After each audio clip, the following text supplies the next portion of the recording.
don't know how close death is.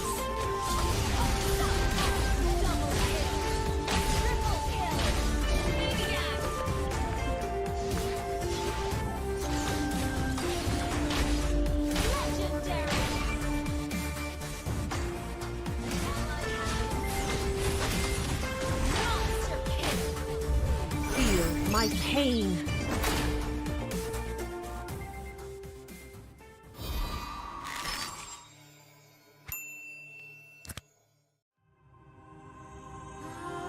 The Creator gave light to the world, bringing life, warmth, and order. But from that act, darkness was born, and with it came death and chaos.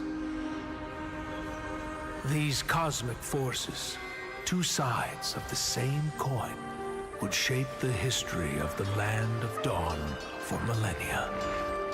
With prosperity and enlightenment came suffering and brutality. Led by the God of light and the God of darkness, the two opposing forces dragged the fate of all living things into their eternal conflict.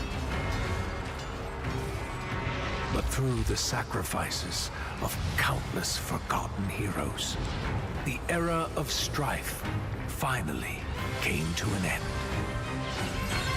The gods were banished from this world, and peace was restored.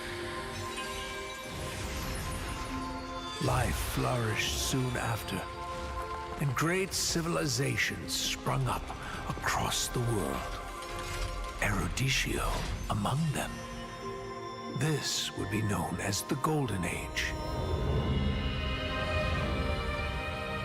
Of course, this is our history that every scholar in Eruditio knows by heart. But when I was swept into the infinite gateway, I looked back and saw something different. I saw the North consumed by the blight of war. I saw the Great Plains ravaged and soaked in blood. I saw the forests and mountains turned against each other. I saw a broken world engulfed in flames.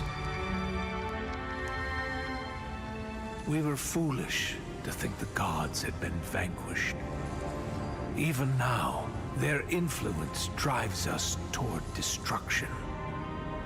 And their return will bring about the great calamity. I can no longer afford to be a bystander, and neither can you. Or anyone else who calls this world home. Now is the time to take our stand. So, where do we start?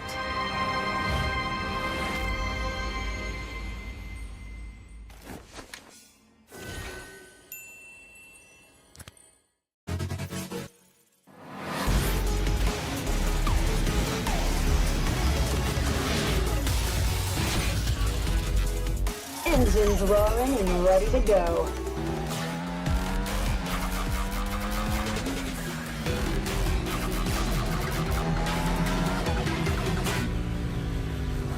Nothing beats the adrenaline rush. 3, 2, 1, go! I feel like a monster on this thing. Heads up! Engine blast! Overdrive! Engine blast! Engine blast! Hitting the apex. Too slow. Out of my way. Hitting the apex. right, but I prefer mine.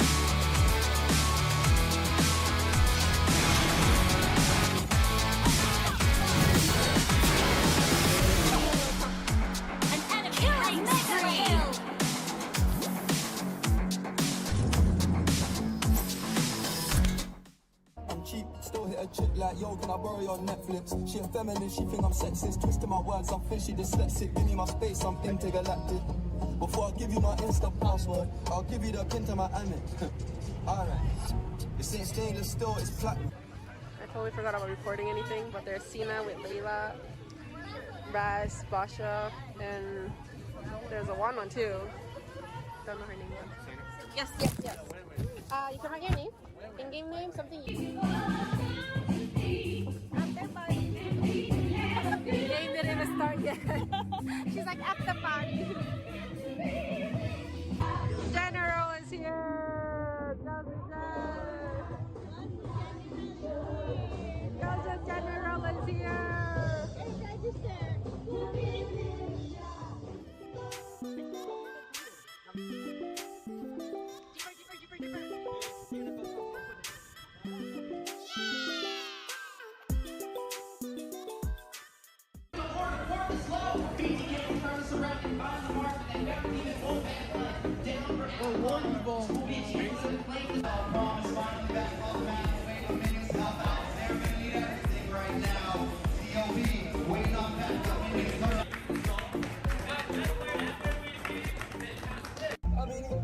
Just gotta see me, I'm with it. Now I'm getting things like live-os. Running from the farmer like 5-0. This gun would have prospered. Floating and I won't go under. Been out of town for a month. Absence made the love grow fonder. UK rapper, UK drill, gotta mention my name. If you talk about it and them celebrate Eid, the trap's still running on Christmas Day. How can I be homophobic? My bitch is gay. Hit man in the box, I see a man topless, even a stick. I brought my phone here, but I forgot my phone. I don't bring it. You didn't bring your phone? Yeah, This dumbass didn't bring his phone. Hey, barbecue time!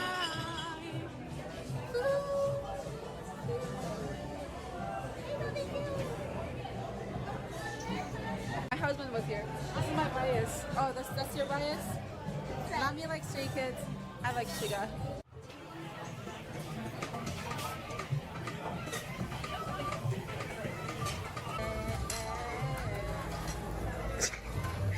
Trying to get the angle.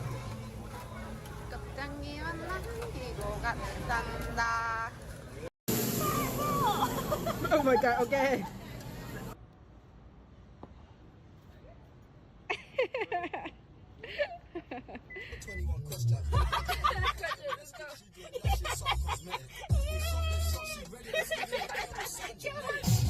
Get to the club in my taxi cab, everybody's looking at me now. Like, who's that chick that's rocking kicks? She gotta be from out of town.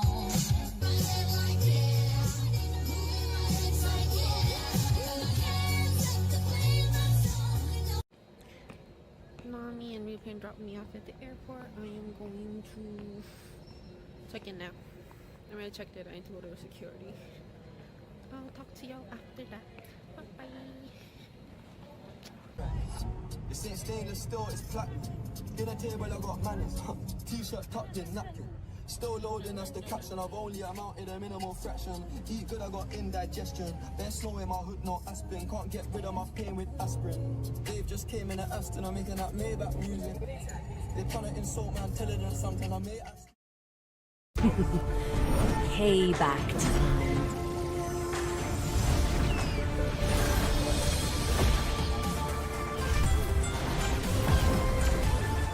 My world is the sky!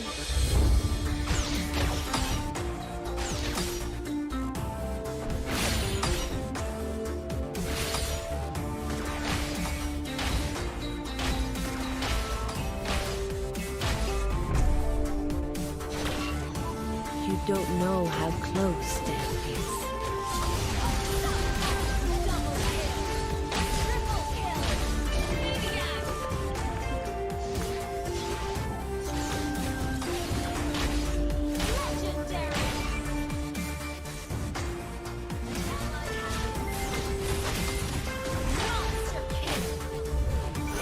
My pain. pain.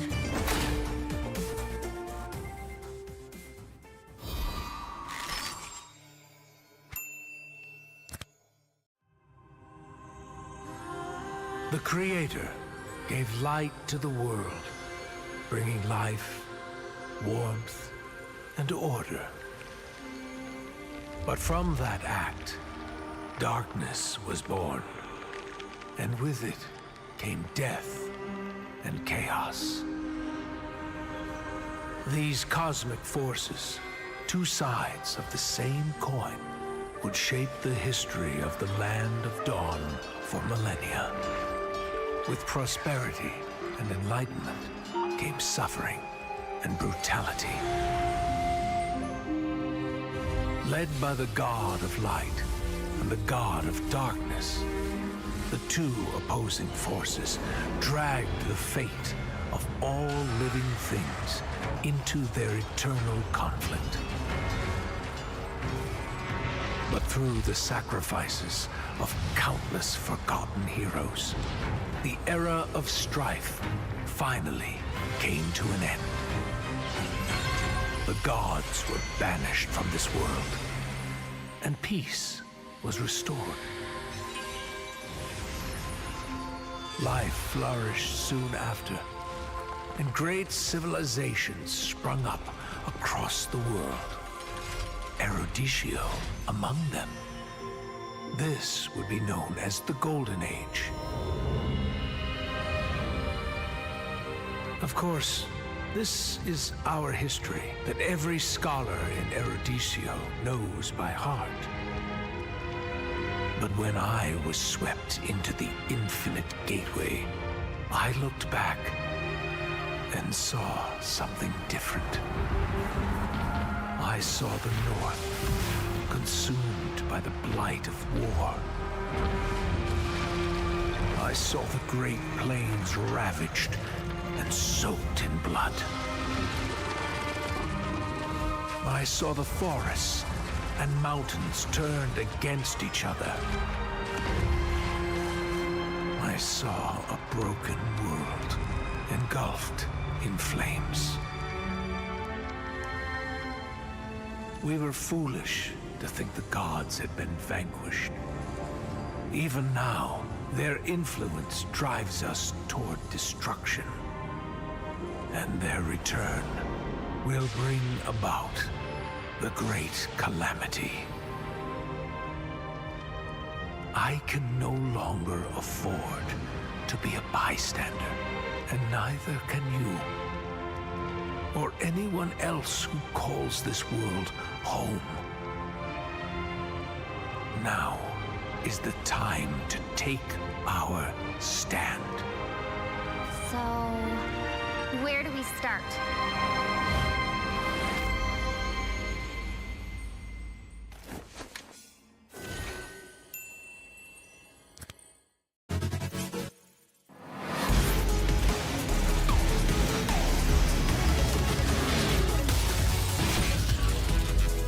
Engines roaring and ready to go.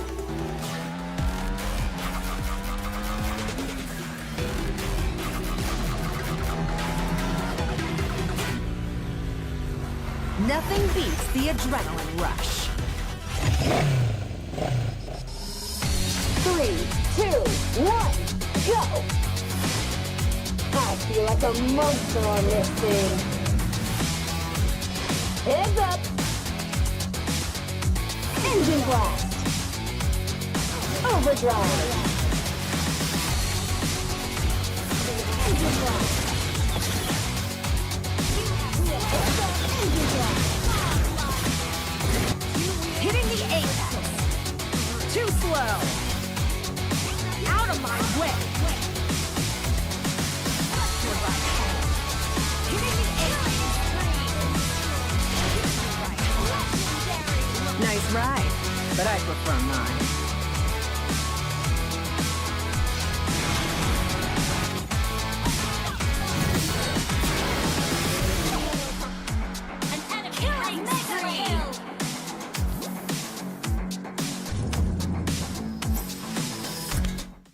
I'm cheap, still hit a chick like like, yo, can I borrow your Netflix? She a feminist, she think I'm sexist. Twisting my words, I'm fishy dyslexic. Give me my space, I'm intergalactic. Before I give you my Insta password, I'll give you the pin to my Amex. Alright. This ain't stainless steel, it's platinum. I totally forgot about recording anything, but there's Cena with Layla, Raz, Basha, and there's a one too. Don't know her name yet. Yes. You can write your name. In-game name, something you... The game didn't even start yet. She's like, at the party. General is here. Joseph General is here.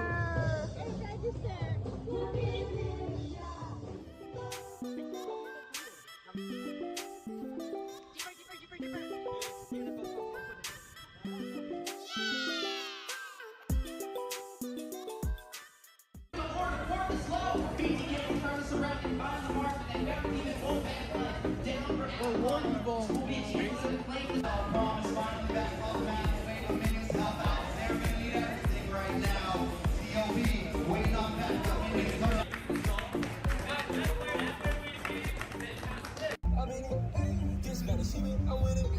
Now I'm getting bangs like Live-O's. Running for the corner like 5-0. Scrum would have I prospered. Floating and I won't go under. Been out of town for a month. Absence made the love grow fonder. UK rapper, UK drill. Gotta mention my name if you talk about it. And them celebrate Eid. The trap's still running on Christmas Day. How can I be homophobic? My bitch is gay.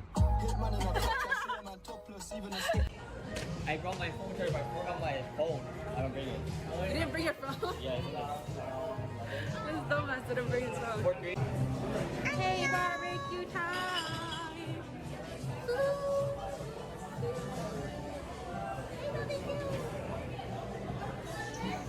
My husband was here. This is my bias. Oh, that's your bias? Mommy likes Stray Kids. I like Shiga.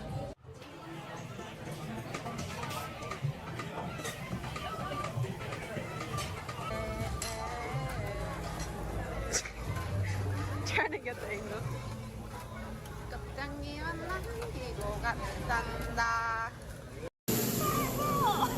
Oh my god, okay.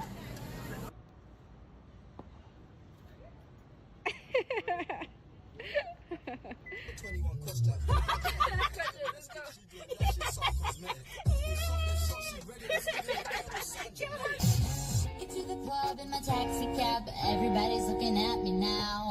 Like, who's that chick that's rockin' kicks? She gotta be from out of town.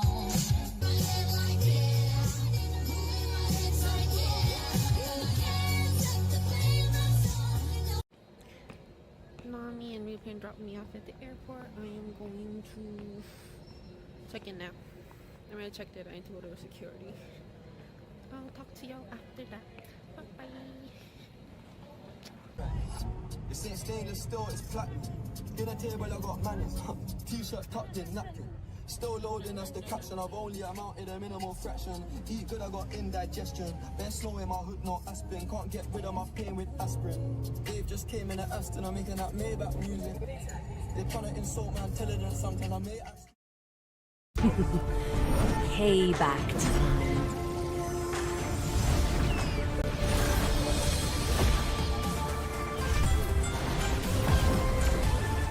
My world is the sky!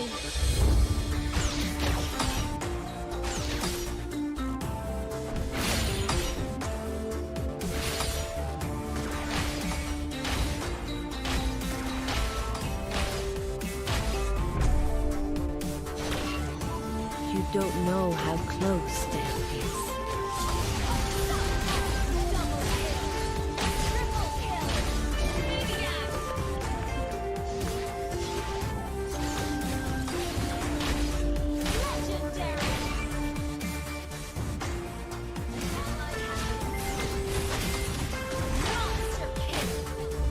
Feel my pain.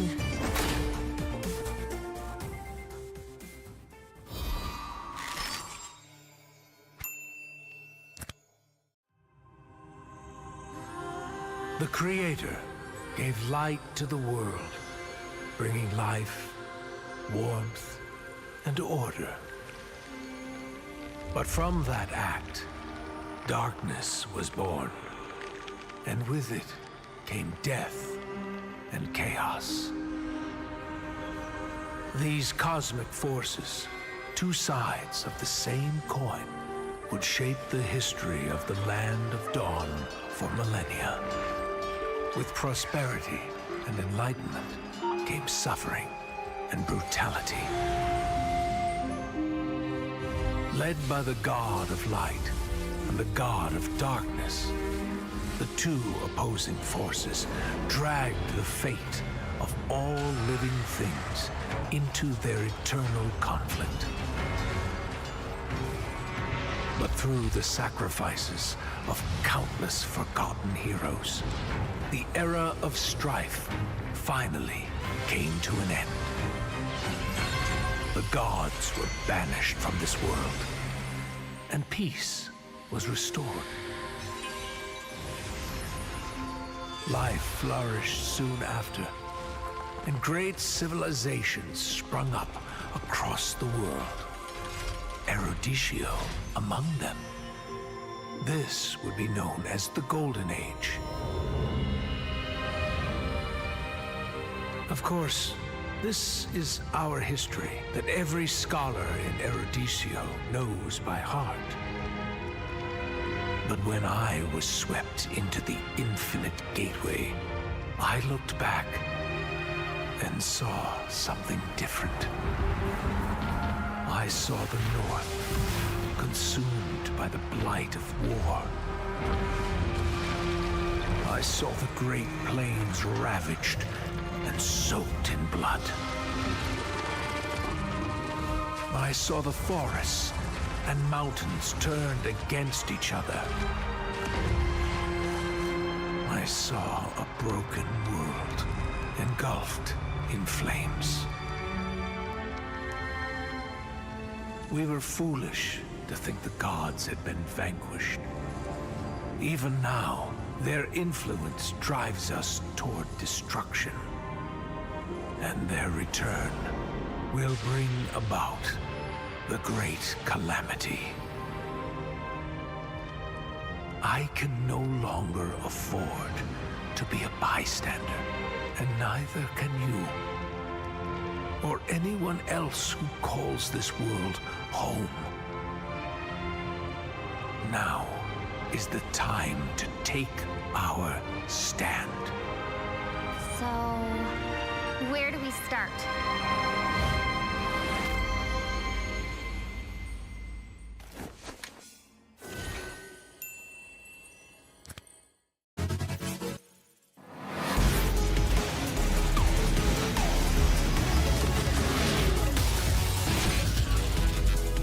Engines roaring and ready to go.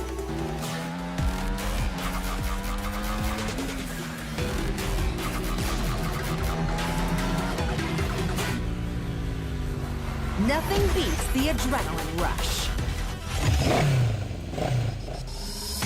3, 2, 1, go!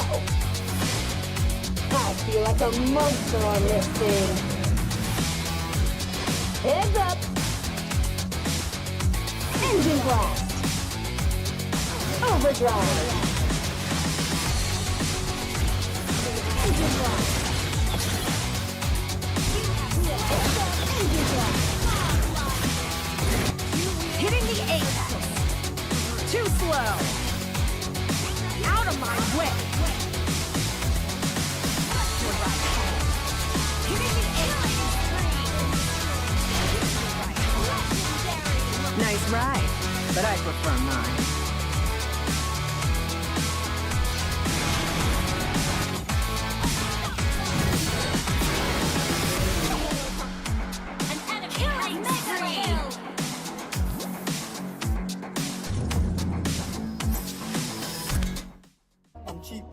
Chick like, yo, can I borrow your Netflix? She a feminist, she think I'm sexist. Twisting my words, I'm fishy dyslexic. Give me my space, I'm intergalactic. Before I give you my Insta password, I'll give you the pin to my Amex. Alright. This ain't stainless steel, it's platinum. I totally forgot about recording anything, but there's Cena with Layla, Raz, Basha, and there's a One too. Don't know her name yet. Yes. You can write your name. In-game name, something you... Game didn't even start yet. She's like, after party. General is here. Joseph General is here.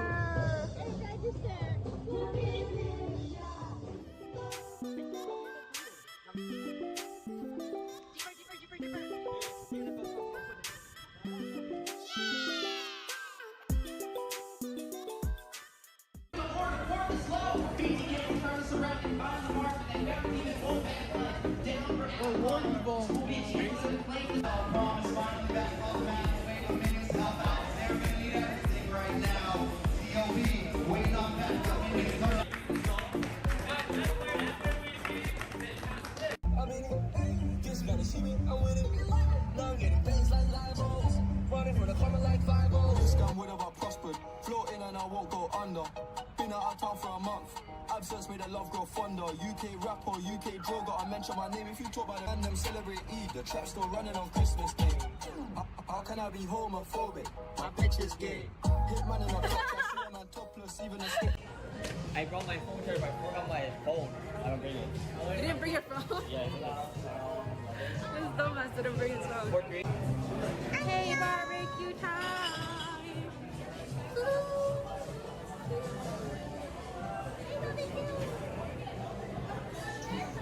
My husband was here. This is my bias. Oh, that's your bias? Mommy likes Stray Kids. I like Shiga.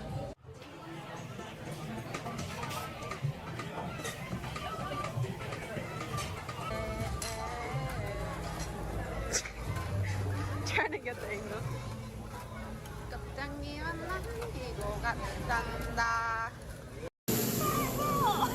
Oh my god, okay.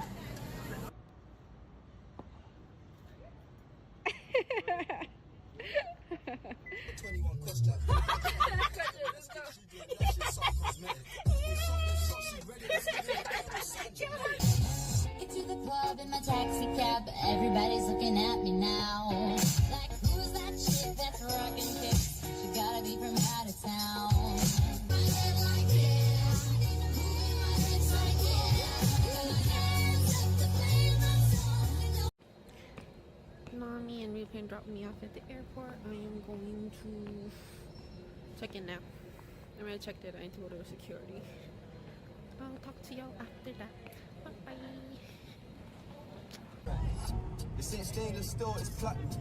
Dinner table, I got manners. T-shirt tucked in, napkin. Still loading us the caption. I've only amounted a minimal fraction. Eat good, I got indigestion. There's snow in my hood, no aspirin. Can't get rid of my pain with aspirin. Dave just came in at Aston. I'm making that Maybach music. They're trying to insult my intelligence sometimes. I may ask.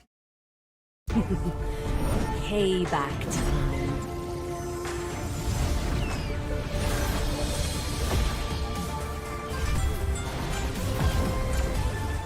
My world is the sky!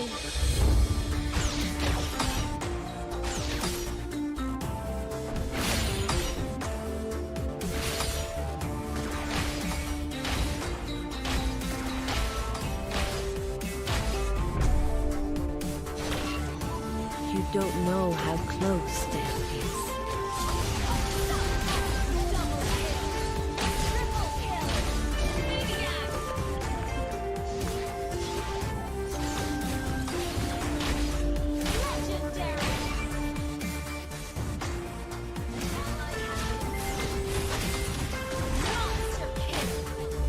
Feel my pain.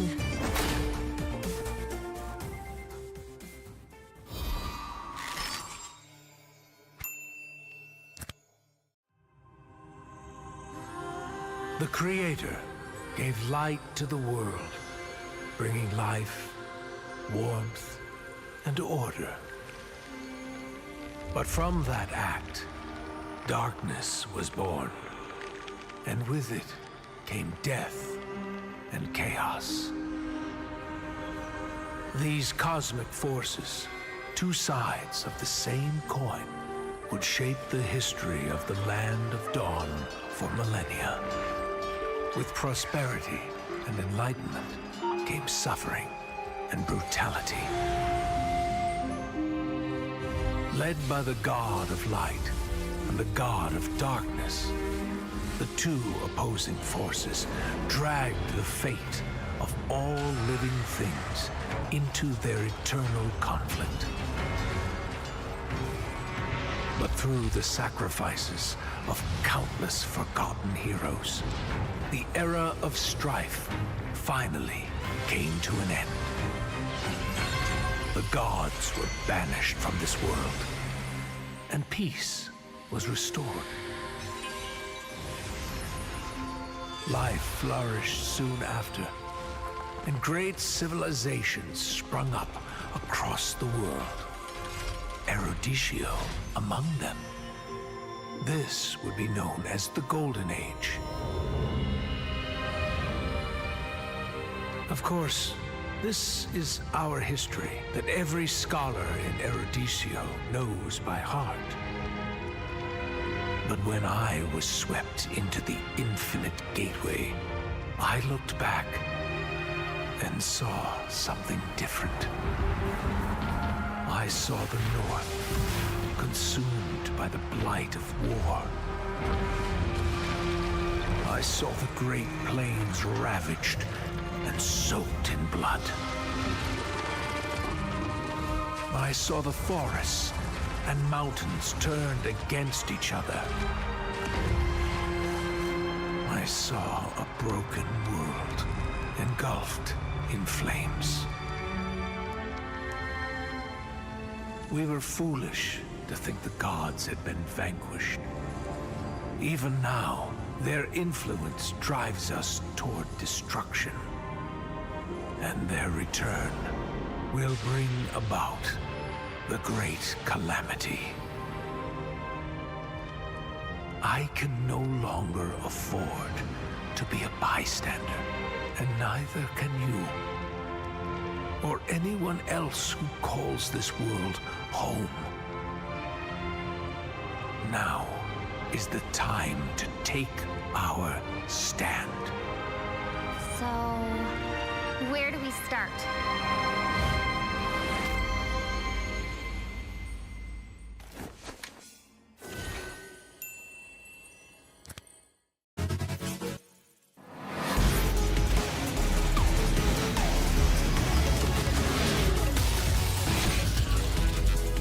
Engines roaring and ready to go.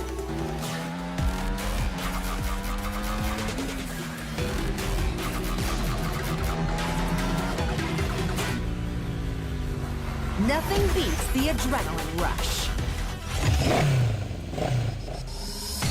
3, 2, 1, go! I feel like a monster on this. Welcome back to the House of Pisces X Nighthorde tournament. This is week 2, day 3 of the top 16s match, and the House of Pisces has partnered up with Nighthorde and MLSA to provide 16 teams the opportunity to compete in a single elimination tournament for a total prize pool of $1,000 USD and 100k diamonds provided by Moonton. Now, the schedule today that we have are all going to be best of 3 series. This is going to be day 3, Saturday, the 21st. And the teams that we got today are going to be Bloodhounds versus Cloudbound Academy at 6:30 EST, Empyrean versus Nighthorde at 8 p.m. EST, and Avalon versus Dark Immortals at 9:30 EST. Now, today on the Cash's desk, we have 2 beautiful hosts coming out today. We have Mr. and Quirky right here on the left side and Rem on the right side. Deku, how are you guys doing today? Man, I'm feeling awesome. I'd be lying if I tell you I don't feel a little tired. I'm working a double shift with the cast today, but I'm hoping these teams can wake me up, get me back in full swing, get excited. But alongside with me, it's been a while since I've been on the desk with my main man, Rim, Master Rim. How you feeling? I'm doing good. You know, it's been a long time, so it's a little bit of a family reunion, if you may, on the casters desk here. But you've been busy, and so has these teams, as we are already into the draft here, right? On the blue side, we have Bloodhounds versus the red side, which is Cloudbound Academy.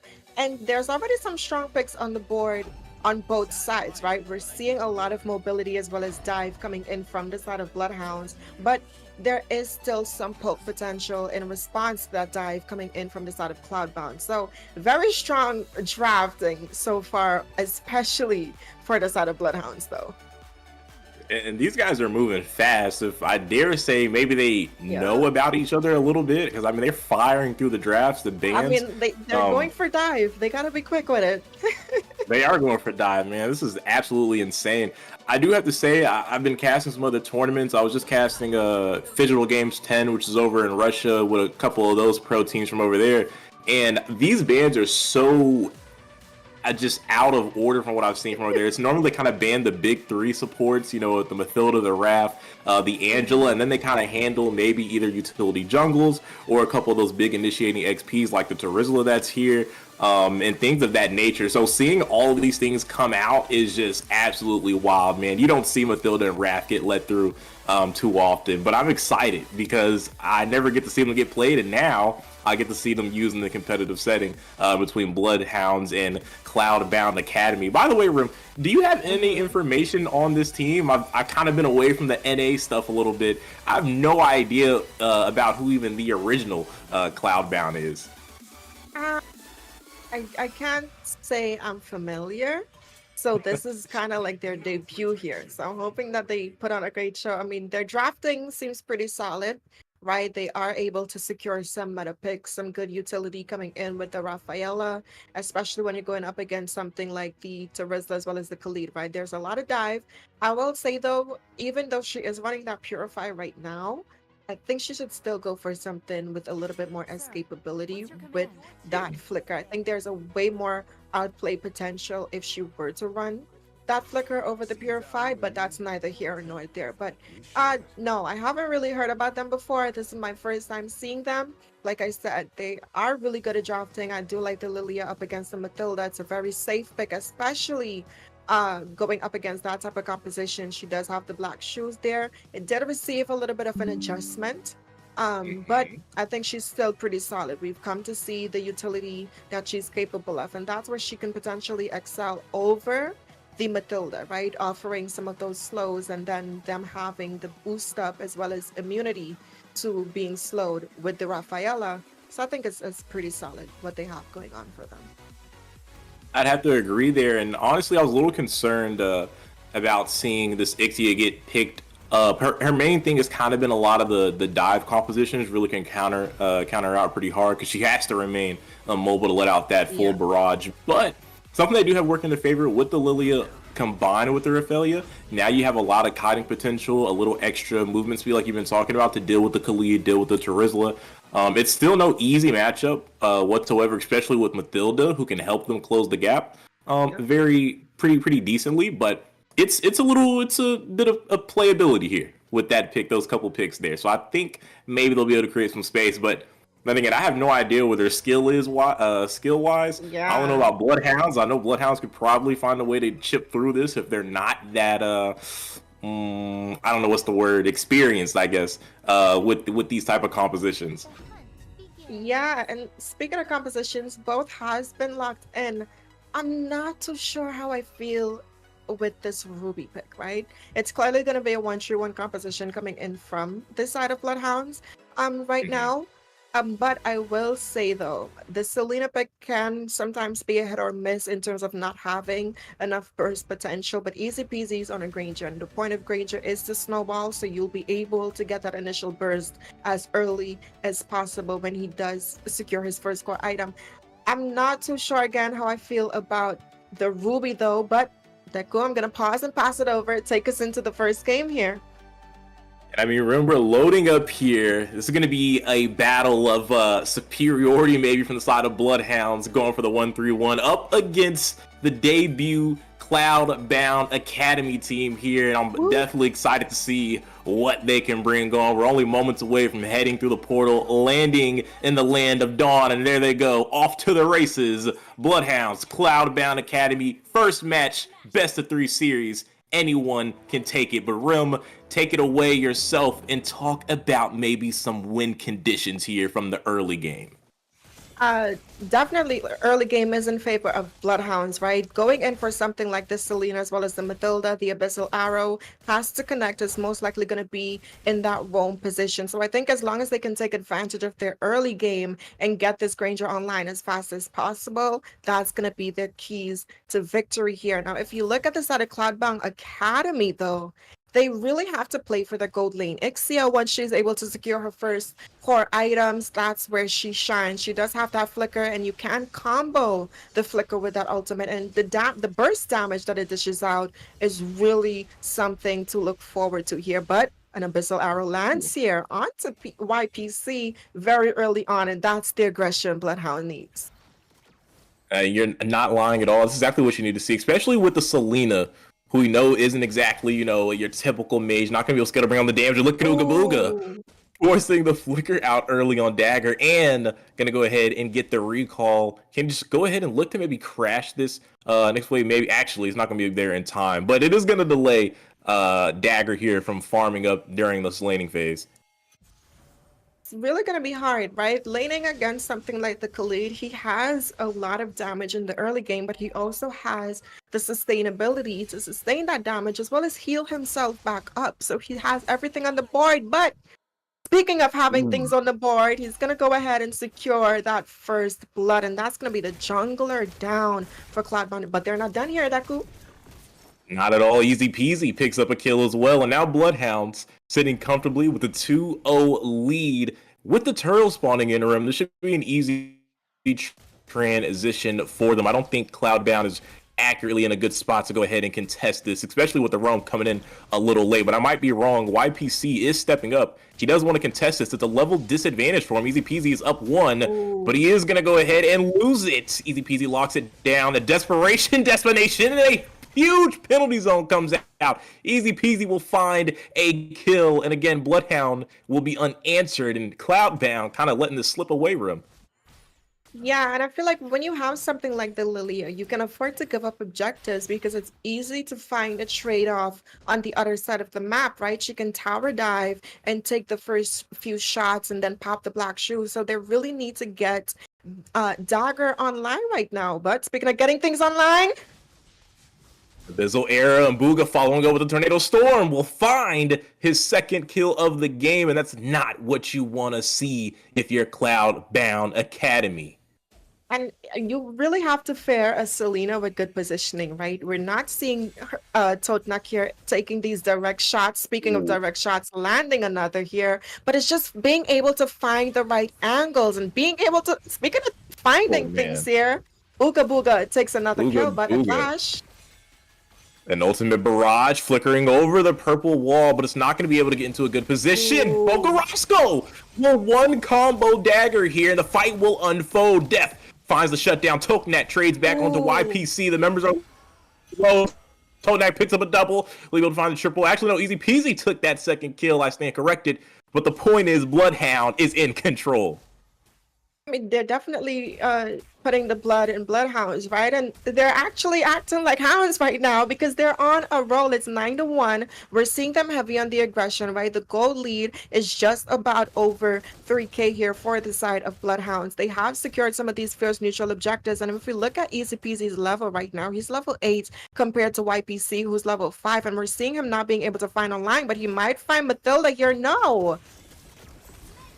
Gonna be able to displace himself. Easy Peasy will walk down an easy kill into YPC. Now letting the Death Sonata go at point blank range. One more auto, and that's a double. A two-piece, please, for Easy Peasy. Man, the rotations and the aggression is just too much. And again, off camera, down in the bot side, they were able to take Dagger down yet again. And you're sitting at 0-3 for your gold laner. Only under 5 minutes in the game, sorry. That's not a good sign, especially when you're looking at a gold laner that has to scale up. She did try to go in for that Blade of Despair first item, but only thing that's in despair here is her emotions here.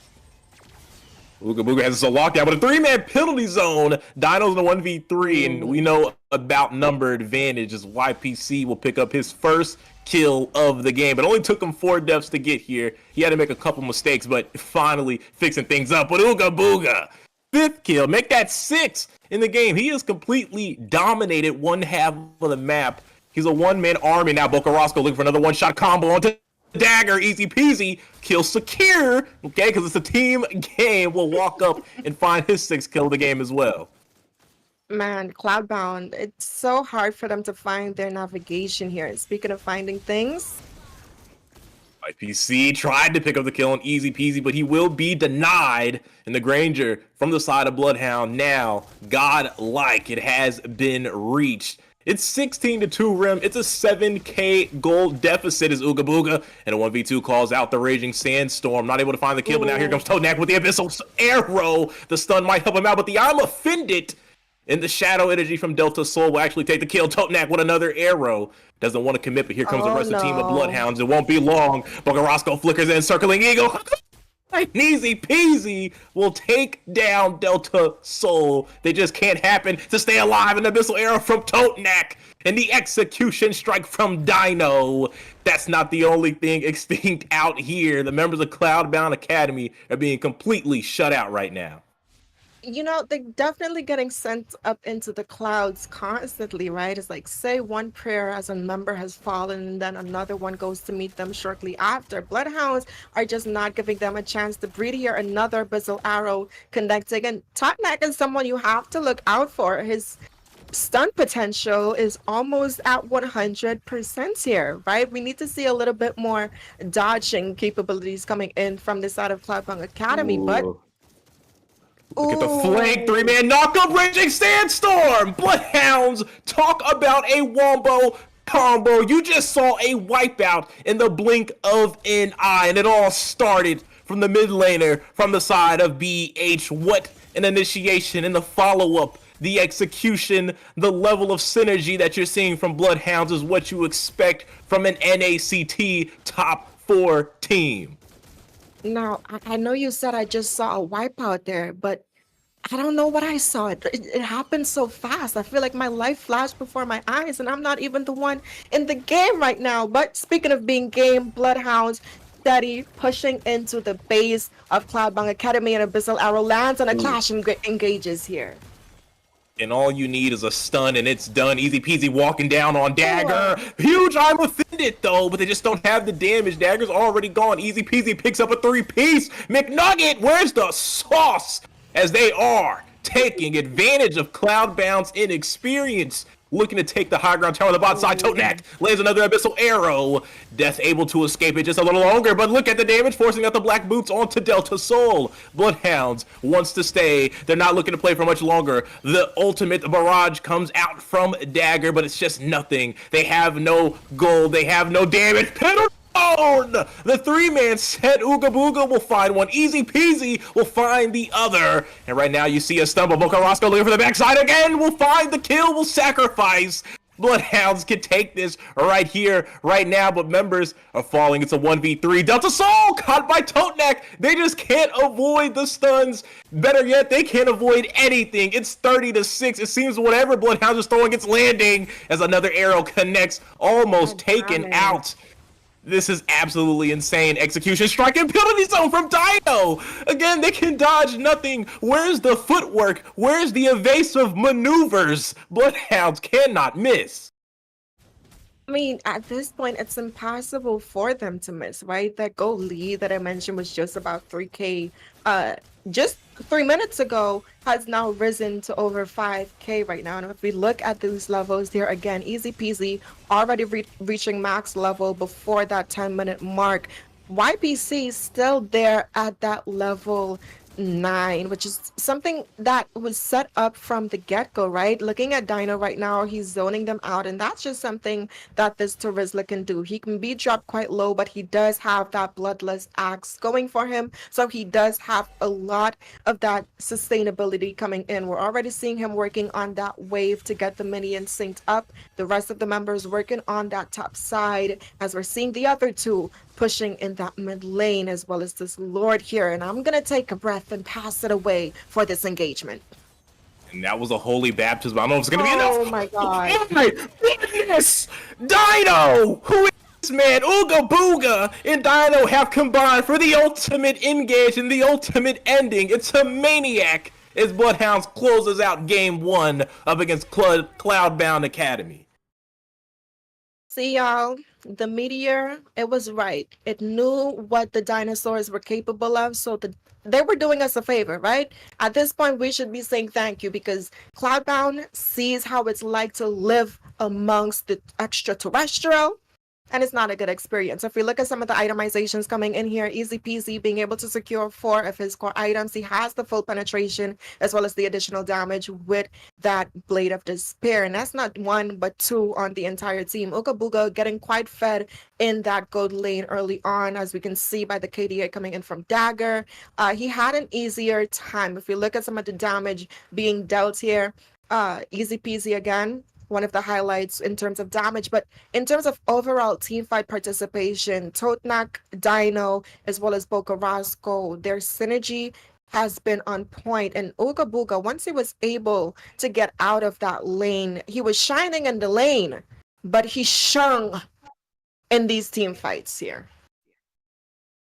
I mean, this was just, it was an absolute bloodbath. You know what, Rim? I asked you earlier if you had any information about Cloudbound Academy, and you know what? I think I've already found out why they are the Academy team. There's much to learn, young Grasshopper, when we're talking about competing in these tournaments at this level. Boy, oh boy, did Bloodhounds waking me up. Specifically, Dino and Ooga Booga, man. The Raging Sandstorms, the penalty zones, even Boca Roscoe. He set up a crazy tower dive at that tier 2 in the mid lane, and I was just like, whoa, what happened to Bloodhound since I last saw them? It seems like their synergy is on another level. Either that or Bloodhound Academies is just free, but it's still cool to watch regardless.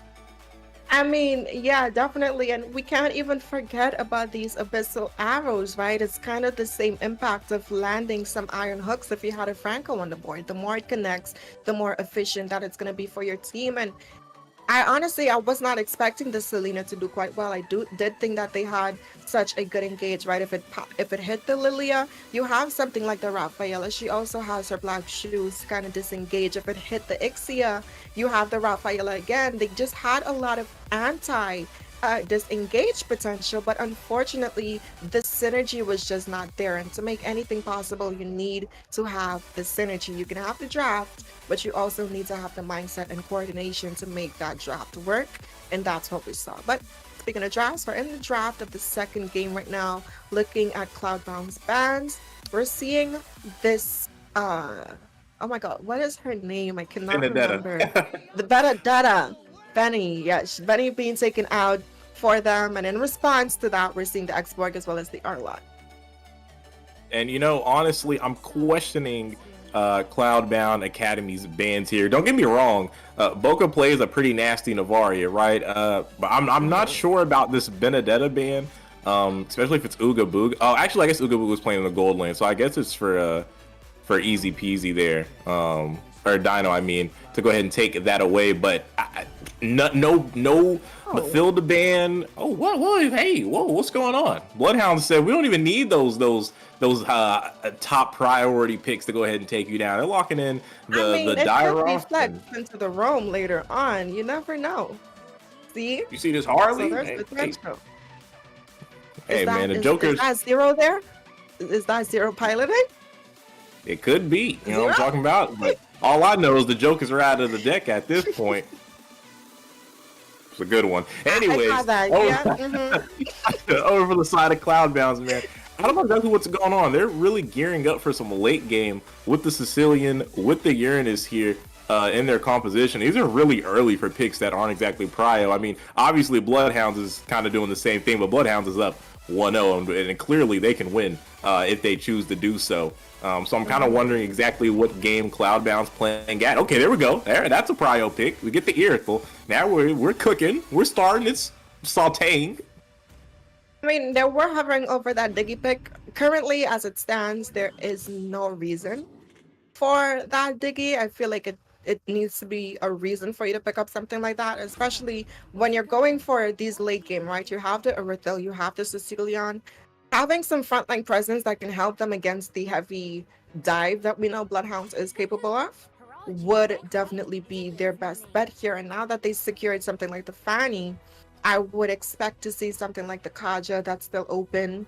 You know, he can counter the Fanny, he can counter the Darath, and as well as the Harley when he goes in to land those cards onto you there. So I do think that would be a pretty solid pick for them to get some suppression on the board.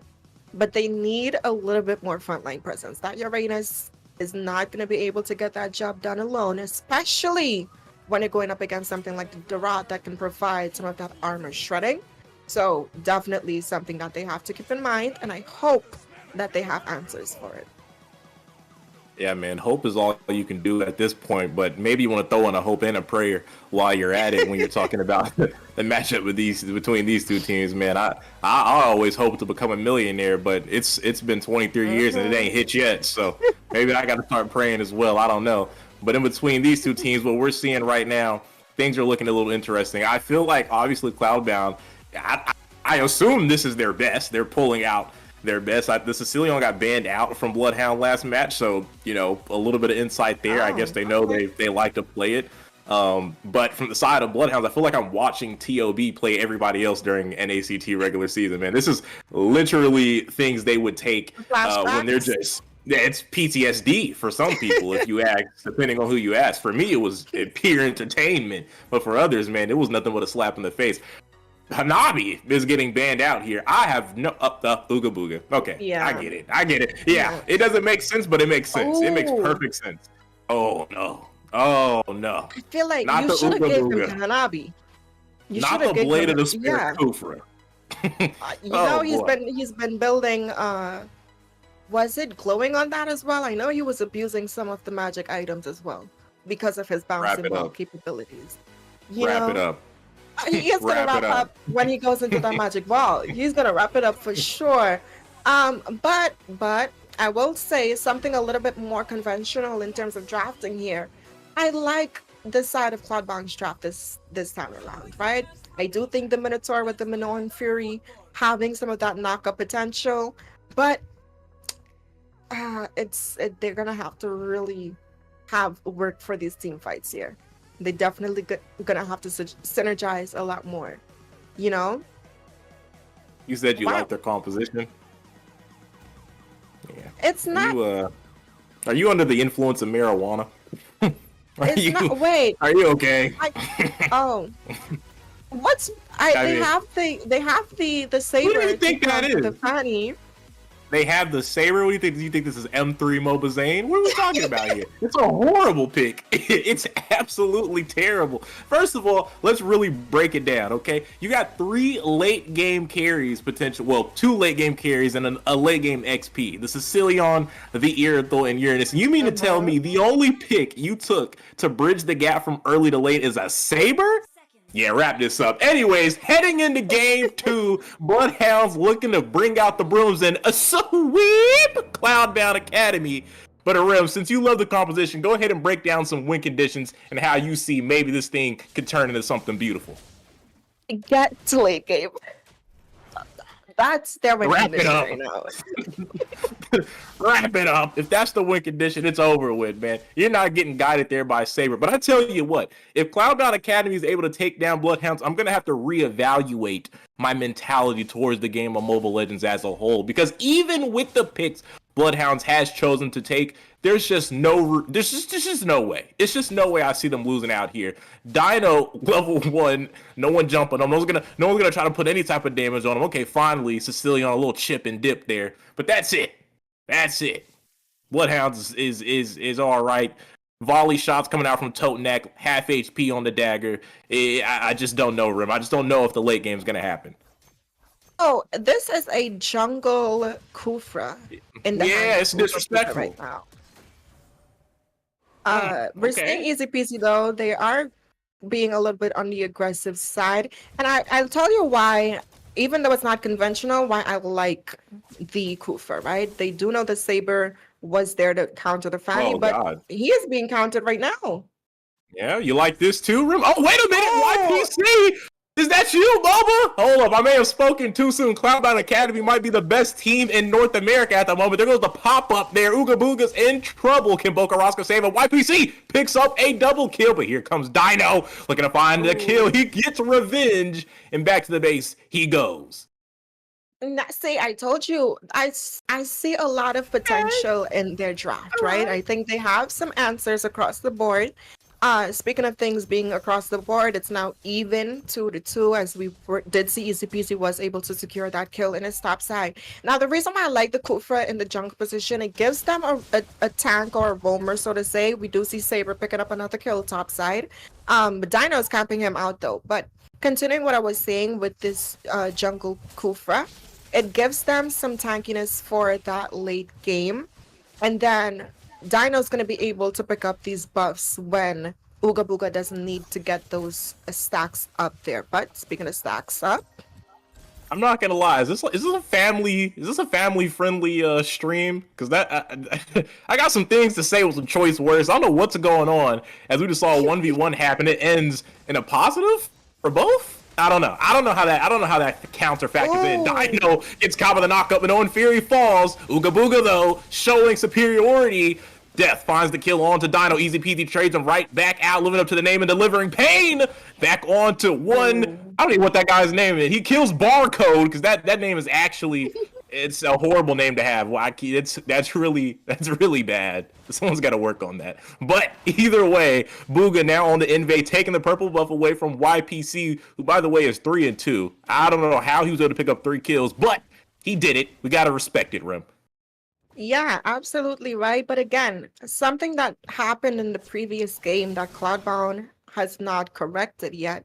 There is no focus into this gold lane. You're running something with like the Arethyl that has the ability to kite around Bloodhounds, but you're not giving her any opportunities to do so. Instead, you're trying to go gank Easy Peasy in the EXP lane. It just, the rotation choices are going to shoot them in the leg. Oh, hang on. Wait a minute. Boca Rosco with the Daily Magic finds the kill. Here comes Dino. Oh, that's definitely a kill steal. I'm not going to call that a kill steal. That was absolutely a discounted kill. He definitely stole it. But with that happening, Easy Peasy, no friends to help him this time. He gets soloed. There finds the solo kill in the 1v1 up against Def, who now has 3 deaths as they find the tower. Bot side now, Totenak and company looking to jump onto Barcode. Scam! What's the price?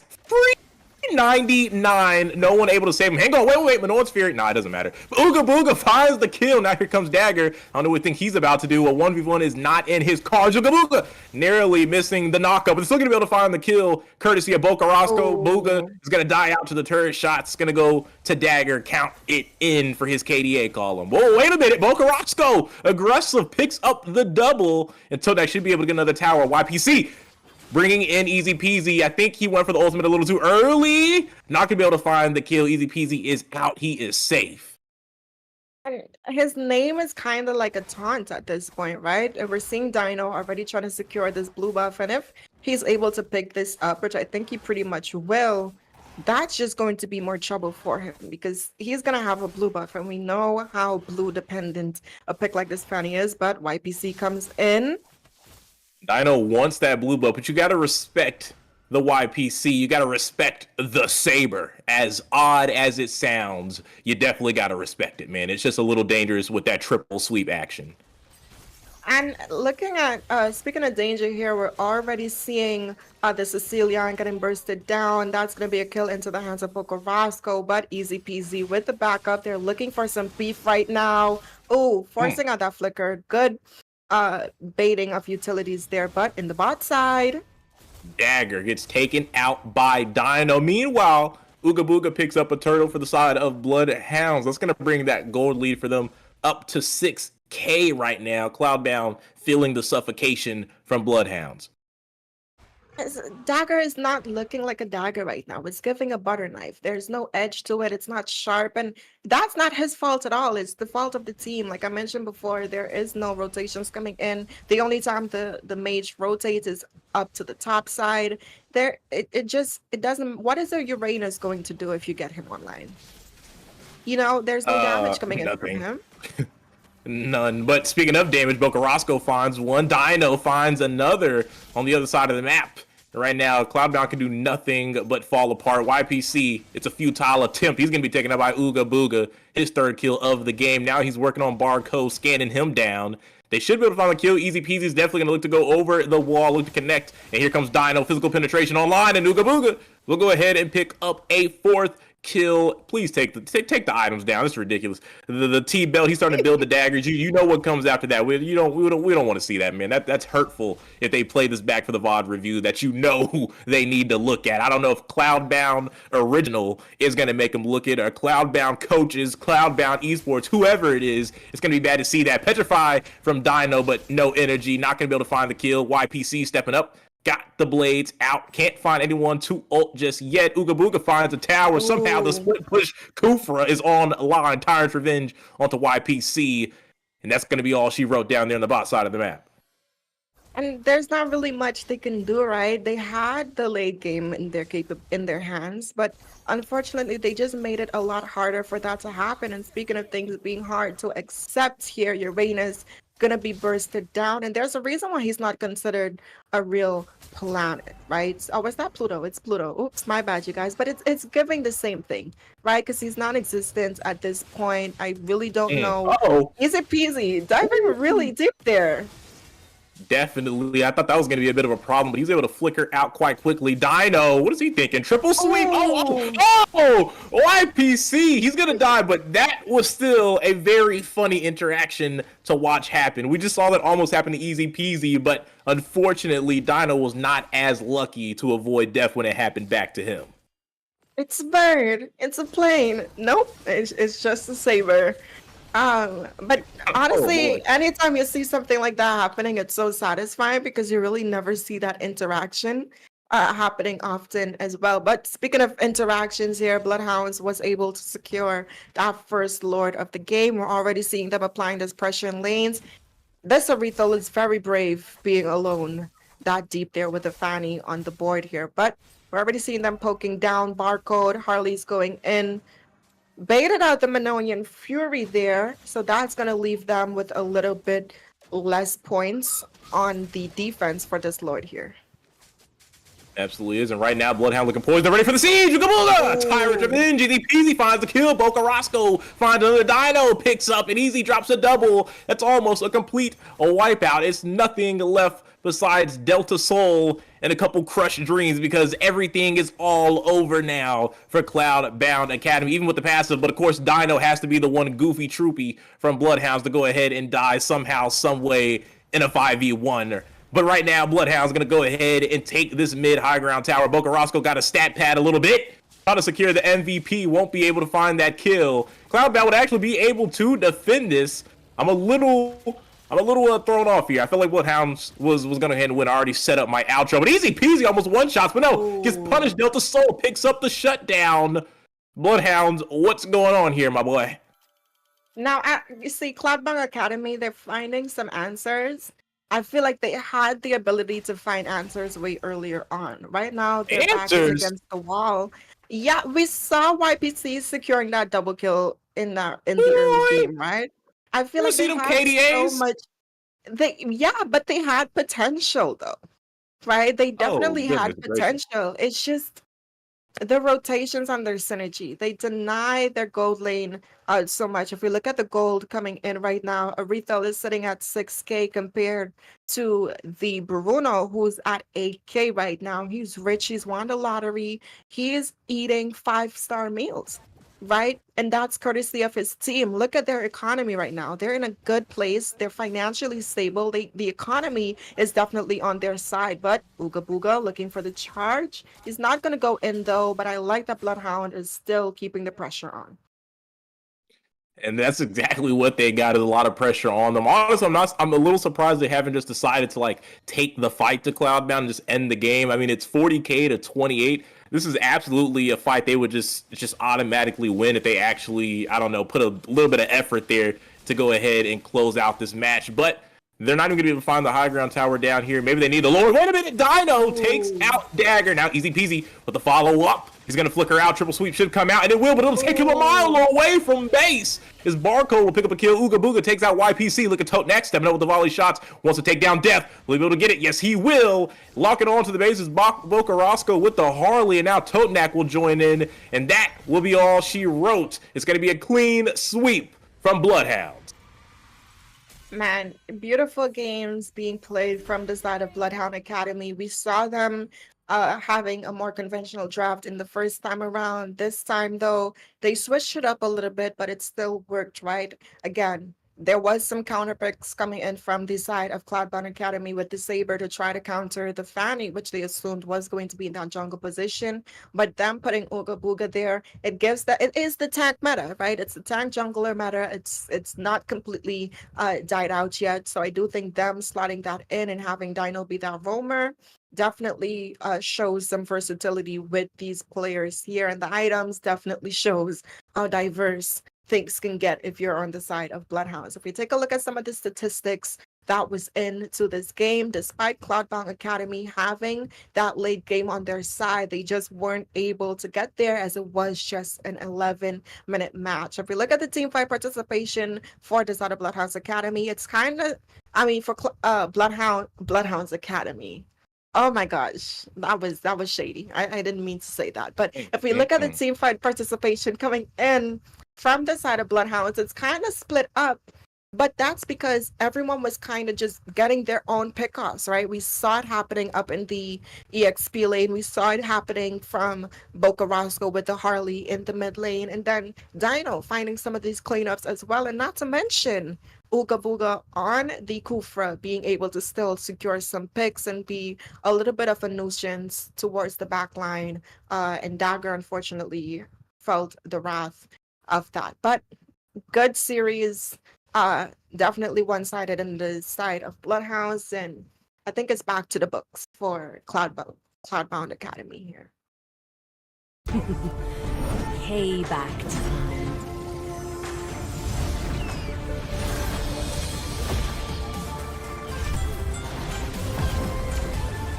My world is the sky!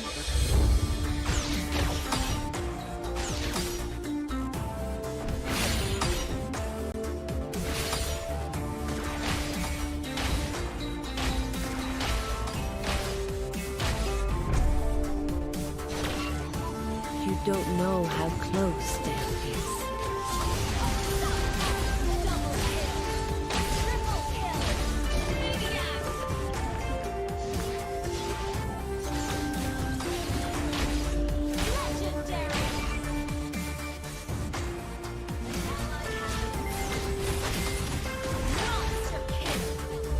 Feel my pain.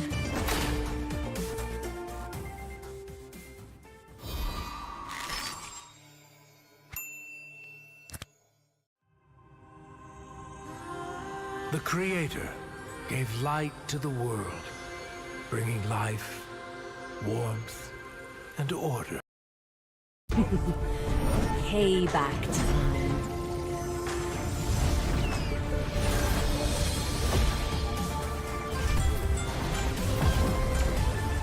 My world is the sky!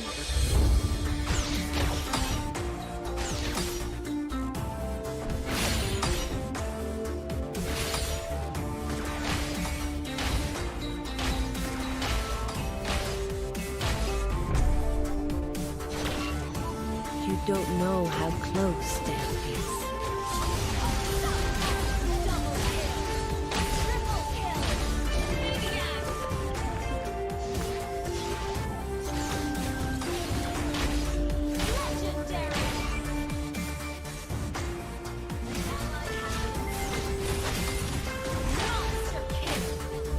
Feel my pain.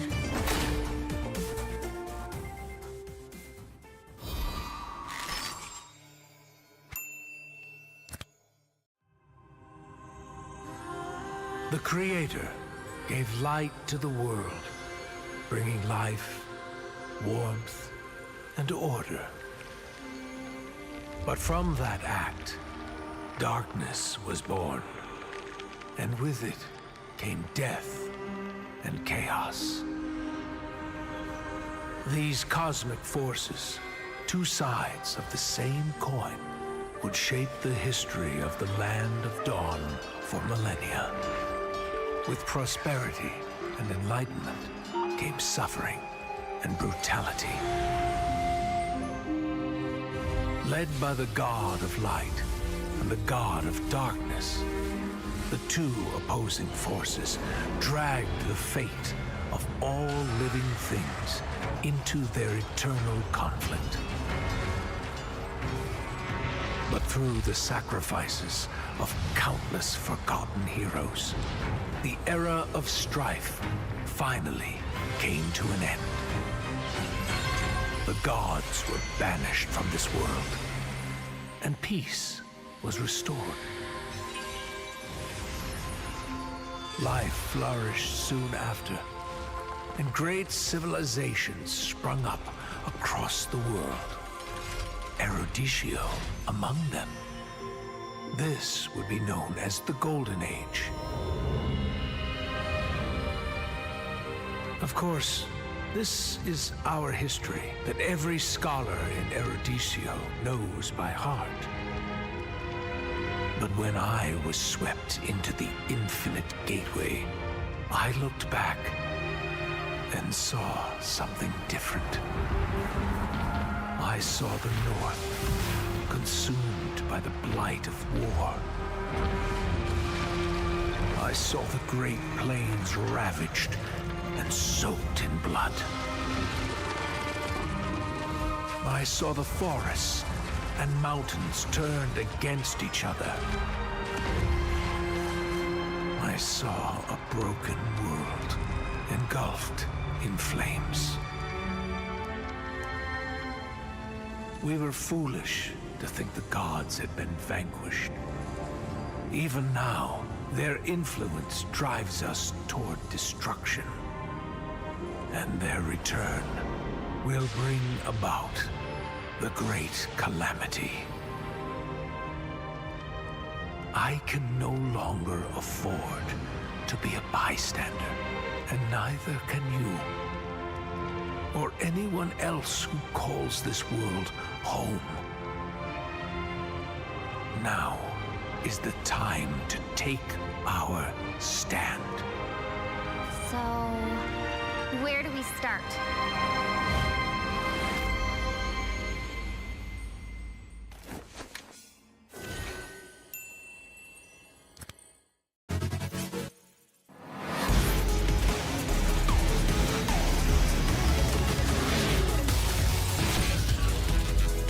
Engines roaring and ready to go.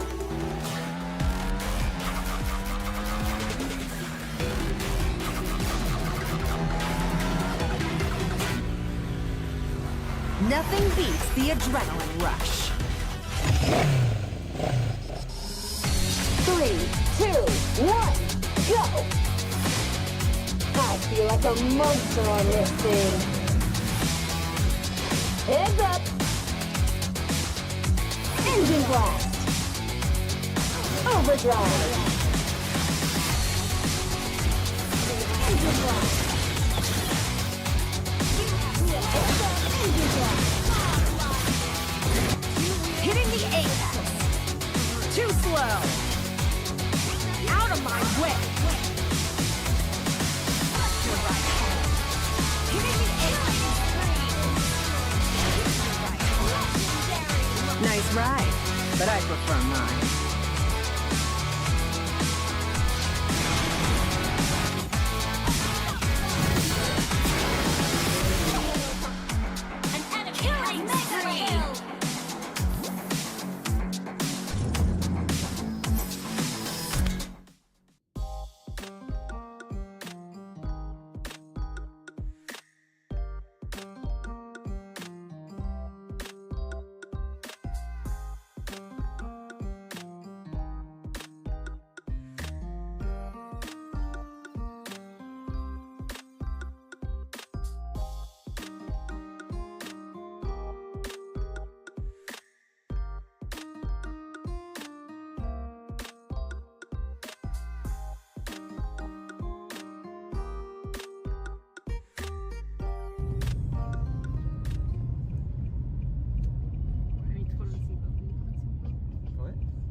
어제 머리 잘랐거든? I become a bowl cut, guys. 여기 옆에 다 지우는. 아니야. 아니 그냥 투를 하니까 여러 가지 있는데 몰라요. 투를 하기 싫은 거야. 다 잘라주니까 괜찮게 자르고 그래서 보통 잘 자르는데. Anyway, that's repaint. We are going Famous repaint. Apparently he's famous among guys in ML. Apparently. apparently. 지금 venue 갑니다. 지금 오전 8:37 a.m. and we're heading to the NECT Carnival.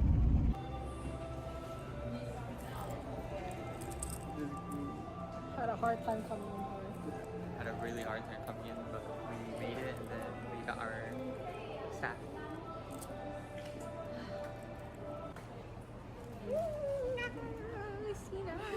Struggling with her kite. Sina. We're like decorating right now. We have to make a hashtag NACT. Someone for 7th anniversary? I think we're gonna MLBB too. Is it anniversary? Okay.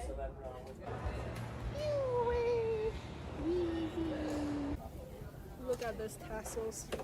We put it up here thinking it was a good idea as like a little backdrop. When the wind is so strong, it keeps coming, like it has no control. And then I blew all those balloons. Man, I did a whole year worth of long exercise because of this. It says happy 7th birthday. Check-in. Welcome to the check-in booth. This is where you check in. The struggle.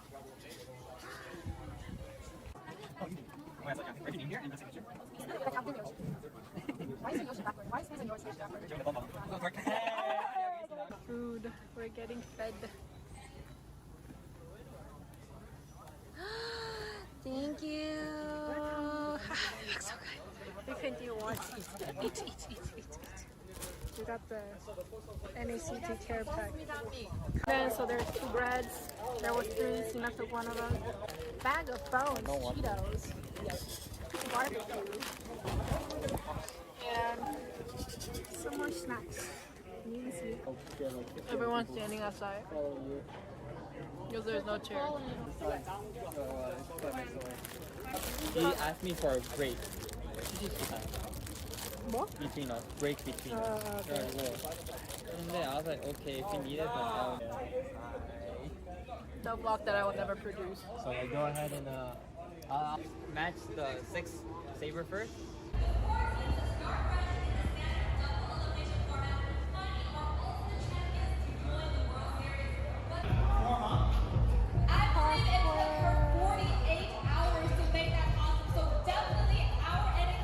Guess who came late? This girl came late, but she got us coffee. This is what the staffs / VIPs do when the games are going on. She's taking a bill. 2 girls.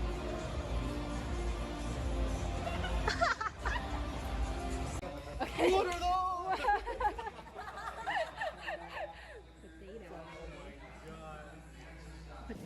No, real wait. I don't have my phone on me. Fuck. I'll show you in Target. Alright. We did the forehead thing. We were on our way to UA's place for like a little after party of day 1, but guess what? Nami realized she left her camera at the venue. And guess what? Everyone left the venue. So we're driving back to the venue. So we're praying that the camera's still there. And the venue's open. It's still there, because we didn't bring it. It's still there. We are having a little more drive. We're having like 30 more extra minutes of driving. Drive with Nami. 뭐야 이거? 갑자기? Camera rescue expedition took a turn. Where do you have basketball? Oh my god. If you wanna.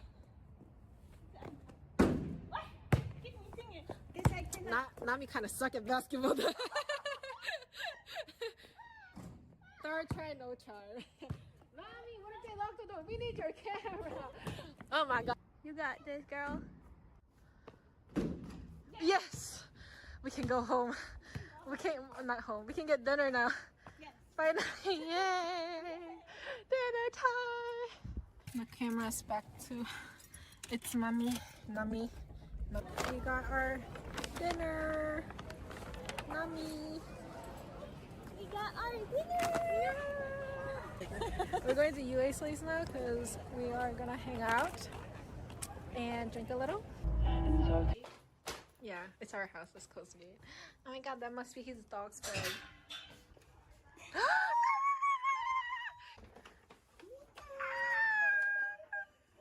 It's never about me, huh? Always about my dog. Your party used to be. We're at UA's place. UA's doggo. Hello, doggo. And then I know there's where it is.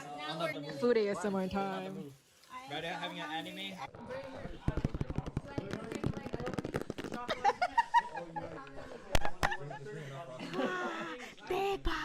대박, there's an egg. 달걀, 계란. How do you say egg? Tamago. Tamago. No, that's Japanese. 계란. That's Korean. What's that? Itlog. Yeah. Getting red. I'm not Google. 15 seconds. But just ask me what. Just finish that first. I don't know why the noodles What's happening? It's deep. It's so stiff. No, we need to preheat it again, I guess. Do we? I think so. I just not heard of. My ass is reserved for woman and woman only. Not hot at all. It's like a lukewarm. Let me see. That's how gay got chat, buddy. The group? If Okay, you're I'll a do it. woman, Yeah. I will fuck you. If I'm transgender, no, hell no. I'm a woman still. Oh, hey. Las Vegas. Because yesterday, It's where the last NACT was. But it's in LA. I think all the guys are gonna overtalk us. let's go, bro. They're gonna judge us because we're like drinking. Why do we look like the most drunk one without the alcohol? Yo. You. No, no, you're not. Nah, you're banging. I'm hyped up, bro. One of our members are drunk. The struggle is so real. I'm telling you his face. For a good NACT that everyone came through, Say it. lots of people from different places around the world, and we Yo! okay. Not the Louis Vuittons!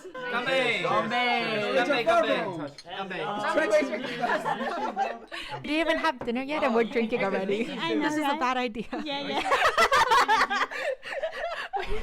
We should drink the wine. I got Yeah. a G. But we need the wine glass or something. Fucking G's. India!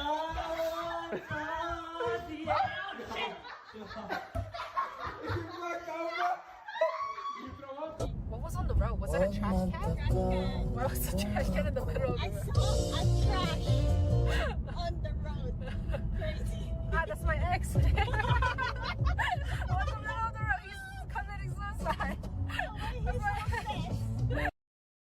I'm cheap, still hit a chick like, yo, can I borrow your Netflix? She a feminist, she think I'm sexist, twisting my words, I'm fishy dyslexic, give me my space, I'm intergalactic. Before I give you my Insta password, I'll give you the pin to my Amex. Alright, this ain't stainless steel, it's platinum. I totally forgot about recording anything, but there's Sina with Layla, Raz, Basha, and there's a one too. Don't know her name yet. Yes. You can write your name. In-game name, something you name didn't even start yet. She's like at the party. General is here. Gaza General is here.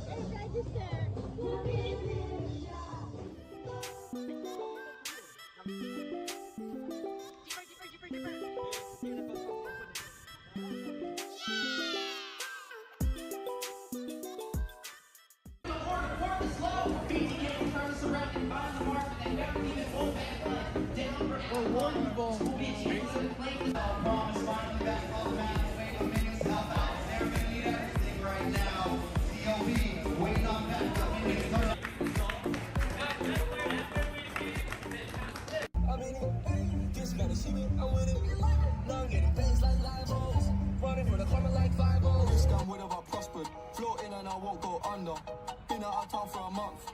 Absence made the love grow fonder. UK rapper, UK drill, gotta mention my name. If you talk about the man, them celebrate Eid. The trap still running on Christmas Day. How can I be homophobic? My bitch is gay. Hit man in a top, I see a man topless, even a stick. I brought my phone charger, but I forgot my phone. I don't bring it. You didn't bring your phone? Yeah, it's This dumbass didn't bring his phone. Hey, barbecue time!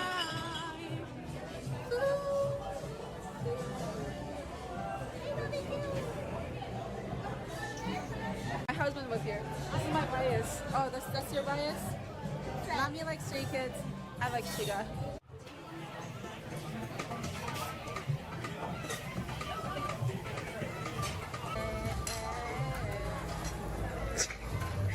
Trying to get the angle.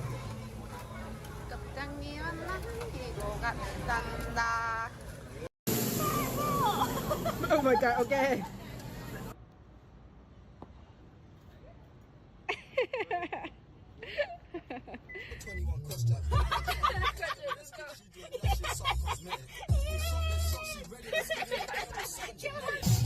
Get to the club in my taxi cab, everybody's looking at me now.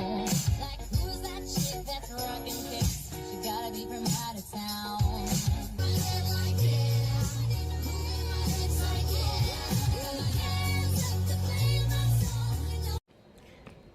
Mommy and Moonton dropped me off at the airport. I am going to check in now. I'm gonna check that I need to go to security. I'll talk to y'all after that. Bye bye. This ain't stainless steel, it's platinum.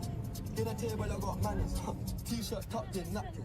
Still loading, that's the caption. I've only amounted a minimal fraction. Eat good, I got indigestion. There's snow in my hood, no aspirin. Can't get rid of my pain with aspirin. Dave just came in at Aston, I'm making that Maybach music. They're trying to insult my intelligence, something I may ask. Payback time.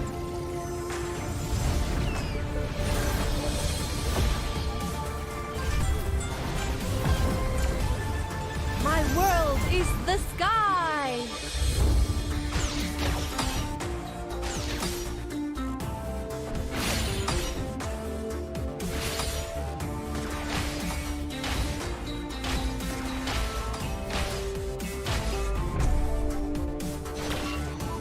You don't know how close death is.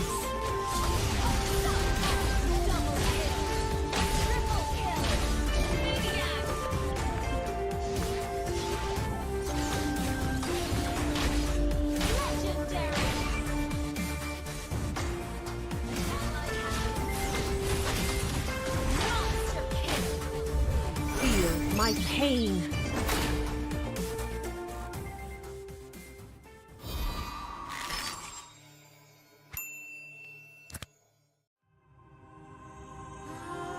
The Creator gave light to the world, bringing life, warmth, and order.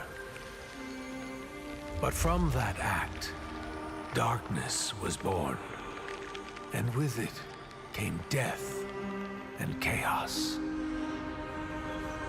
These cosmic forces, two sides of the same coin, would shape the history of the Land of Dawn for millennia. With prosperity and enlightenment came suffering and brutality. Led by the God of Light and the God of Darkness, the two opposing forces dragged the fate of all living things into their eternal conflict.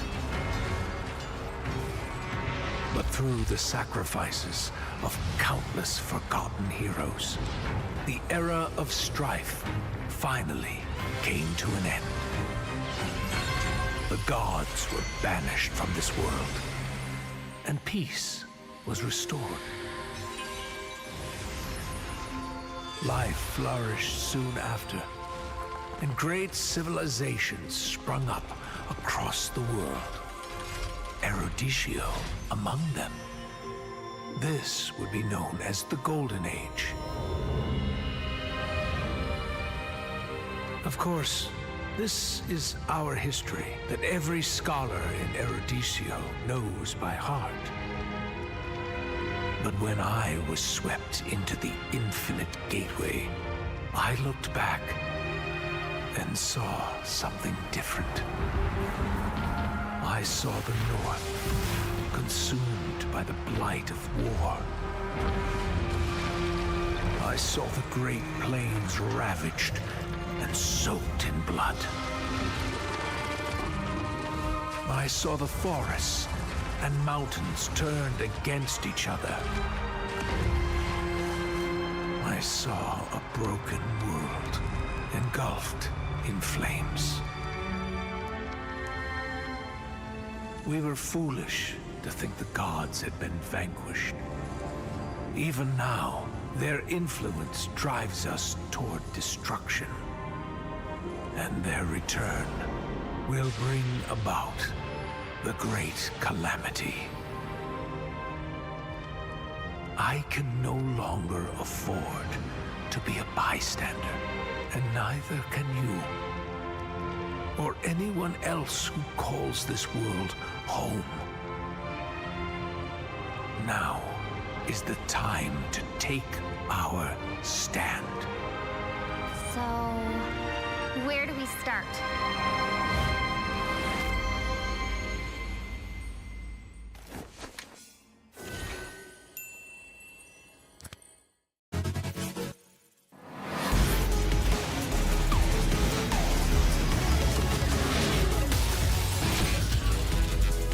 Engines roaring and ready to go.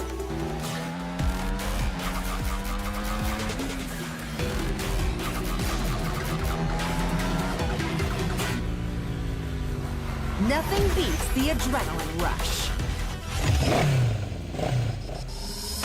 3, 2, 1, go! I feel like a monster on this thing. Heads up! Engine blast! Overdrive! Engine blast! Engine blast! Hitting the apex. Too slow. Out of my way. Hitting the apex. Nice ride, but I prefer mine.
어제 머리 잘랐거든?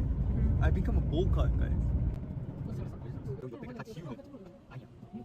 아니 그냥 하나 트롤 하기가 여러 가지 있는데 몰라가지고 트롤 하기 싫은 거야. 그래서 다 잘라주니까 괜찮게 자르고 나도 그래서 보통 잘 자르는데. Anyway, that's repaint. We are going Famous repaint. Apparently he's famous among guys in ML. Apparently. apparently. 지금 venue 갑니다. 지금 오전 8:37 a.m. and we're heading to the NEC Carnival.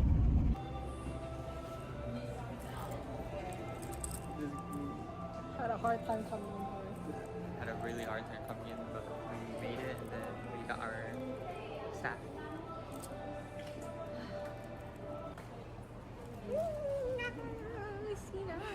Struggling with her height. Sina. We're like decorating right now. I need to make a hashtag NACT. So 1 for 7th anniversary? I think Anniversary? Okay.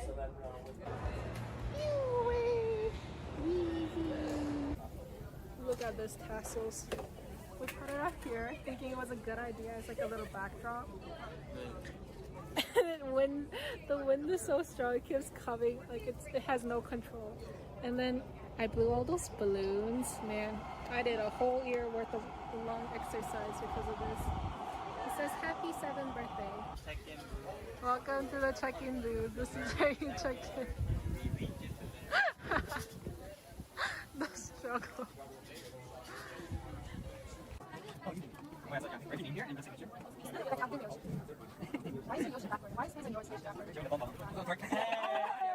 Food. We're getting fed. Thank you. Looks so good. We continue watching. Eat. We got the NACT care pack. Then, so there are 2 breads. There was 3. Sina took one of them. Bag of bones, Cheetos, barbecue, and some more snacks. You can see. Everyone's standing outside because there's no chair. He asked me for a break. What? Between us, break between us. Okay. And then I was like, okay, if you need it, but The vlog that I will never produce. so I go ahead and match the 6 saber first.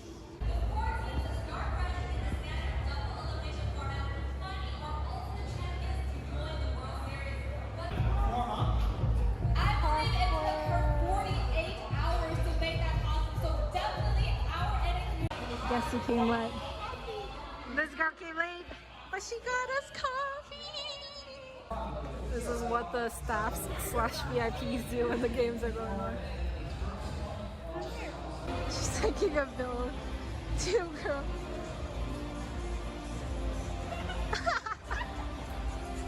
Okay.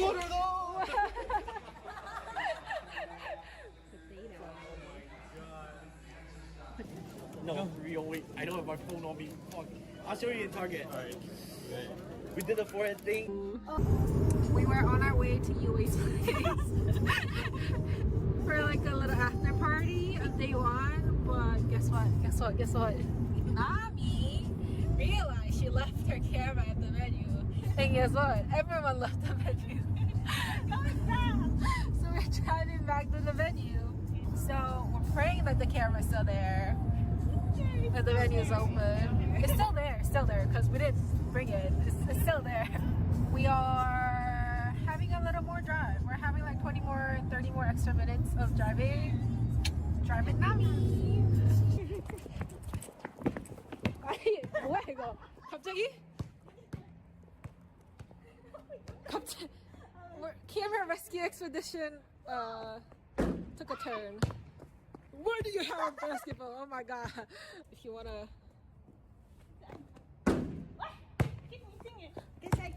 Nami kind of suck at basketball. Third try, no charm. Nami, what if they lock the door? We need your camera. Oh my god. You got this, girl. Yes! We can go home. We can't, not home. We can get dinner now. Finally, yay! Dinner time! The camera's back to its Nami. We got our dinner. Nami. We got our dinner! Yeah. We're going to UA's place now because we are gonna hang out and drink a little. Yeah, it's our house. Let's close the gate. Oh my god, that must be his dog's bed.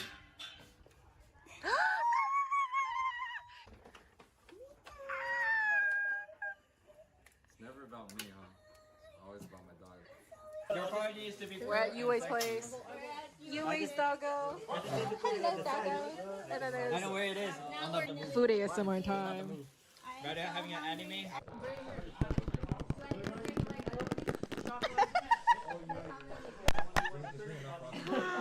대박!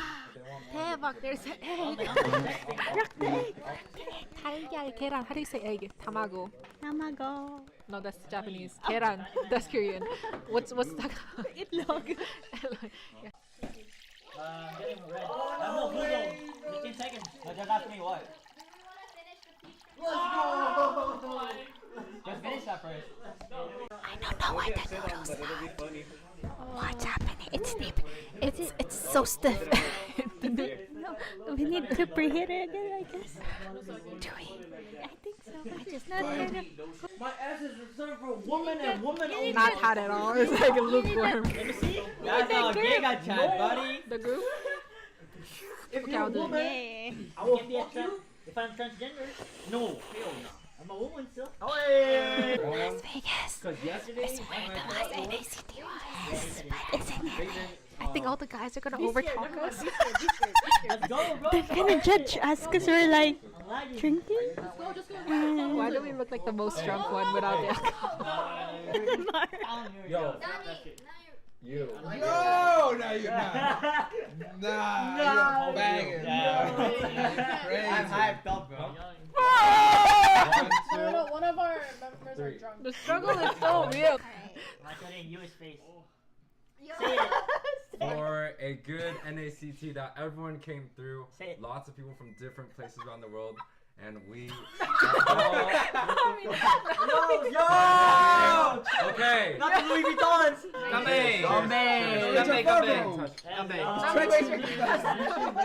We didn't even have dinner yet and we're drinking already. I know, This is a right? bad idea. Yeah.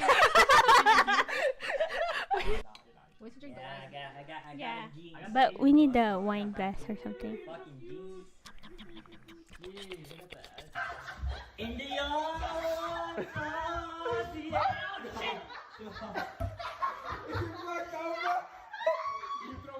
What was on the road? Was it a trash can?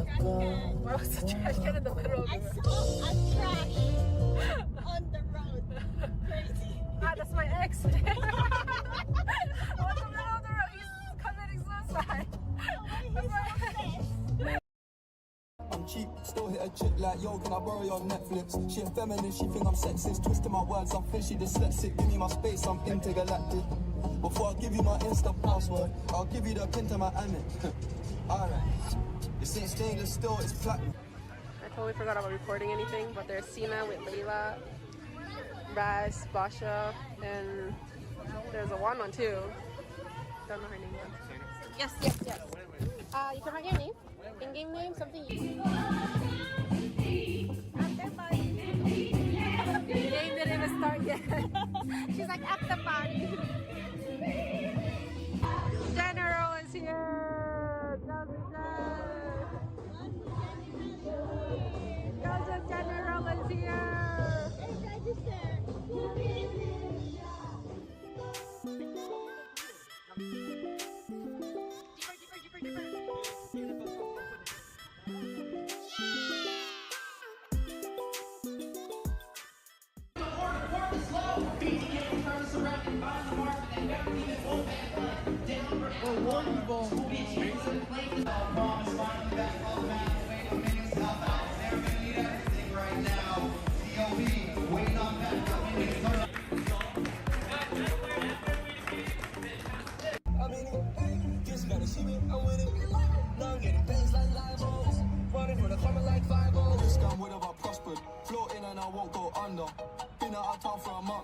Absence made the love grow fonder. UK rapper, UK drill, gotta mention my name. If you talk about it and them celebrate Eid, the trap's still running on Christmas Day.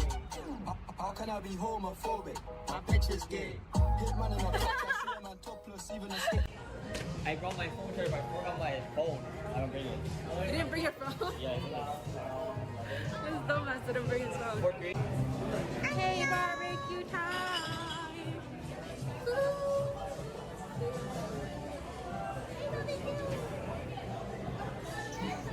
My husband was here. This is my bias. Oh, that's your bias? Mommy likes Stray Kids. I like Shiga.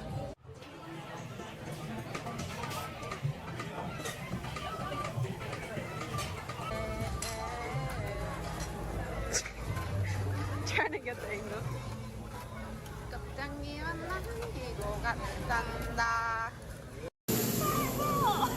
Oh my god, okay.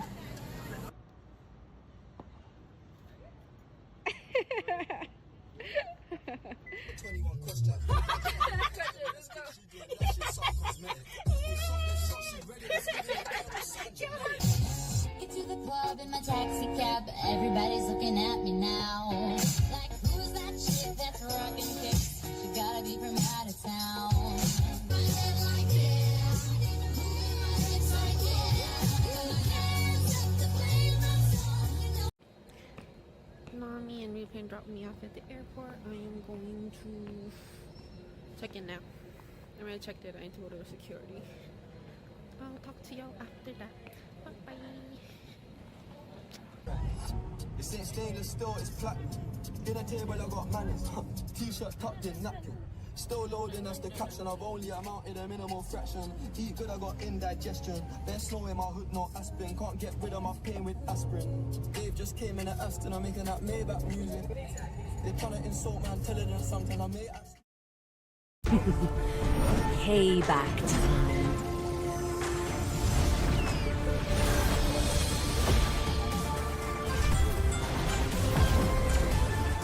My world is the sky!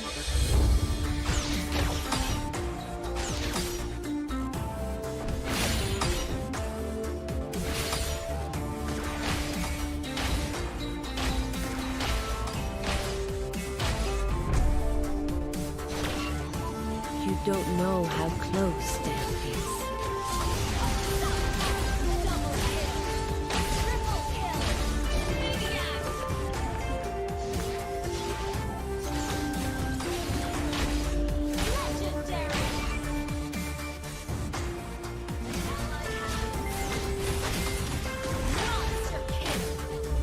Feel my pain.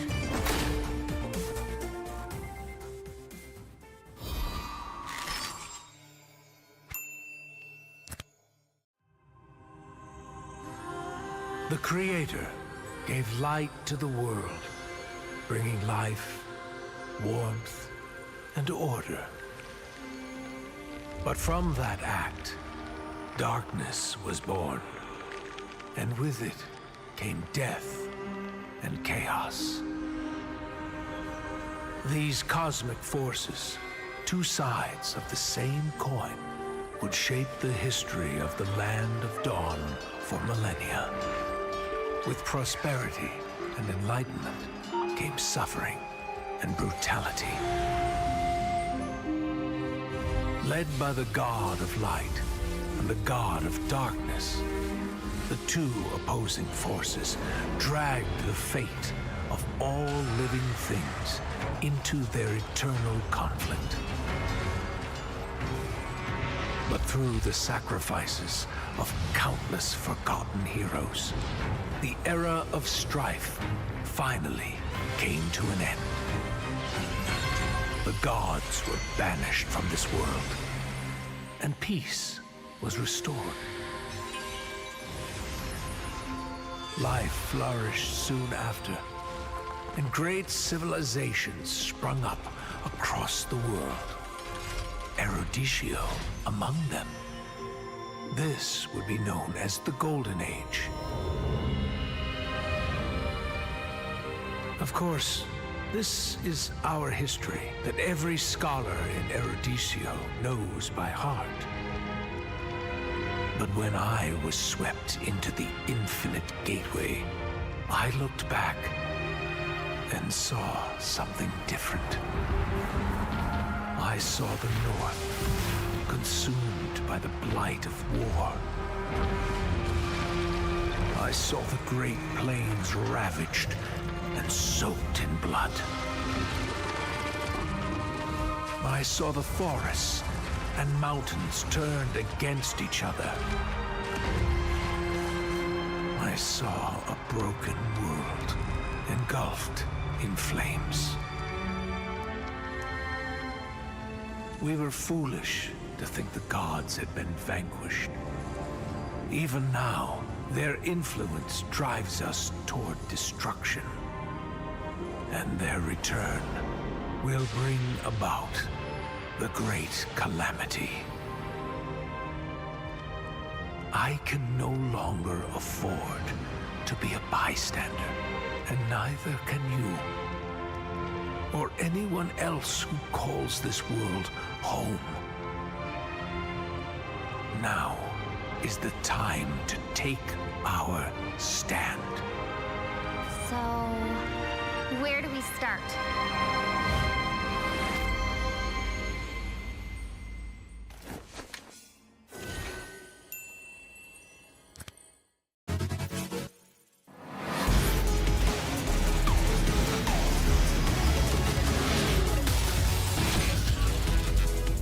Engines roaring and ready to go.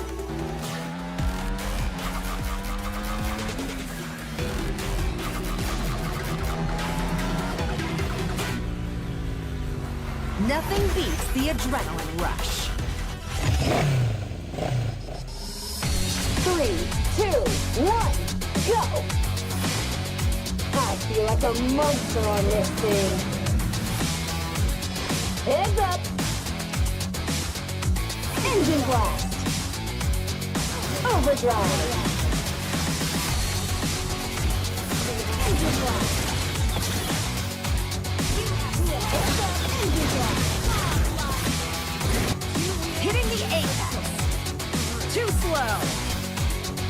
Out of my way. Hitting the apex.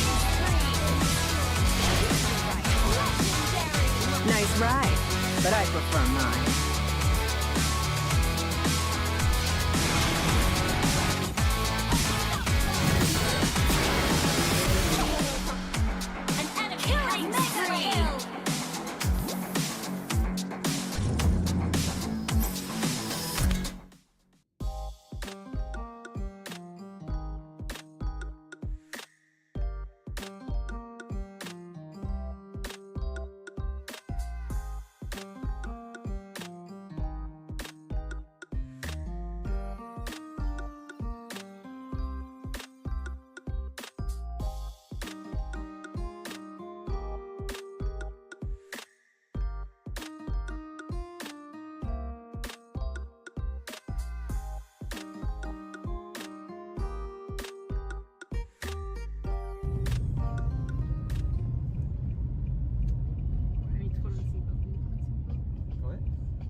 어제 머리 잘랐거든? I become a bowl cut, guys. 여기 옆에 다 지우는 아니야. 아니 그냥 하나 트롤 하기가 여러 가지 있는데 몰라요. 트롤 하기 싫은 거야. 다 잘라서 할까? 괜찮게 자르고 나는 그래서 보통 잘 자르는데. Anyway, that's repaint. We are going Famous repaint. Apparently, he's famous among guys in ML. Apparently. Apparently. 지금 venue 갑니다. 지금 오전 8:37 a.m. and we're heading to the NACT Carnival.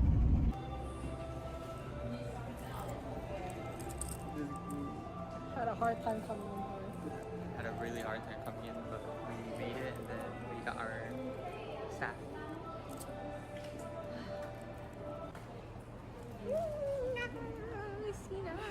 Struggling with her height. Sina. We're like decorating right now. We need to make a hashtag NACT. Someone for 7th anniversary? I think we can make MLBB too. Is it MLBB anniversary? Okay. So then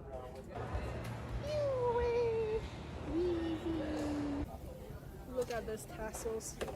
We put it up here thinking it was a good idea. It's like a little backdrop.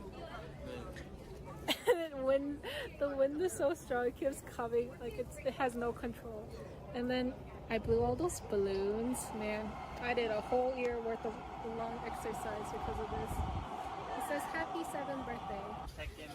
Welcome to the check-in booth. This is where you check in. The struggle.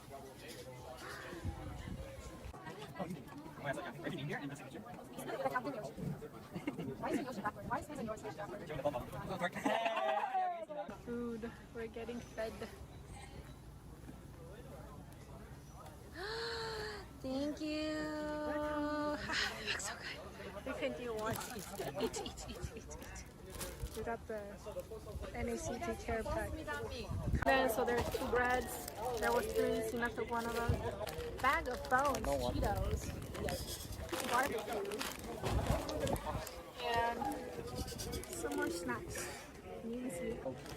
Everyone's standing outside because there's no chair. He asked me for a break. What? Between us, break between us. Okay. And then I was like, okay, if you need it, then I'll. The vlog that I will never produce. So I go ahead and Match the 6 saber first.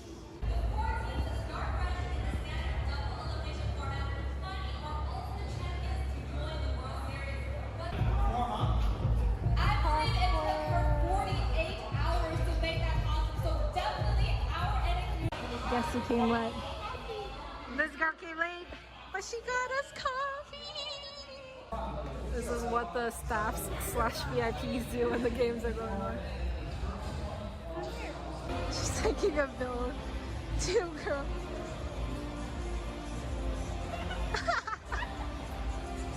Okay. What are those?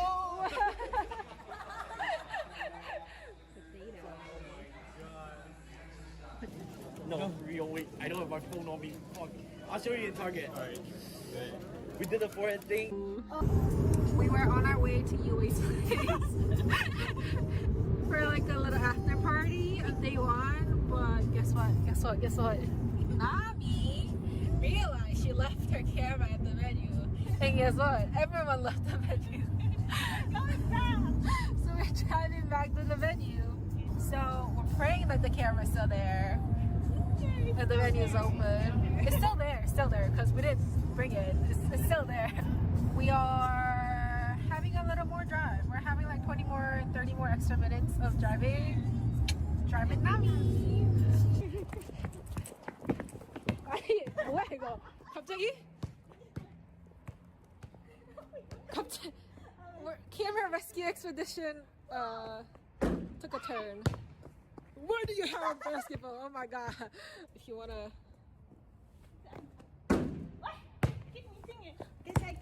Nami kinda suck at basketball. Third try, no charm. Nami, what if they lock the door? We need your camera. Oh my god. You got this, girl. Yes! We can go home. We can't, not home. We can get dinner now. Yes. Finally, yay! Dinner time! The camera's back to its Nami. We got our dinner. Nami. We got our dinner! We're going to UA's place now because we are gonna hang out and drink a little. Yeah, it's our house. Let's close the gate. Oh my god, that must be his dog's bed.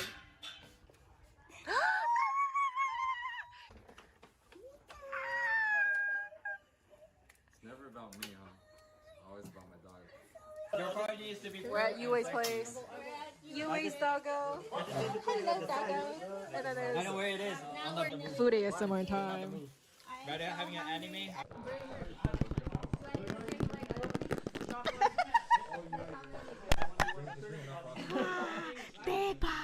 대박, there's an egg. Crack the egg. 달걀, 계란. How do you say egg? Tamago. Tamago. No, that's Japanese. 계란. That's Korean. What's that? Itlog. Yeah. Getting red. No, blue zone. 15 seconds. But just ask me what. Just finish that first. I don't know why the noodles What's happening? It's so stiff. No, we need to preheat it again, I guess. Do we? I think so. I just not kind of. My ass is reserved for women and women only. Not hot at all. It's like a lukewarm. Let me see. That's how gay got chat, buddy. The group? If you're a woman, I will fuck you. If I'm transgender, no, hell no. I'm a woman still. Hey! Las Vegas. Because yesterday, It's where the most NACT was. But isn't it? I think all the guys are gonna overtalk us. Let's go, bro. They're gonna judge us because we're like drinking. Why do we look like the most drunk one without the alcohol? Yo. You. No, no, you're not. Nah, you're banging. I'm hyped up, bro. One of our members are drunk. The struggle is so real. I'm showing you his face. For a good NACT that everyone came through. Say it. Lots of people from different places around the world. And we Yo! Okay. Not the Louis Vuittons! Come in. We didn't even have dinner yet and we're drinking already. I know, This is a right? bad idea. Yeah. Yeah. But we need the wine glass or something.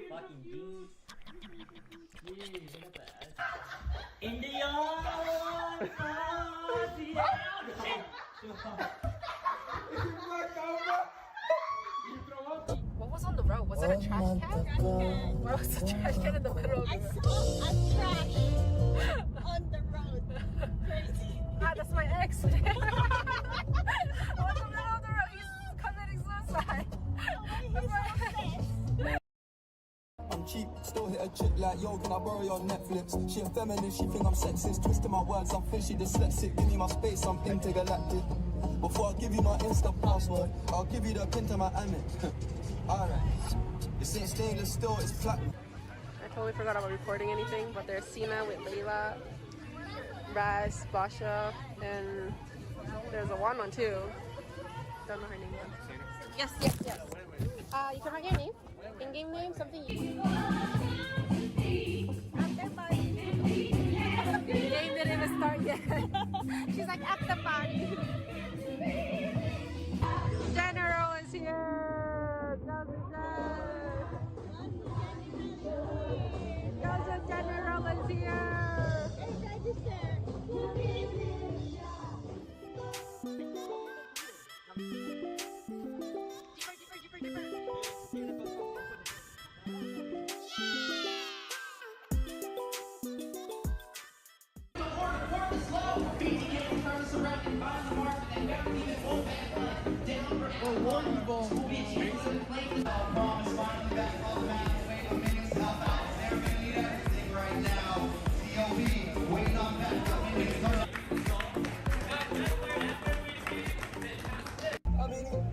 Just gotta see me, I'm winning.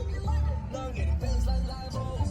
Running for the corner like 5-0. This gun would have prospered. Floating and I won't go under. Been out of town for a month. Absence made the love grow fonder. UK rapper, UK drill, gotta mention my name. If you talk about it and them celebrate Eid, the trap's still running on Christmas Day. How can I be homophobic? My bitch is gay. Hit man in a top, I see a man topless, even a stick. I brought my phone charger, but I forgot my phone. I don't bring it. You didn't bring your phone? Yeah, This dumbass didn't bring his phone. Hey, barbecue time!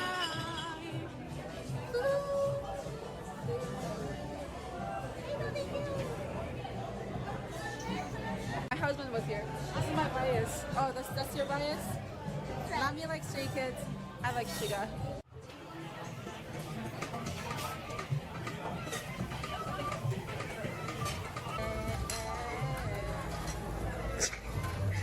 Trying to get the angle.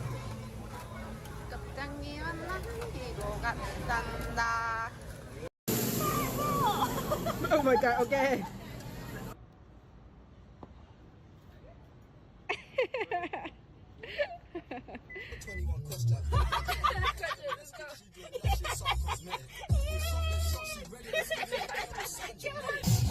Get to the club in my taxi cab, everybody's looking at me now. Like, who's that chick that's rocking kicks? She gotta be from out of town.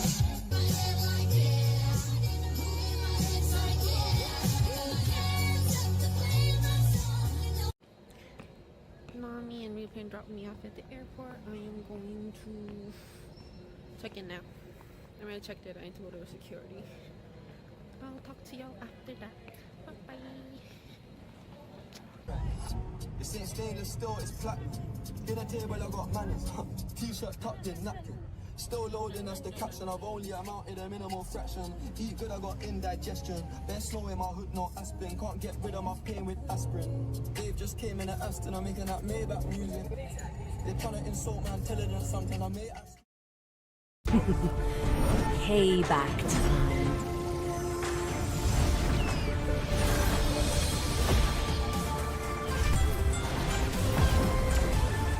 My world is the sky!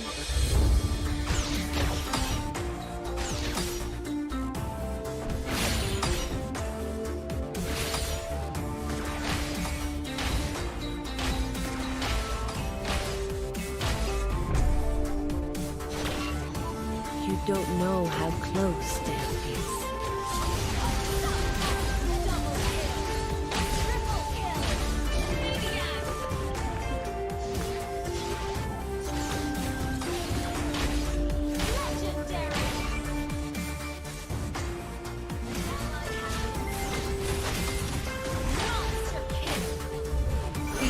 my pain.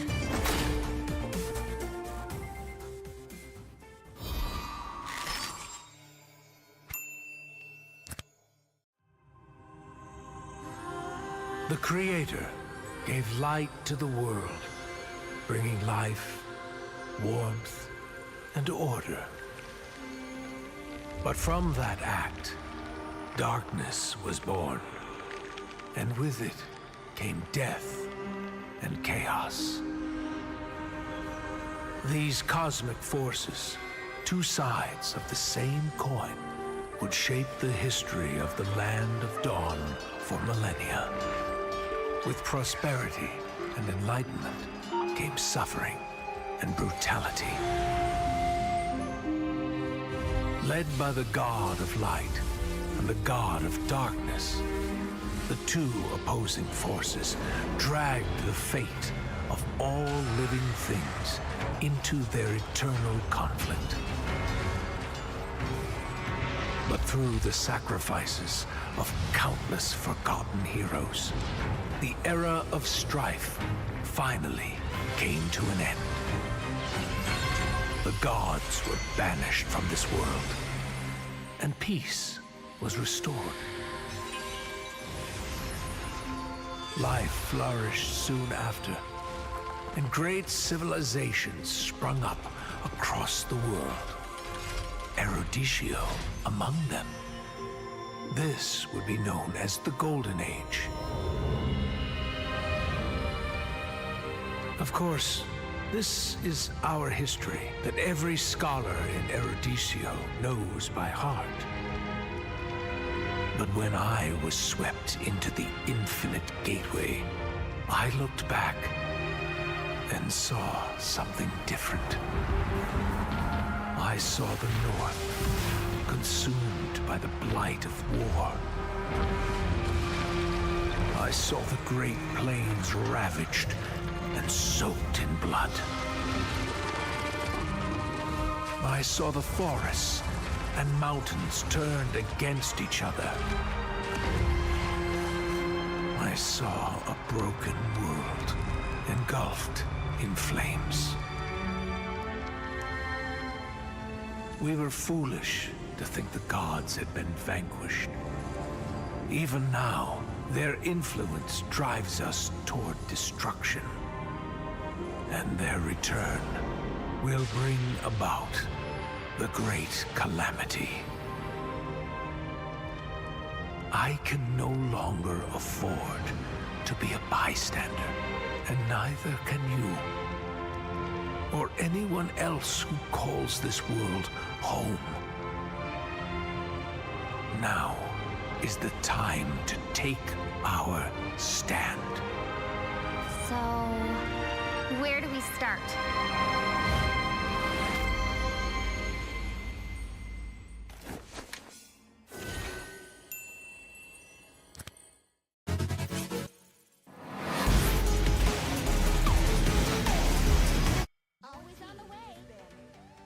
Welcome back to the House of Pisces X Nighthorde tournament. This is week 2, day 3 for the top 16s. The House of Pisces has partnered with Nighthorde and MLSA to provide 16 teams the opportunity to compete in a single elimination tournament for a total prize pool of $1,000 USD and 100k diamonds provided by Moonton. Today's schedule, which is going to be the Saturday of the 21st, we already had a lovely game, Bloodhounds versus Cloudbound Academy. Bloodhounds was able to take the game with a 2-0 sweep, and now it's going to be Empyrean versus Nighthorde. And I know, sorry, we had a little bit of a delay, a little bit of an issue, but we will jump straight into the match. And today, for casting, we have two lovely hosts here. We got Mr. Inquirky on the left hand and Rem on the right. Inquirky, how you doing today? I'm doing great, man. Looking forward, very excited to head into the second series in between Empyrean and Nighthorde. Before we get too far into the matchup, the perfect duo on the screen alongside with me is Master Rem. Master Rem, how we feeling? I'm doing good. You know, I'm excited to see Empyrean in particular perform in this game. Eunice is on there. You know, I ride for my girl. She can be the mid laner. She can be the roamer. I don't know which position she plays for on Empyrean, but I'm really excited to see how they're gonna fare up against Nighthorde here. It's going to be a fun one. I think regardless of where Eunice goes, it's always going to be fun to watch someone you're really close with. You know, the MLSA crew, NAC2 crew, really familiar with Eunice. It's going to be funny to see her out here competing. She better not bronze. I'm going to let her hear it. I'm going to tell her, like, all these games you done watched, all these hours you put in watching the best players in North America, and that's what you decide to do. So we're definitely gonna have to make sure we keep tabs on her. I'm gonna be on her a little harder than the rest, but it's gonna be a fun matchup regardless. Nighthorde, one of the teams from NACT that placed up there in the top 8 as well, made it into the playoffs. So it's gonna be really interesting to see how they do in Empyrean with Eunice. I think this team's been around for a little bit, if I'm not mistaken. I know there's been I think there was another Empyrean roster as well at one point. I don't know if this is the original one or not. But with Miss Unipoo on there, it's going to be fun. They go in for the Immortal first pick here, though. Rim, how you feeling about that?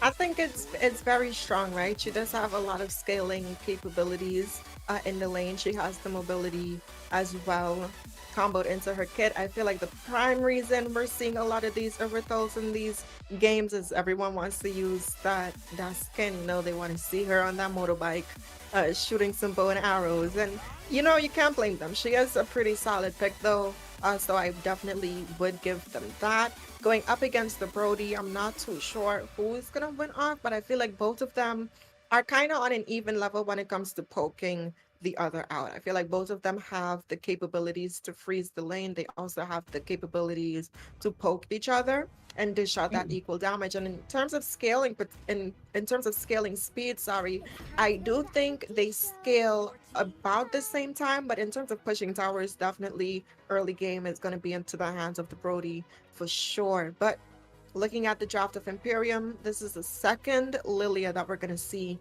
played this time around. Unipoo there, gonna go ahead and pick it up alongside Super James on the Akai in the jungle position. And that's something that has kind of lost its spark, but maybe we'll see it shine again. I think it'll do well. It did recently receive a bit of a buff to the Akai pick. I do like the fact they go for the Lilia. It is something that can let you get out in the mid lane pretty much the fastest clear. I think only really rivaled or matched by Gord. Actually, I think Gord's a little bit faster, if I'm not mistaken. But Lily is definitely one of those picks that can help you get out on rotations, and it's probably what they're going to be need if you want to talk about helping this Immortal kind of transition during that laning phase up against Brody. If Unipoo can get out and make this rotation to gold lane, they should be okay. It should be really easy, but they do lock into a failure here from the side of Nighthorde, so may be able to catch up with them, if not just kind of trail slightly behind on rotations there. It'll really depend on what they lock in for their mid lane to match up with it, but things are looking pretty good, looking pretty standard. I like them so far.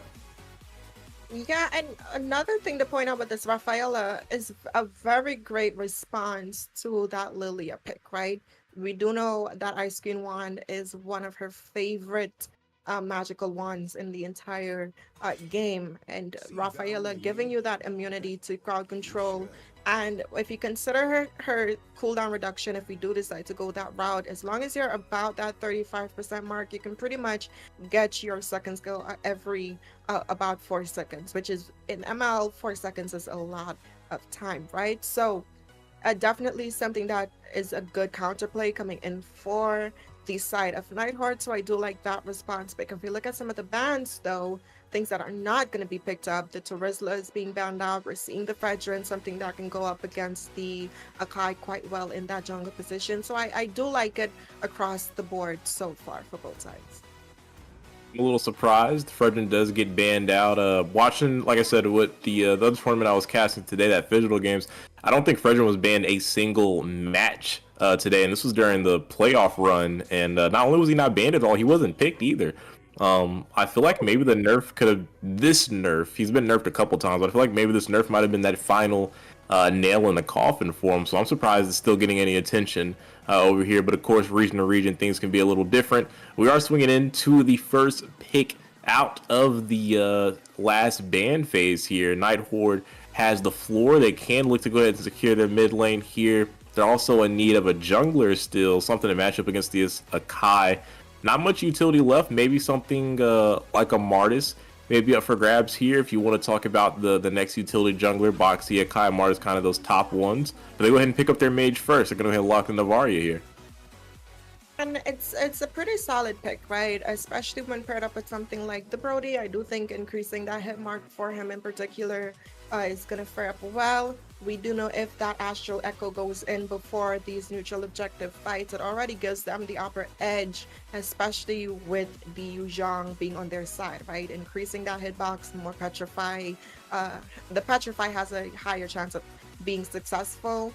And I think it's just great for that pressure overall. And having the Rafaela alone right now for their frontline presence and vision control, it definitely helps locking in something like the Novaria. So you have a little bit more freedom when checking these bushes, so you can have an easier time rotating. Because if you look at the draft coming in from Empyrean, they have so much camping capabilities. They have a lot of dive pressure. They could sit in a bush for as long as it takes, and that's all it's going to take, right? Especially when you have something as aggressive as the Edith pick.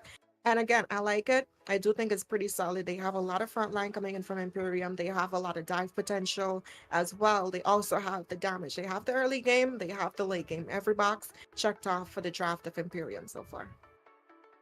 It does seem to go ahead and cross the T's and dot the I's in my books as well. We'll have to see what the level of execution is there. This Benedetta and the Akai both holding onto the right here. I'm pretty sure Benedetta should be letting go of that. Probably take care of that in the last preparation round. They're arguing right now. Solo queue experience, definitely jockeying over. Hopefully they come to the conclusion that Akai XP is not so good there. Not it. But I finesse locking in the lands a lot. I was thinking more in favor, like I said, of the Martis, but I guess Lancelot does have the skills to kind of work around an Akai. I think it's a little more risky per se, but does allow them to be able to access the back line. He is a bit of a utility jungler too, right? You can build the hybrid Lancelot and still dish out over 30% damage. You know, he doesn't need a nerf at all. So I've seen it work out quite well. You don't have to go full damage, and he's still gonna be able to dish that out, but you're gonna dish it in for us as we go into this game here. Oh man, it's gonna take a while. You know, that loading is it's tricky, man. You know, it's kind of stuck there. But you know, while it's loading, something really funny. I was talking about earlier that mix up, right? The hybrid build. I started calling Lance the Hannah Montana build, right? Because you get the best of both worlds. Ooh, I like really, that. really good. I know it's a bar. It's crazy. But I pulled that out today, and I feel like I'm gonna let it stick. But speaking of stick, we're not going to stick too long on the jokes and the intros here. It's Cloud. Oh, my goodness. I'm getting thrown off here with the names. Empyrean up against Nighthorde. Game 1, Series 2. In between two very, maybe even teams here. Maybe one of the most even matchups we'll get here tonight. Absolutely right. And looking at some of the win conditions coming in for both sides, Imperium, they do have the rotation capabilities here. We're seeing them already getting Yuki pretty low. It is very low right now. Yuki is going to be able to escape though, so no one's going to fall. But like you said, that's some pressure coming out from Empyrean nice and early. Yeah, so again, them with the rotation potential, again, playing with their strengths with the Lilia and her wave clear. Yes, the Novaria does have decent wave clear, but Lilia still remains one of those mages that can kind of just get the job done in 2 seconds and go about her business. And we can definitely see that they're making their way to the top side. Juki there for some vision control, but Imperium's not heading out just yet. They're still trying to keep the pressure in the top side, and that's what I want. You know, I love to see when teams focus on the gold lane. That's your key to victory. That's going to be the one to push your towers and open up the map, but engage here. Right over the shoulders is Houdini. He's not going to be able to escape this time. It doesn't have that spell available to flicker yet. Forced to use on the bot side, so now able to capitalize on that knowledge. Empyrean strikes hot and strikes first in this match. And that's one of the downsides when you have a support as your roamer, but right now more going on. Kohari will pick up a kill. That's going to be a second kill to the side of Empyrean, unanswered right now, taking a quick gold lead in the economy. And this is what they want, right? Especially with their composition. I like the fact that Aretha was the one to secure that kill. If you look at some of the early game components right now, she looks like she's going to build in for either the House Claws or that Windtalker to get that first item spike. And looking at her goal, she's already 2K right now, but the turtle has been proxied, and we're seeing a little bit of an engage happening here. A little bit of one. They are jockeying for a position. It's a WWE, a bit of a wall wiggle entertainment going on here. Electro Blow goes out, catches Yuki in its grasp. Won't be able to find the kill. Down is the BBD trying to pick up the kill, but he's going to be turned around by Unipoo. That man just got pooed on, I ain't going to lie. Dropped him. A third kill for EMP. His Nighthorde will be forced to give up the first neutral objective. Yep, it's gonna go ahead and send Lancelot back to the side of his jungle, and the turtle is gonna go into the side of Empyrean uncontested. Though we did see Suki Nox being able to get a little bit of that gold plating from the tower, which is always good, right? You can passively earn your gold, scale up. You do have time as long as your team can kind of play it slow. And when you have a roamer like a support, you kind of have to, right? Especially when your jungler is not exactly a chunky boy, but someone who actually just builds the items for some of that defense. A good snipe coming in there, landing onto Kohari, but we're seeing both teams. The Astral Echo goes down here. Something might potentially happen. It could, and I think it will. Onward with the Earth Shatter. Yuki gets caught out in a bad way. Now with the heavy spin, they're going to combo on him, and Muex will find the kill. But they didn't stop there. Ifinesse gets locked down. Primal Wrath will pick up the double. And Empyrean in complete control right now. And here comes the sandwich. This is a ham and cheese combo, a peanut butter and jelly, if you will. Over the shoulder. Get over here. Sukinox will find a trade, but he will be taken out. Nonetheless, it's Kohari will pick up the kill, and they'll be able to lock in and find this tower. Super Droid down on the backside with the Electro Blow, trying to find a kill here, trying to pick up something on Axel, but he only will be able to force out the flicker, but that's good enough, as EMP has really went ahead and put a good amount of distance in between them and Nighthorde. See, and this is the power of the Aretha pick, right? When you pick up something like this, you need to get it out of that lane as much as possible. We saw in the game before, there wasn't much rotations, right? There's two of the same heroes on the board. We're seeing the Lilia as well as the Irithel. And when your team can capitalize off of your strengths in the early game, that's all that matters, right? Speaking of things that matter, some early game items being picked up here. We're seeing some blows being backed off here, but nothing much is going to happen out of it. The Irithel, though, she was able to pick up that House Claws to get some additional crit as well as a sustainability, but looking for the flank here. They are trying to go ahead and maybe find another sandwich, but they are going to go ahead and just back up a little bit. Don't need to force anything. Turtle's up for grabs. They have a lead. All they have to do is be in control of the pit, and Nighthorde not even going to be able to come contest. As you can see, Ifinesse is on the complete opposite side of the map. It looks like they maybe want to go for the tower, but this Benedetta, Super Dre, so mobile, will be able to get back to lane and pick that up. But down on the bot side of 1v1 of Akeem, Suki Nox, as he gets hit by the parkour move, back flipped on his face, but then he gets flipped over again. And Kohari will go ahead and pick up their third kill of the game. And the Windtalker just got picked up, so a little bit more mobility, meaning a little bit more damage out from the Irithel here. Now, I don't know if I'm watching a 5v5 or I'm watching gymnastics, because the way I'm seeing people being flipped, turned, and rotated right now, it feels like they're practically doing a dance number. Are they going to be performing in the Super Bowl halftime show? Stick around to find out. But Empyrean, though, they're definitely sticking around, making their presence be known in the jungle of Nighthorde. Another engage goes in. Another Earth Shatter and another kill. Spider James will pick up the kill. Hang on. Primal Wrath gets popped out by Munix, now dropping the DPS onto Yuki. Unipoo will find the kill. There goes the pass, but it won't do anything now. Headbutt, gonna miss the mark on the Ifinesse, but they do find the tier 1 tower mid lane. EMP making their presence be known right now. But in the top side, we're seeing this Death there trying to get some damage onto the tower. He did get Dre quite low. He decides to go in, though, but the rest of the Empyrean is making their way up there. Potentially going to see an outplay coming in. The heavy spin does land. And the final slash. It was nothing more than a bait the whole time. Super Dre knew he was never truly in harm's way. The reinforcements, the cavalry, if you will, came marching along to assist him in that kill. And that's what they say. Teamwork makes the dream work. And again, I have to give credits to the rotations coming in from this side of Empyrean. I know UA definitely smiling, feeling like a proud parent in the background there. Y'all can't see him, but he's blushing. His foot is shaking right now. You know, he's tingling. And honestly, that's what you want, especially when you have history with the team. Seeing them perform and rocking their heroes quite well. Definitely, like I said, right in the draft, Empyrean had all of the check boxes. They had the early game potential. They have the dive potential to get to the back line, to keep this Novaria off, as well as target Sukinox. So I think they've been playing their draft quite well, but there is still a lot of scaling potential for the side of Nighthorde. The longer this game goes, the more items that's picked up.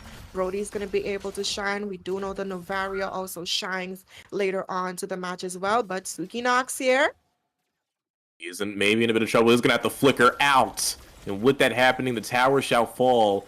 The outer turret down on the bot side into the hands of EMP here. Maybe looking for a little bit more. Maybe want to try and push onto the mid tower next. All they got to do is clear it and be able to open up the space. They already forced out the flicker from Sukinox, so he's very susceptible to a well-timed dive from them if they do look to force more. And the way that Empyrean has been diving, they're not all coming from one direction. They're kind of getting you trapped. So regardless of where you decide to go, see, look at them. They have one member on the backside, and then you have the ETA that can apply some additional zoning as well. So it's like, who are you really going to pick off here? It's going to be very risky for the side of Nighthorde to really catch someone and benefit off of that. But I do like that they're still going in. If we look at the levels right now, Finesse has been farming quite well. He's still on the level of Super James here. The gold isn't that far off in terms of the junglers, but an engage. They are looking for the dive. They want to force this tower down. BBD comes out, but Super Dre will take out iFinesse. Be able to escape as well. Unipool will take out Depth. That's two members in a tower quickly into the hands of Empyrean. They pop the conceal. It seems like they want to go for a little bit more. They'll clear out the top wave. I don't think they're going to force. They got a Lord coming up. Uni very low. Needs to be careful. Axel trying to line up a shot, but Munich will go ahead and eat that up for breakfast.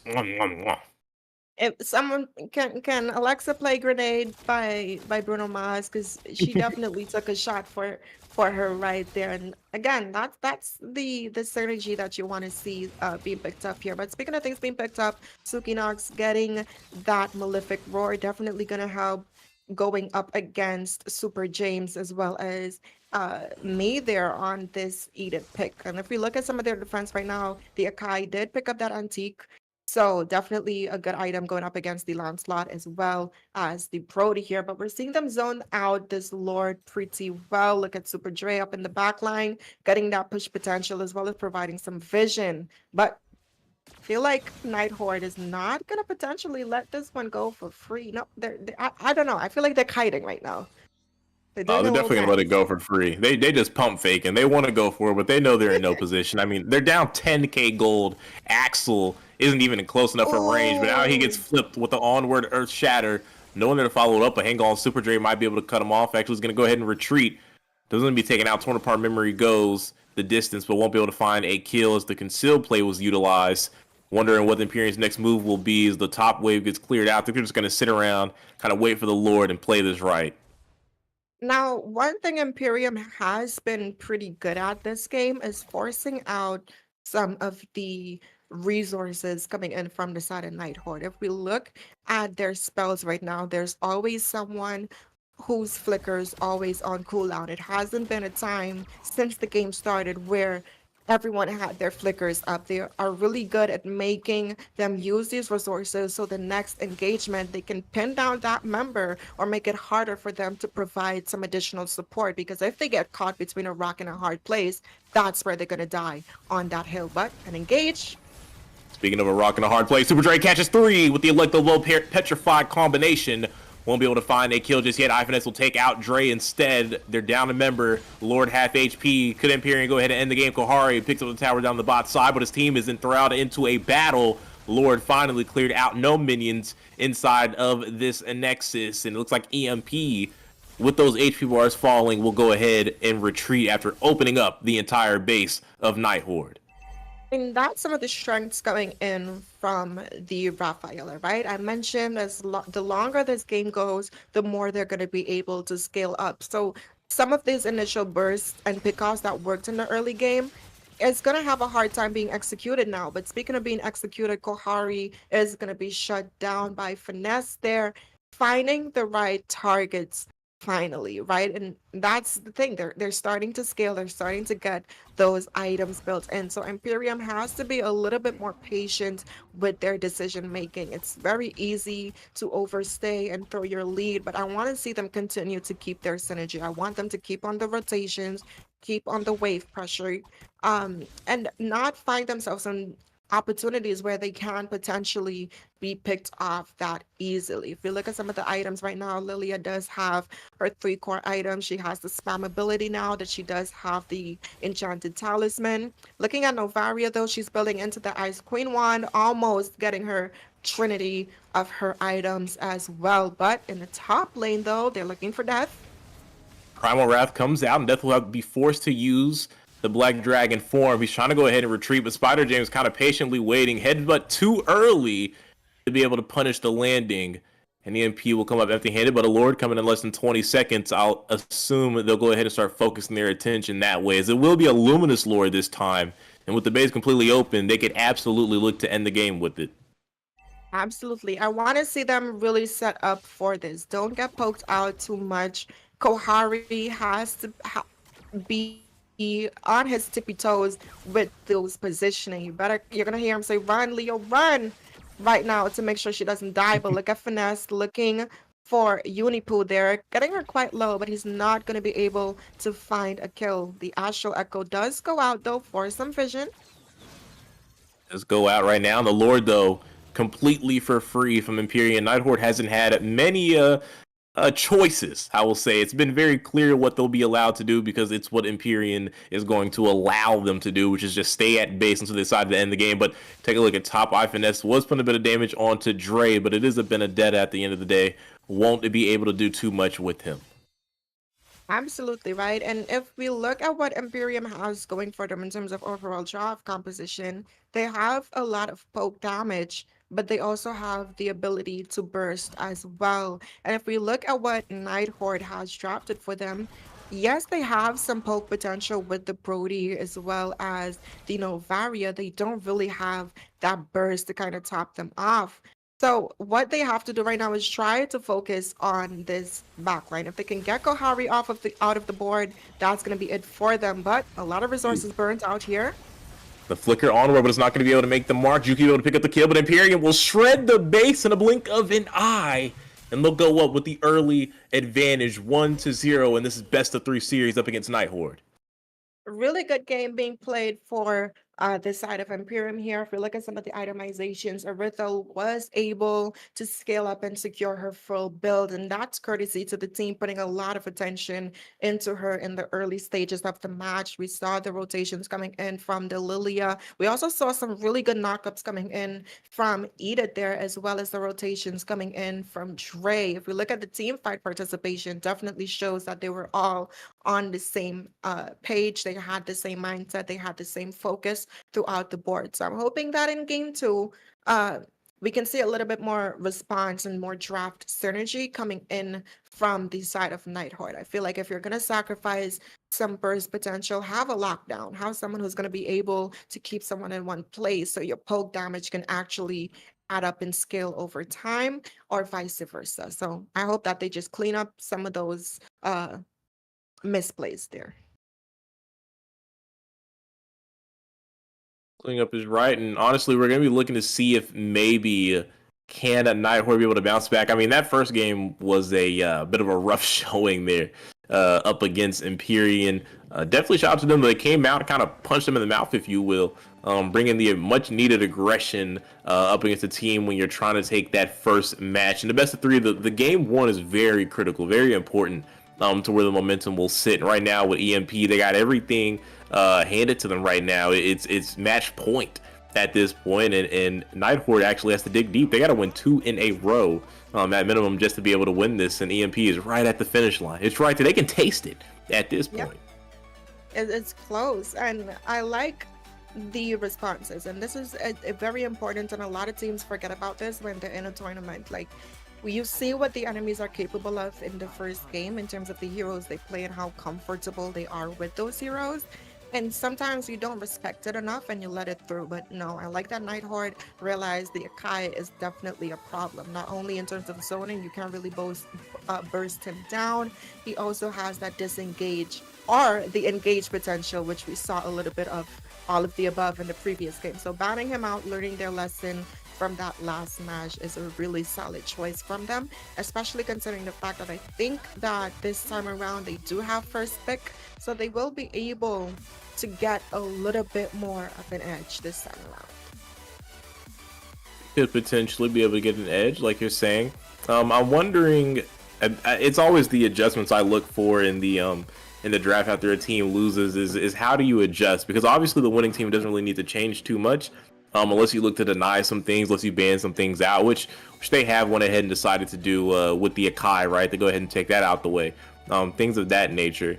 And the Bruno as well. So now it's okay, you've made an adjustment there with the bans, trying to limit some things. Obviously, you're going to let some things through as well, but you're reacting to the game one. And it looks like both gold laners actually got the respect nod as Irithel and Bruno get banned out. So we won't see that reoccurring matchup or even a reoccurring pick.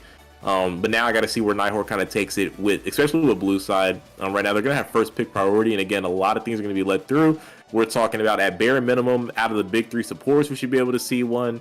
I know the teams haven't been taking them, which is very strange. I know the hot patch came out recently to kind of nerf them, but I'm telling you now, I've been watching them in physical games. A lot of teams thought the same thing. They let them through, didn't ban them, and then they get picked and get absolutely dog walked. So then, okay, there we go. So they go ahead and actually, I don't know why they banned out the Mathilda, their first pick. I'm not sure. I guess maybe it's not in their hero pool. So yeah, potentially not a comfort pick, which is fair, right? You put your mage or your Romor in something that you're comfortable with, and if they're not, go ahead and ban it out. You know, it's better just don't have it in your match as well. But you mentioned the supports both being banned out there, and actually I do like that Raph is being picked up here. First pick, it didn't work out in that role position last game for them, but maybe this time around we may see a little bit of adjustments to that playstyle. I mean, it was an easy look for me. As soon as the Angela got banned, it was Wrath right away, and they did lock it in. Now, this Frederick I'm a little concerned about. Like I said, did not see him in any matches today with 0 bans. So apparently, I don't know if teams were kind of testing him out in these other events, or maybe in some scrims in between the tournament dates. But no love for the Frederick, man. And with this Raphaelia here to kind of help with the kiting, could be hard to duel against. They do go ahead and lock in the Lilia. It did play a pretty good part, and like you said, or like at least in this flip side, it works in favor for Nighthorde as well, because it does have that counterplay. Obviously, when they had Yuki in there, didn't really pan out for them, but maybe this time with a different roamer, I guess that would be Fish this time. It should help them out, and with the Boxia, composition is looking kind of strong, right? So I do think that Fish is going to be going up in that gold lane, and one of his comfort picks has been that Melissa. He really excels on that Melissa pick. I'm not too sure where her position is in the meta right now, but I do know she's still capable of dealing a lot of damage with that. I mean, what more can you say, right? So they did go ahead and lock in the Melissa. So Sukinox is going to be the roamer this time around. Which is good. Right? I've seen her play the Raphaela before, definitely solid on it, and I'm hoping that this time around they can kind of showcase that skill and utilize some of her power. Now I do like that Finesse is actually matching up what he's going up against in terms of that jungle precision, matching the utility jungler with the actual utility jungler. And unlike the Lancelot, this Basha, yes, he is that tank, but once he catches you, it's very, very hard to escape. And when you combo him with the slows coming in from models there with the Melissa, as well as the slows coming in from the Raphaela, you're going to have a very hard time escaping.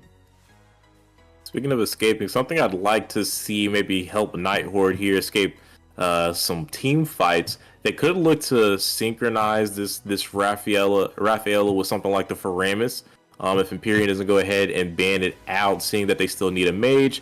Valentina's off the board, and Wrath and Faramis has been a very disgusting combo to deal with, and they do ban it out, so that's definitely a really strong read from Empyrean. to go ahead and take that away from him. So there goes the game plan from Nighthorde right there. Got to figure out a new mid laner to kind of replace that guy. It's really been all the rage in Paris. But now final ban over here from Nighthorde. Side of EMP, they still need a roam. They still need a EXP. Looking at roams, maybe they need to get. They can't really let any dive come through, but I don't think maybe the dive will come from the roam. So maybe a Minotaur ban could be okay. Maybe play. He's kind of like the next, at least in my opinion, stronger roam. Maybe something like a Grog. Actually, go for Edith. Wow, interesting there. I guess it did play pretty well last game. Yeah, so I was gonna say it's just like a matter of respect here.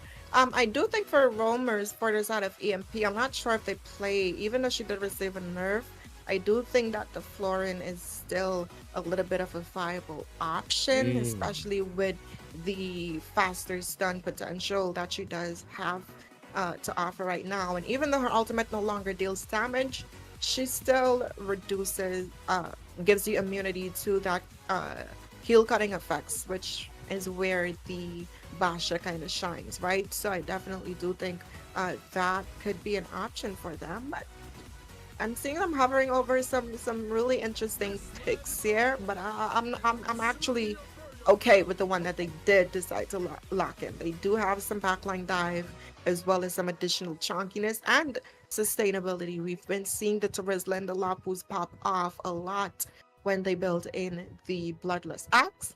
So I like it. He also does have that CC immunity to go into the go away from the Melissa. So that's not going to work. For a beautiful answer if he does decide to go dive for there. Terizla's a great matchup here up against this Lapu as well. Normally what you see when you get that soft support in the position 5, but something you don't see, I haven't seen this in a very long time, this Alice will be going to the mid lane to match up against this Lilia. I was wondering what they would go for. Originally I was going to say Farsa until the Lapu showed itself, but very unorthodox adjustment here from the side of Nighthorde. And Empyrean still want to stick with some of the pick off from the roam potential. They're going to lock in the Cho. It ain't for everybody. It ain't as simple as playing Edith, but we'll see if they can make it work here, Rem. But how are you feeling about these drafts, and which one kind of got your eye on being able to take the edge here? I think for the overall dive potential, I definitely believe that the side of Nighthorde takes the cake in the team fights. However, their scaling is a little bit on the slower end for them to get damage, right? It's their draft caters towards that mid to late game, whereas Empyrean, again, having something like the Lilia, the utility jungler like the Fedrin, and then Kohari on this Beatrix, 3 solid early game picks. And if you look at the EXP laner, yes, it's balanced, but it's still relatively favoring that early game. So I do think in the early, definitely I'm gonna give it to Empyrean, but if it gets the late game, I'm fearful for Empyrean. And I think anyone would be a little fearful when things are kind of looking not in your favor. But right now, Rim, we're heading into game 2, match points into the favor of Empyrean. They do have the advantage, 1-0. Nighthorde looking to dig themselves out of the hole that they dug from game 1. And right now with the drafts, looks like they have a pretty good chance of getting it done, but we'll see how it translates for them as the match develops. Yep, we're already seeing the level 2 for the mage as well as the roamer rotation being put in here, getting Axel quite low early on, gonna force them on the back end here, but they're not having quite an easier time in the top lane though, having Death on this Terizla. He's a little bit more dominant in that lane, so he can kind of be a little bit more of a driving force. And we're going to see him shine, right? He's one of those EXP laners. He has the ability to rotate. He has the damage earlier on. Like I mentioned, they're pretty balanced. But in the mid lane, though, we're seeing a lot of attraction. Both teams kind of just trading blows here as they were fighting for the Lethal Wanderer, which is going to go into the hands of Nighthorde.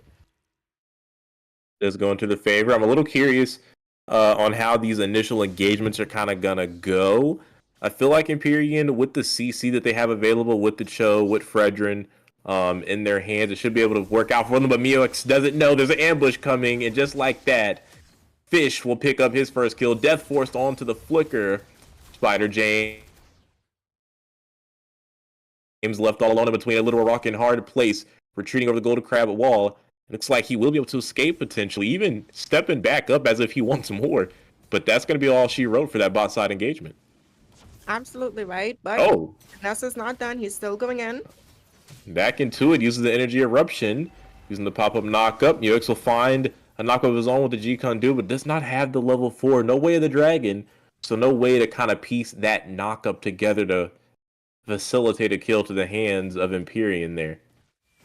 Yeah, we're already seeing Lapu there looking at Cho actually giving some vision there. Sorry, both teams kind of setting up for this turtle. This Bravest Fighter stance does go in though. He did try to go ahead and land the stun, but it completely misses the mark. Venerage coming out from Kohari. I actually thought maybe he would help them in this siege for the turtle. Unipu stepping up, does have the black boots, so she can definitely play this very dangerously. Now she goes for the reset. Turtle still up for grabs. Huge penalty zone comes out. Death will find the kill on the Unipu. Number still going. Anyone's turtle. Spider James will walk away with it for Empyrean, even though Nighthorde picking up the kills. They lose the battle, but potentially able to win out on the war here. Super Dre back into the fight with the Bravest Fighter stance. Very uncalled for, but he will be able to find the kill. Lands the stun. Thought he was going to be able to survive. Maybe there. Sukinox will trade him out. But the Way of the Dragon will not do enough to help him out there. But it was a bloodbath for that turtle there, Rim.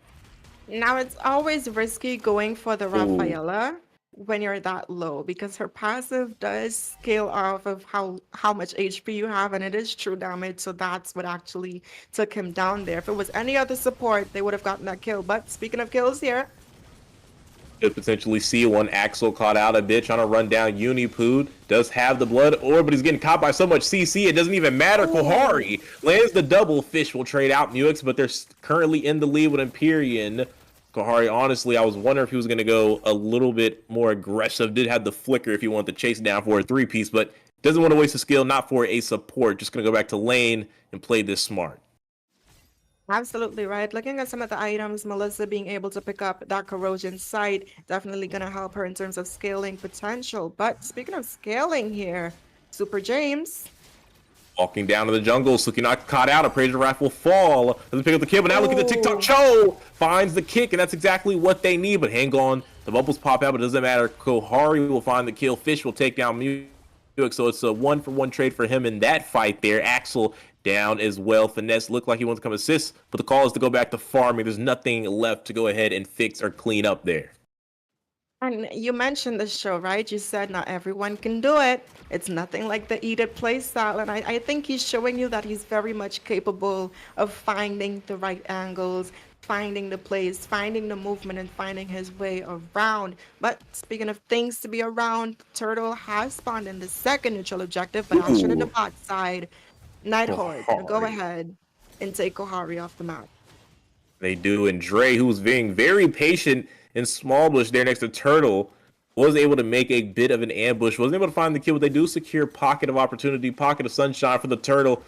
Unipu forced to use the black boots. I don't know if it's going to be able to save her, and it will not. Spider James picks up the Turtle, but Death will find the kill. Retribution used from Finesse. They're looking to try to stop Spider James from being able to advance forward, and they will. Suginox finds the second kill. The holy healing, but also the holy killer here for the side of Nighthorde. Now, if he was able to land at Appraiser's Wrath, I knew he was going to get a chunk of his HP back, but they were able to take him out in time. Speaking of things being taken out, down in the bot side, we did see Fish being able to take that tower in the bot lane as they're making these rotations to the top side, though. Are they going to be able to save the tower in time? Yes, they are, but Dre is in a bad place right now. He is. He does have the flicker and the tower behind him, so he should be able to be safe. But plays like this, especially now without the flicker, could come back to bite him later on. Death, though, will be taken up by Kohari. The gold laner for Empyrean has stepped up in a huge way. He's 4-1-0 and now locking on to the tier 1 tower in mid lane. But here comes Axel. If he has anything to say about it, he'll stop him. Unipo with the black boost, but it takes it right back to tower. Maybe not have been the best play to use the ultimate, and now will be punished by Finesse. His Nighthorde will pick up the kill in the top side and a tower to go ahead and trade it back out. Muix is looking for the knock-up, forces out the Blood Ode from Axel. Now he's caught out. I don't know if he'll be able to sustain, but he will the ultimate. Huge regen capabilities there. Absolutely, but away the Dragon lands. More TikTok and diminished rage, but the Vengeance will find the... as the second turtle will spawn in. Empyrean is definitely going to look to keep the positioning here. Missing the G-Condu, Axel teleports right behind him with the instant transmission.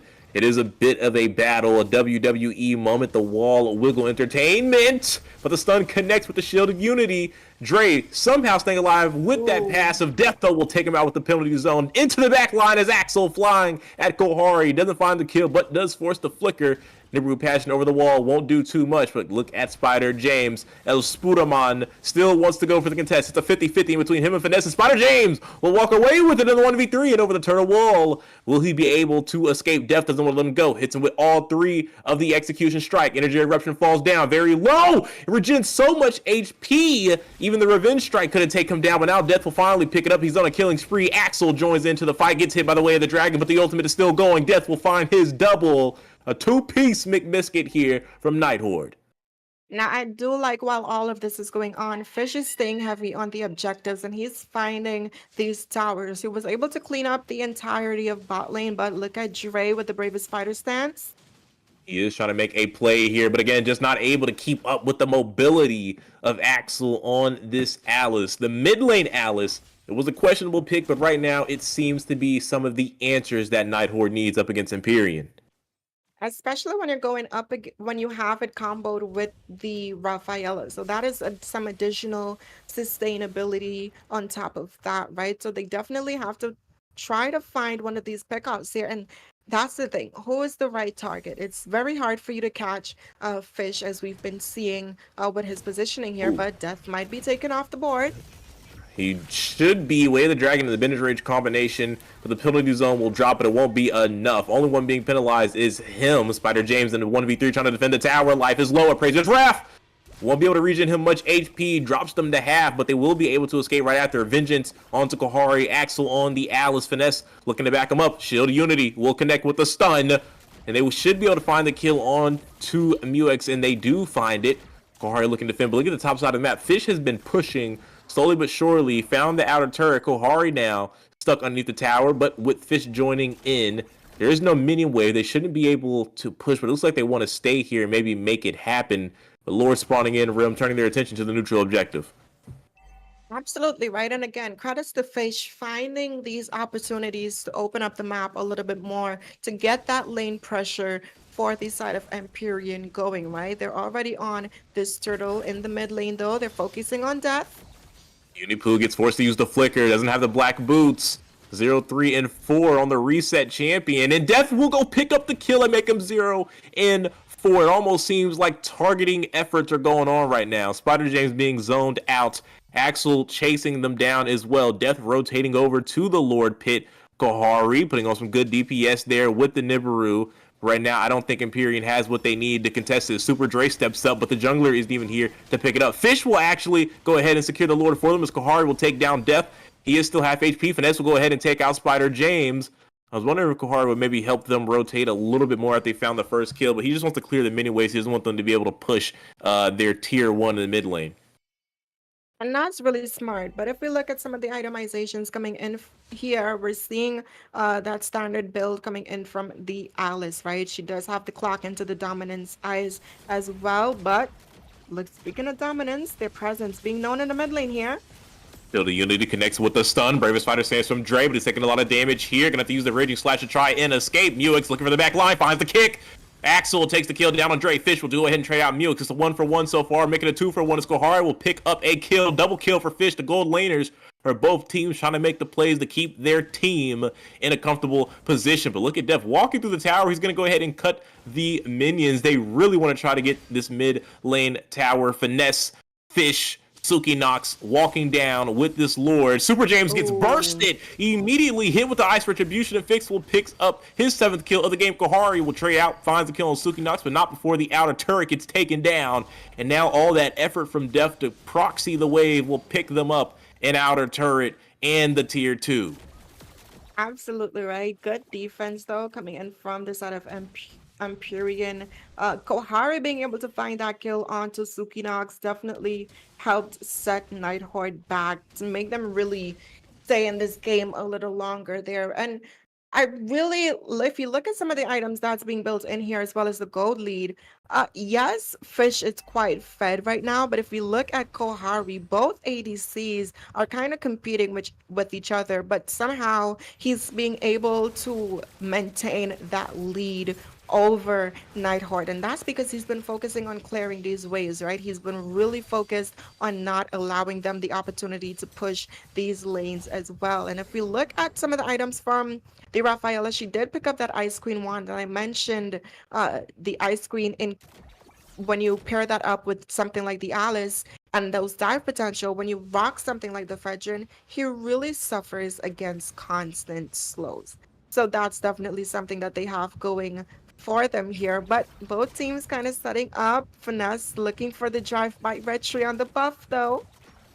Potentially be looking for it, maybe just wanting to force it, but he does go ahead and use his own retribution. I'm thinking maybe try to make him use it ahead of the Lord. The retry would have been back a little bit on time, but just the fact that they would have been missing would allow them to feel comfortable to at least go ahead and start it. You can see Nighthorde kind of wants to keep Empyrean in a certain position, but hang on, Mulix goes for the kick, but it's the wrong way. And that's going to be a waste of a way of the dragon. And right before Lord, how critical could that be? They're not going to be able to deny Finesse positioning here unless they're really able to bring some aggression. But hang on, Unipu being chased down by Axel, trying to keep him away with the Shadow Energy, slowing him down with the Ice Queen wand. But now the rest of Nighthorde swinging over. They have 5 members down on the bot side of the map, and right now, Super Dre is the one member missing from Empyrean. They're going to engage the 5v4. Bennett Rage will drop down on multiple members. Penalty zone will find the 3-man set. Will they be able to finish this up? Fish will take down Spider James. That's already the retribution eliminated, but Axel doesn't want to stop there. Finds the kill onto Kohari. 2 members wiped from existence from Empyrean as Nighthorde can now go ahead and look to set up for the Lord. But no, they're going to look for more. Fish with the go away will go ahead and deny Super Dre entrance into his zone. Way the Dragon goes out, but the Winter Trench will pop. Muex again with a failed attempt to set up a kill. And now Fish targeting onto the base will lock down. And they will even up this series. And it's a reset in between Nighthorde and Empyrean at 1 apiece. Now, definitely played this game to the T, being able to scale into the late game, right? Which I mentioned is where their strength is going to come from. When you rock something like the Alice, something like the Melissa, as well as the Rafaela, all 3 of these heroes scale quite well into that late game. And if we look at some of the items that was picked up for them, Axel going in for that full burst, a really good outplay there with the Winter Truncheon after getting that Way of the Dragon landed into the tower. This time around, when we look at some of the team fight participation, is very high coming in from the side of Nighthorde here. But Fish, man, with that tower damage, not being so much worried about what the rest of the team is doing, as long as he's being able to open up the tower and keep the pressure on these lanes, that's essentially what led him to being able to dish out not only that much damage, but take the team to victory here. I have to tell you, man, I mean, you don't really have to worry about the team fights, but you got Alice over in the hands of Axel doing 35% of the team damage there. It wasn't really much needed to go ahead and win that out. It makes it really easy to focus on other things. And I'm wondering what maybe can we see from the side of Empyrean to kind of right the wrongs. Game 1, they opened up so strong. Oh, okay, well, I guess that's the answer. Ban the Alice. Ban the Alice. You're wondering about that. I'm wondering where my casting partner is. All I see is an Akai right now getting banned out. I don't see my fellow caster on the casting desk. Did they snatch you? Did something happen? Did something? There he is. Welcome back. Welcome back. No, I just turned the light off. I was just playing a little silly joke. But moving along though here, they also ban out the Melissa. So a lot of reactive bans coming out based off of what happened in game 2 there. I'm not sure if these are worthwhile bans. I feel like there's ways to absolutely counterplay both of them. I mean, Alice mid lane sure can catch you off guard, but it happens once, you know, you should be able to find the answer. Melissa is very easy to answer. She's not even really on the radar for most teams at competitive level. I think EMP just really bad at figuring out how to deal with that. I mean, it got picked up so early. You had potential to counter out in the roam, potential to cash out. Counter out in the EXP, even the mages. It was a lot of ways to answer that. I just don't think maybe they have the know-how on how to maybe draft against it. But it is a wasted ban. There's going to be things that may be let through because of these decisions here, and that's always the scary part. You're letting a lot of things through in a match point for both of these teams. It's very risky.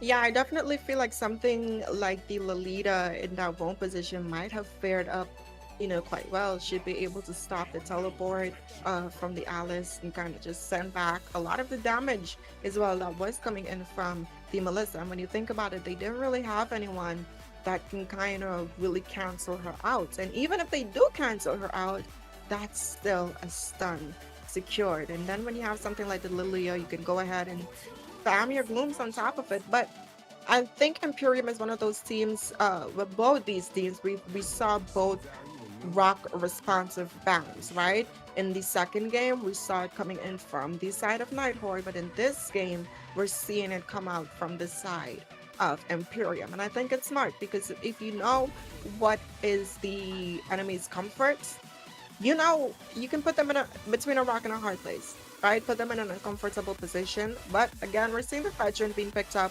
from Spider James yet again. And I know you're not too fond of the Fredrin pick anymore.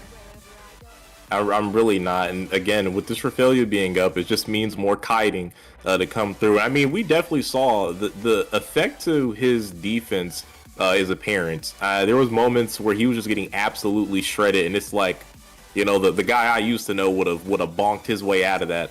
But not anymore. If you can't stay alive, to let that crystal energy be converted into the shield, to drop that kind of reversal ultimate down the Appraiser's Wrath, kind of what's the point? I do though like the fact that Empyreans kind of go for this Faramis, a little more sustainability in the team fights, maybe let them prolong them, because they got absolutely outclassed and outmatched, I feel like, in those 5v5 engagements. So I feel like Faramis really helps teams that are kind of struggling in that. You kind of get that get out of jail free card. You mess it up once, but if you mess it up twice, it's definitely all on you. So at that point, I feel like they kind of got to make this thing work, and it goes really well with the Immortal here. They don't get to take anything like the Raphaelia, but with Faramis, you kind of get the same thing. You can kind of go for the free dives, the free charges, if you will. Yeah, I feel like it's a really good pick, but Axel on the Valentina, that's gonna be another round for them as well.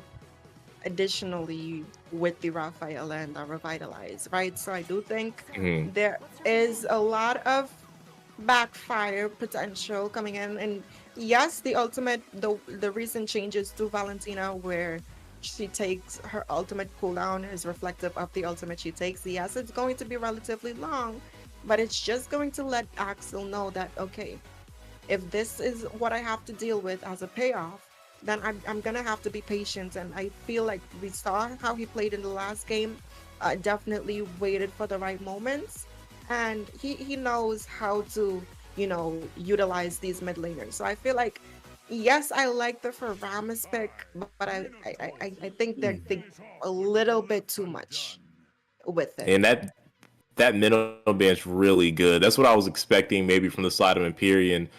Because then at that point, even if they do take the Faramis ult, when you have the energy eruption from Fredrin, that big taunt, you have the Minoan Fury, basically a double knock up there with the largest AoE CC effect in the game, pretty much nullifies the cold altar being used from Axel there, but it does get denied. So now I'm wondering, maybe dual-edged sword again, but that's always when you're facing something like Valentina. They could look for things like Kaja as well in the roam to kind of punish them not having any frontline capabilities here. That's one way that they can go ahead and maybe set up their roam. Other things to look at could potentially even be something, pull out something like a Kufra. Honestly, look for the engagement with the Kufra. If you really want to lock in some set potential. I feel like these are good options. There's not really any more supports left unless you want to go really ube and lock in Estes with the Faramis, even a Florin as well. But I feel like more engagement's a little bit better for them. But Nighthorde might potentially lock in the X-Borg. Looks like they're going to swing their attention maybe to... No, they're going to stay with it. I think Jerusalem might have been better for them, though. They don't have any set right now. Yeah, I mean, yes, but if we're looking at their AoE burst potential, I feel like that's where they're really going for. And I mean, yeah, you mentioned going for the support here, but they're also hovering over the Diggy. But I'll just discuss that, deciding on what they lock in. But I feel like with Empyrean locking in the Faramis, they have to kind of group up, right? So whether they go for set or that AoE burst, which they do have now with death, true damage, mind you, definitely a good thing. And you know what? I'm gonna let you. I'm gonna pass it right back to you so you can talk about it. Easy. Too easy. Go from my boy. What I'm talking about. That's just the right decision right there. You gotta love it. You know, if you're gonna go for the set, that's the only other option, man. You gotta go for the Kufra. Now I have to say, Muex, we know he likes to run the pickoffs. The Edith was great. The Cho was garbage. Let's see if he can fix things up with the Kufra here. It's a little bit easier to execute with. But then again, if you can't land the knockup, it's just as bad as missing those way the dragons are kicking people the wrong direction.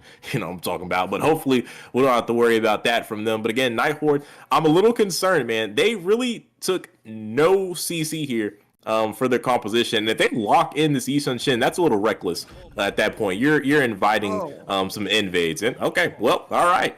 50-50 battle, 1-1, lock in the Yi Sun Shin. I do know, okay, to be fair, I believe iFinesse is actually a pretty he's a really pretty proficient Yi Sun Shin user. So I'll give him credit for that. I'll let it slide just because of that. Definitely, and you know my thing. I always say if you're comfortable on a pick, I still think comfort picks and pocket picks have a space. They may not be having a space in the meta, but they could still get some front row tickets, right, in the right hands. But we're jumping in to game 3 of the series versus Nighthorde and Empyrean here. This is match point. It's 1-1 across the board. It's just gonna see who's gonna be able to take it home here. Whose draft are you favoring here? I mean, boy, I'd be lying if I said I didn't favor the side of Empyrean. I like having CC on the team. I love having reliable engage. I think Nighthorde's draft is very reliant on you being a lot better than your opponents to run without any real engage, without any real counter engage. It seems almost like they're looking to be able to position better, be able to burst out targets better with some good target prioritization. It's a lot running on just being better than the opponents, and so far I don't think either one of these teams are just outright better than the other team. So this could be dangerous for them as Empyrean going for that cut down in the bot side. Yep, we're seeing them looking for Suki Nox though. Gonna go ahead and force out that early revitalize, but they're still looking for her, forcing her on that recall, but still not making it easy. We're seeing Super James already getting some of the invade on, stealing out some of the jungle here, but there's some potential for things to go wrong here. Landed knock up, but on the other side, Spider James looking for the invades we were talking about. You kind of invited into your home. They're trying to pull this back. Does he have the retribution? He does. Who's able to win that? I think Spider James went ahead and took it away from iFinesse there. And yes, he did take it away. So iFinesse losing the red buff, but he might be able to find the kill in the super dry. Dashing away, almost falls to the light of retribution. Spider James, what a knock up. Super Dre narrowly escapes. Hang on, actually. Ooh, boy, I thought Finesse was gonna let that thing go. And Spider James goes ahead and locks in the litho as well. Even without the retribution, and he's already level 4. Finesse still trying to find anything to reach that same level. But Muex lands a Tyrant Rage there. Good knockup. They're about to break the figure of armor. Def does have Flicker if need be, but the Energy Eruption might not let him use it. Appraiser's Raffle missed the mark, finally uses the Flicker, able to escape. And right now, Empyrean giving chase, but they're going to go ahead and back away, maybe just set up for the turtle now. Absolutely right. And again, you mentioned it. If they went something like the Terizla, I feel like I agree with you. It would have definitely helped their draft synergize a little bit more. The X-Borg, yes, he does have some capabilities of zoning and dealing some AoE damage here. It's just not going to give you the same effect and same element of surprise that the Terizla did. But speaking of surprises here, Kohari might be in for one.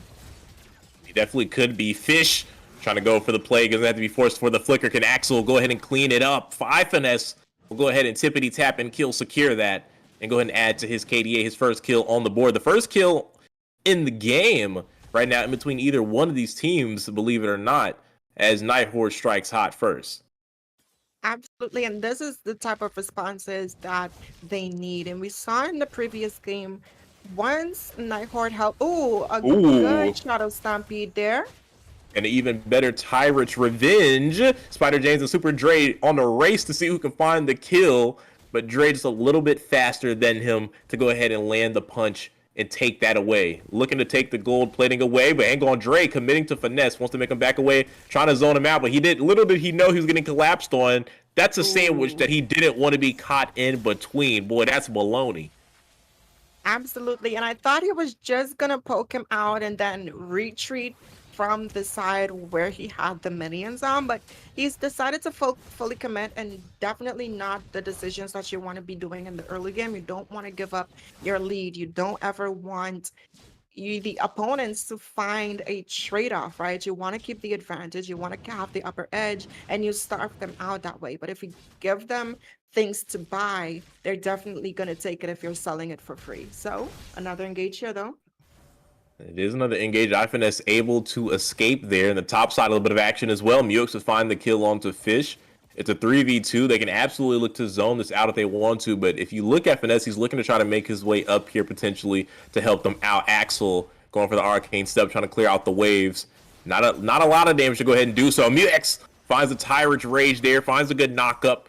Shadow Stampede won't pull him out too far. They will be able to defend, and with Lord coming up, looks like Nighthorde and Empyrean will both look to set up and battle out for this one here, Rim. Now, Empyrean definitely has to be a little bit more cautious here, but an engage though. Caught that boy lacking from the bush, but the Holy Baptism creates space for them to go ahead and disengage. Empyrean wasting no time going to lock in for the tower. Super Dre with the knockout strikes. So we get the kill on the Suki Nox, but again, maybe potentially in the sandwich, but no, he's able to go ahead and dip and dash. Almost even able to find the tower, courtesy of Kahari, but they will be able to find this turtle, and I'd imagine they go ahead and look to collapse on top of Fish, who thinks he's in a 1v1, but looks can be deceiving. Objects are closer than they appear in the mirror. He will be taken out here from the side of Empyrean. Muix will make sure that he finds a kill. Now look at that. What color is your Ducati? Is Muix will be assisted there from the damage from Kohari, traded out by Suki Nox, but again, winning out on the trade, will find the tower. Nighthorde trying to trade back, but with no minions, will be forced on the retreat. But wait, Super James, well, looks like he wanted to give chase, but not able to keep up with Axel.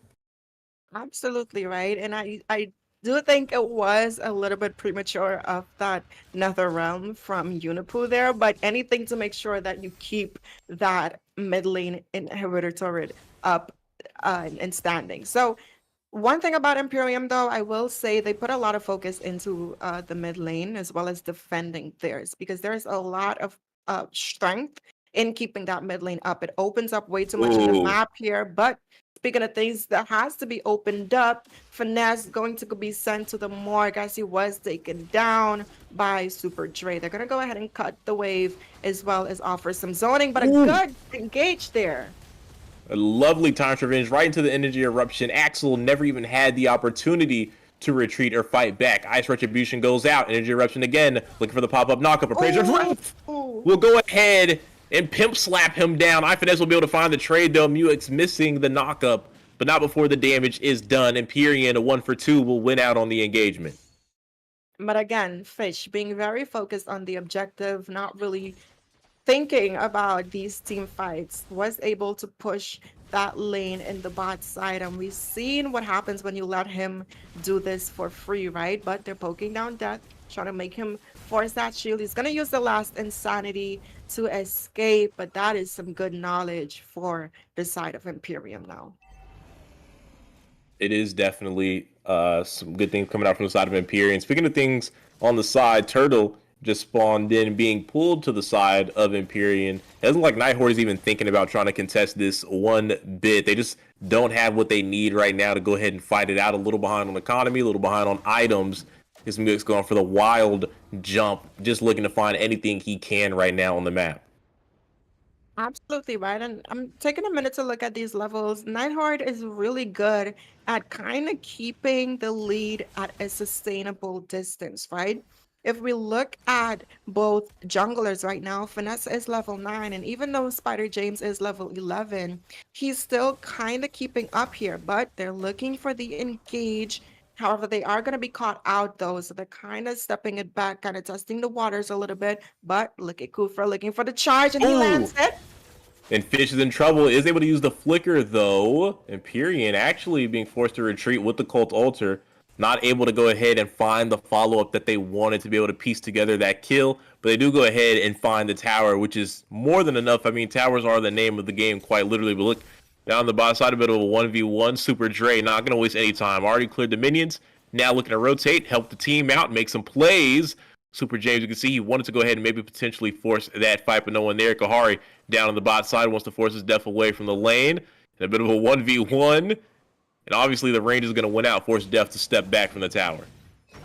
Absolutely. But speaking of forcing people to step back here, they were trying to secure that buff, but Finesse was able to get it. But it's kind of 3v2 situation. Eunice getting kind of poked down by this Valentina right now. She's building into that lightning truncheon.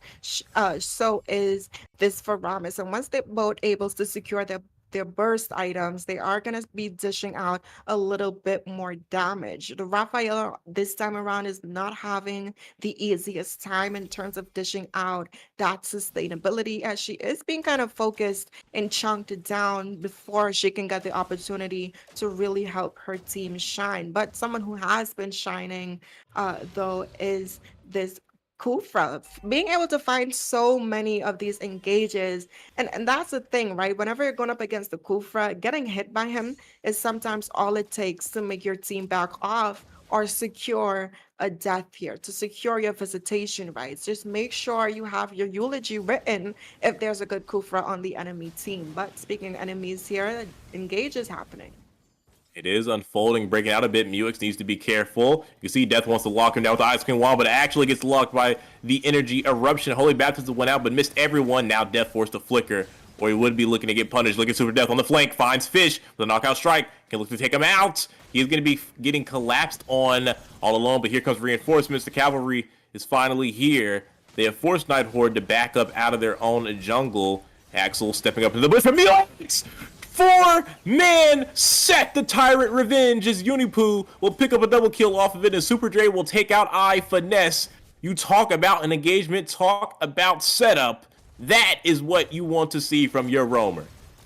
And it's like I mentioned, make sure you have your eulogy written, because you never know when your time is going to come. We're going to see them focus on this mid lane to open up the tower a little bit more. We are seeing them working onto this first Lord. This is the first Lord of the game, right? I'm pretty sure. Yep, it's gonna be the first Lord that's gonna go into the hands of Imperium. It wasn't quite a contest, but it was kind of contested. I've seen a few YSS be able to snatch a Lord with that ultimate, but it is going to safely and securely go into the hands of Imperium. And right now, what I want from them, try to be a little bit patient. If all that they can do is open up the base, take that and walk away. Take that and play patient, because last time we saw them have this opportunity and they kind of did too much with it.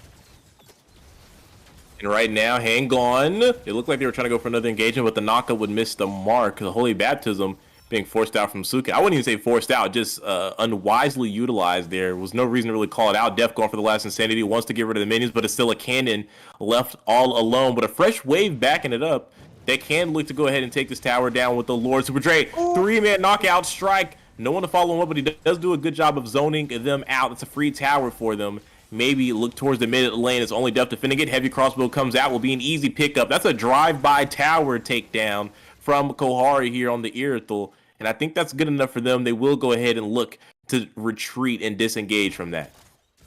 Absolutely right. I do like the discipline that I'm seeing coming in from Imperium this time around. If you look at some of the items, Rethel already has her core items being picked up. She might be building in for some defense here with that component that she does have picked up. The Faramis does also have that burst being built in, as well as this Valentina. So we're going to see a little bit more damage coming in. But if we look at defense, though, Imperium has that defense as well as sustainability, but Nighthorde doesn't really have anything going for them. In fact, the only actual defense item that is on their team is this immortality that's being built in by this export here. So I'm not too sure how well that's going to fare off for them. We did see, even though Axel does have the Nether Realm as an option, they're getting it bursted down quite easily. So definitely need to keep that in mind, get a little bit more defensive items on their side so they can better respond to these engages coming in from the side of Empyrean here. Because there's realistically no point in building full damage when you're not alive to deal any. Definitely. I mean, it's great logic to me. It definitely checks out what you're saying there. I do agree, but right now I need to be careful. Death actually knows. Going to check the bush with the Eyes Queen wand. He should be able to back away from the Super James applying the CC, taking a lot of damage again. Defense is very lacking. Huge appraisal for Mux finds the set. But the Tyrant's Revenge really able to find the kill on the Suki Noxo was only on the roam. But the good Shadow Stampede flicker in from Unipoo. Atta girl, Eunice.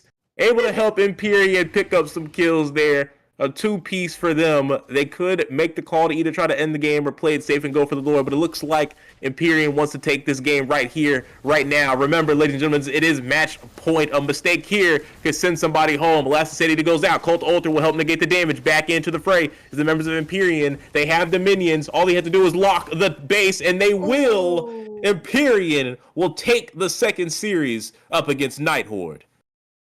Man, really good game being played from both sides. We saw the kind of back and forth in terms of responses in the draft, but on the end screen of this game here, Unipoo being able to secure the MVP on this Faramis, which, though, if you don't know, this is one of her comfort picks. She's been very proficient on this Faramis, even before he kind of popped off into the meta, right? Seeing him build a Furl Burst there. Kohari, though, on this Arithel, the KDA is not as impressive as we saw it in the first game, but it definitely did get the job done in terms of opening up the map. That is 79% tower damage, being very objective focus there, and beautiful engages coming in from that Wilmer. We saw a lot of responses. Dre as well being able to find the back line, and again, it's being reflected in the team fight participation for the side of Imperium. Nighthorde, they did have a decent draft,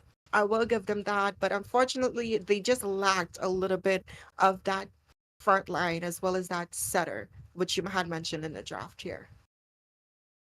Couldn't have said it any better. Like you said, this is going to be concluding out that second series, and with that, we're going to be heading over to a little bit of intermission, a bit of a break as we wait for Series 3.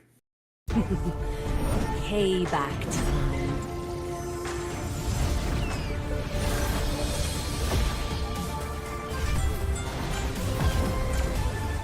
My world is the sky!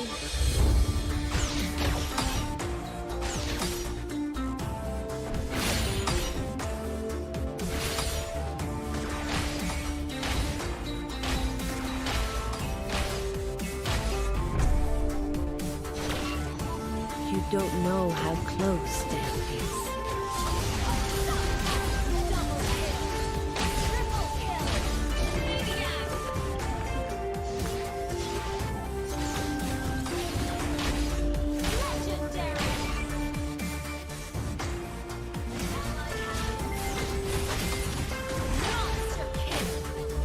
Feel my pain.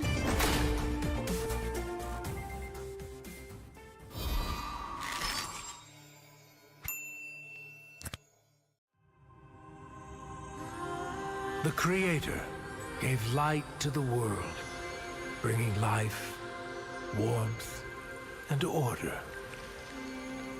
But from that act, darkness was born, and with it came death and chaos.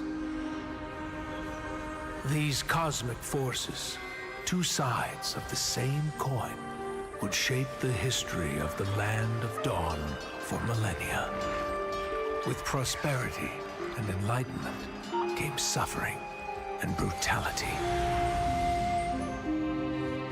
Led by the God of light and the God of darkness, the two opposing forces dragged the fate of all living things into their eternal conflict. But But through the sacrifices of countless forgotten heroes, the era of strife finally came to an end. The gods were banished from this world, and peace was restored. Life flourished soon after, and great civilizations sprung up across the world. Erudicio among them. This would be known as the Golden Age.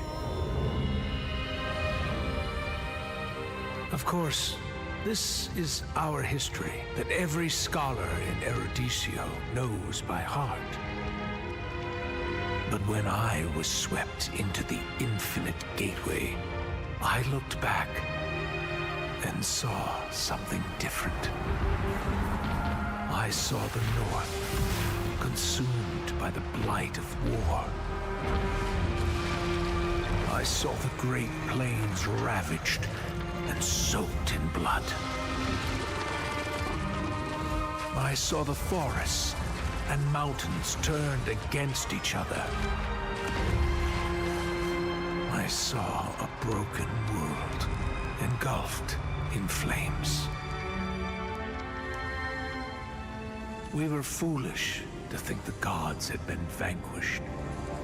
Even now, their influence drives us toward destruction. And their return will bring about the great calamity. I can no longer afford to be a bystander, and neither can you. Or anyone else who calls this world home. Now is the time to take our stand. So, where do we start?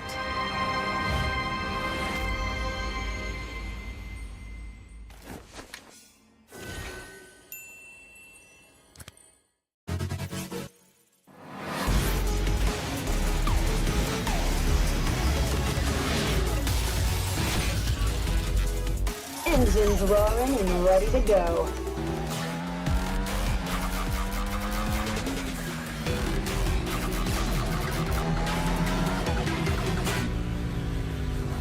Nothing beats the adrenaline rush.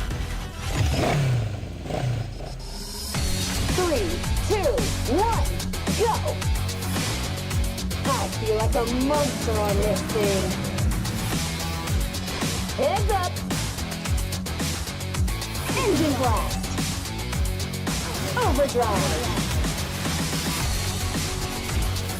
Engine blast! Engine blast! Hitting the apex. Too slow. Out of my way. Hitting the apex. Nice ride, but I prefer mine.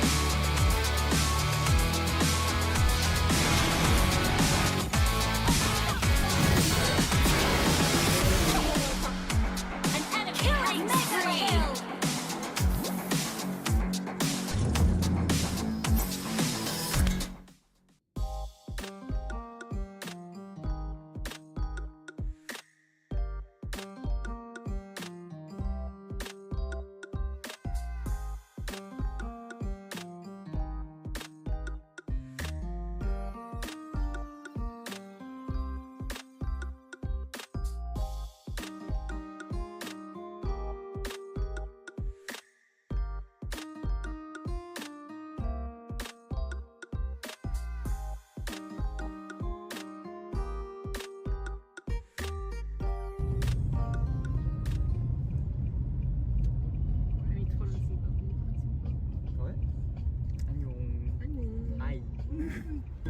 옷을 머리 잘랐거든? I become a bowl cut, guys.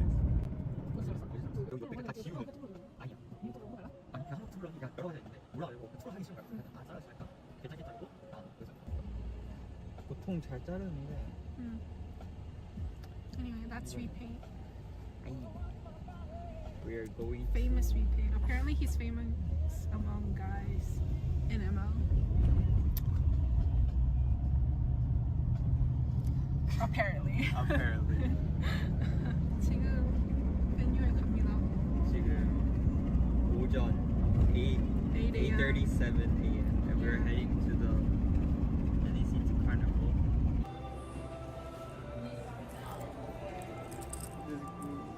Had a hard time coming in here.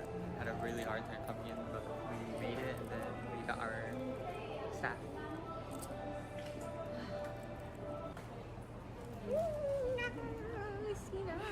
Struggling with her height. Sina.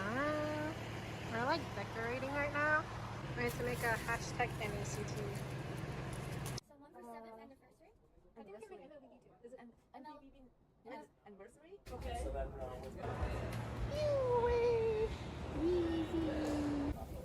Look at those tassels. We put it up here thinking it was a good idea as like a little backdrop. When the wind is so strong, it keeps coming, like it has no control. And then I blew all those balloons. Man, I did a whole year worth of lung exercise because of this. It says happy 7th birthday. Check-in. Welcome to the check-in booth. This is where you check in. The struggle.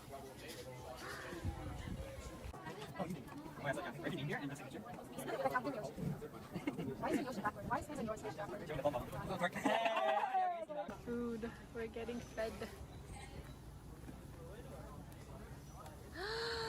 Thank you. Looks so good. We can do one. Eat. We got the NACT care pack.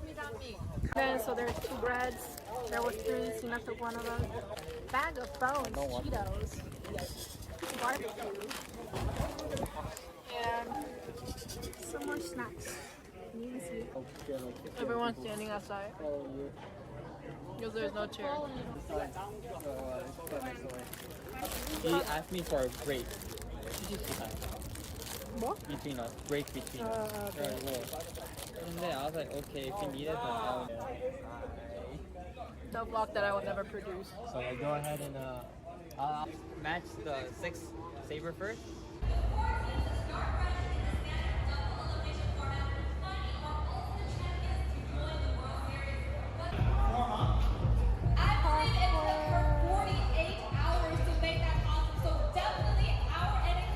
Yes, she came late. This girl came late, but she got us coffee. This is what the staffs / VIPs do when the games are going on. She's taking a bill. 2 girls.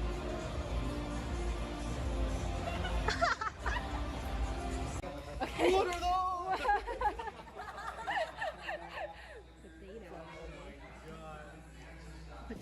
No, real wait. I don't have my phone on me. I'll show you in Target. Alright. We did the forehead thing. We were on our way to UA's place for like a little after party of day 1, but guess what? Nami realized she left her camera at the venue. And guess what? Everyone left the venue. So we're driving back to the venue. So we're praying that the camera's still there. That the venue's open. It's still there, because we didn't bring it. It's still there. We are having a little more drive. We're having like 30 more extra minutes of driving. Driving Nami. 뭐야 이거? 갑자기? Camera rescue expedition took a turn. Where do you have basketball? Oh my god. If you wanna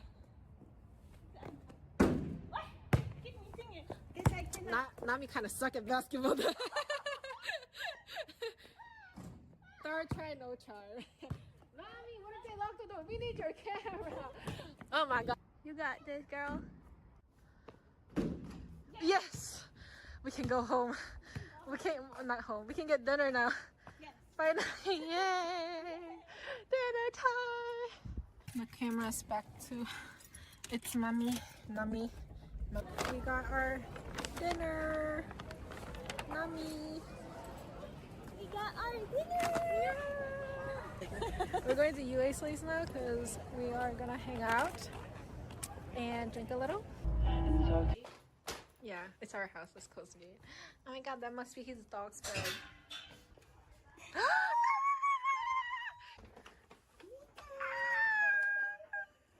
It's never about me, huh? It's always about my dog. Your party used to be. We're at Yui's place. Yui's doggo. Hello, doggo. And then I know there's where it is. On the food ASMR time. right now having an anime.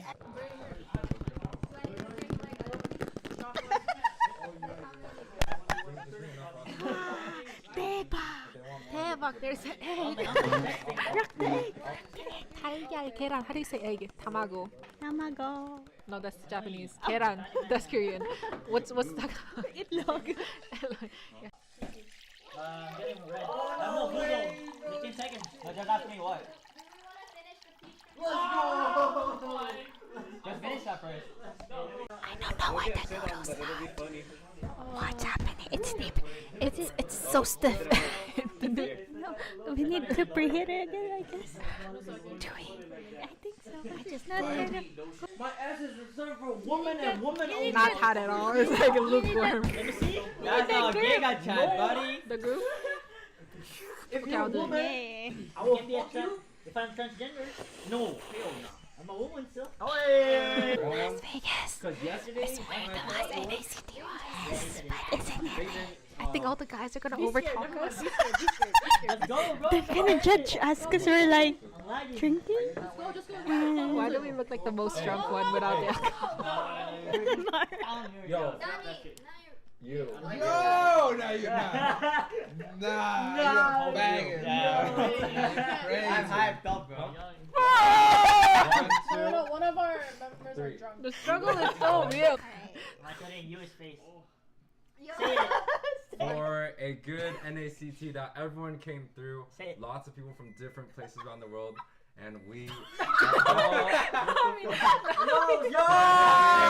Okay. Not the Louis Vuittons!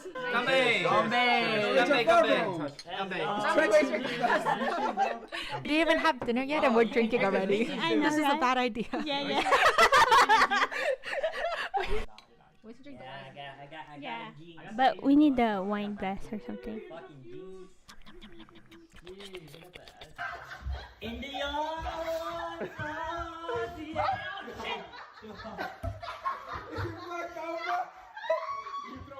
What was on the road? Was it a trash can? Or was the trash can in the middle of the road? A trash on the road.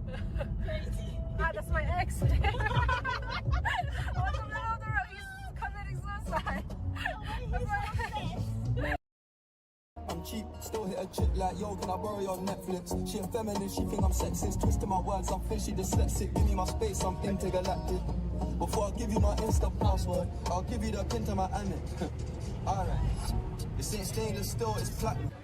I totally forgot about recording anything, but there's Sina with Layla, Raz, Basha, and there's a one too.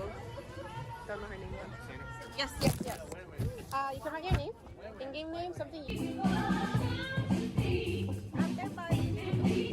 The game didn't even start yet. She's like, at the party. General is here. Gaza General is here.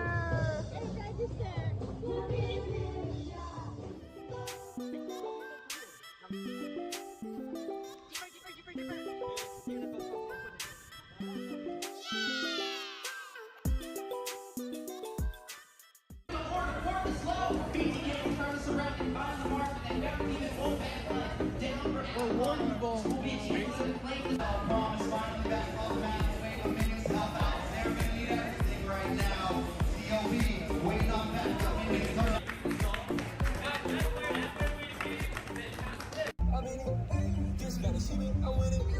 Now I'm getting bangs like Libos. Running for the common like 5-0. This gun would have prospered. Floating and I won't go under. Been out of town for a month.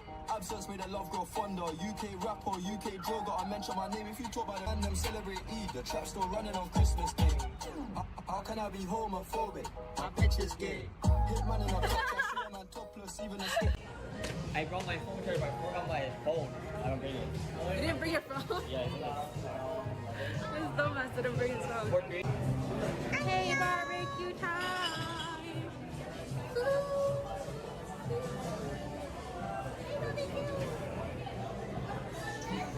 My husband was here. This is my bias. Oh, that's your bias? Mommy likes Stray Kids. I like Shiga.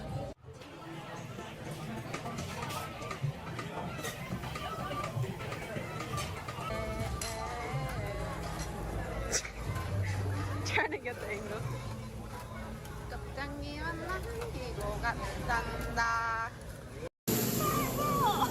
Oh my god, okay.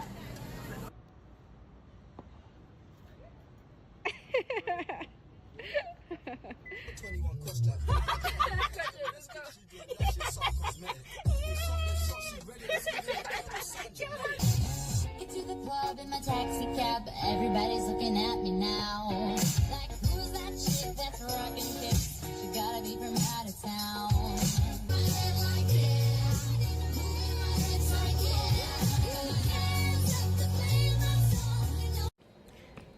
Mommy and Repain dropped me off at the airport. I am going to check in now. I already checked it. I need to go to security. I'll talk to y'all after that. Bye bye. It's in stainless steel, it's platinum. Dinner table, I got manners. T-shirt tucked in, napkin. Still loading, that's the caption. I've only amounted a minimal fraction. Eat good, I got indigestion. There's snow in my hood, no aspirin. Can't get rid of my pain with aspirin. Dave just came in at Aston, I'm making that Maybach music. They're trying to insult my intelligence, something I may ask. Payback time.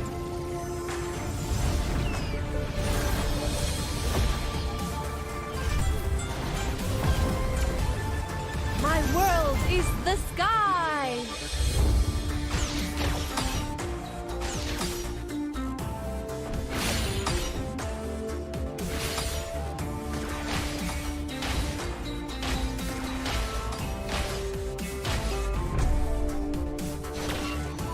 You don't know how close death is.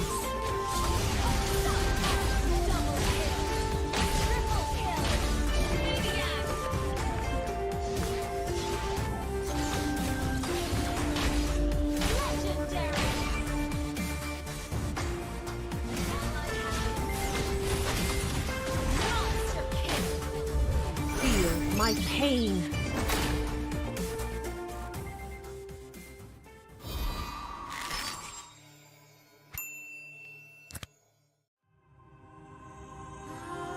The Creator gave light to the world, bringing life, warmth, and order.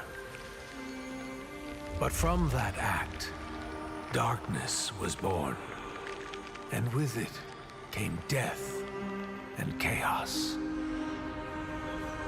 These cosmic forces, two sides of the same coin, would shape the history of the Land of Dawn for millennia.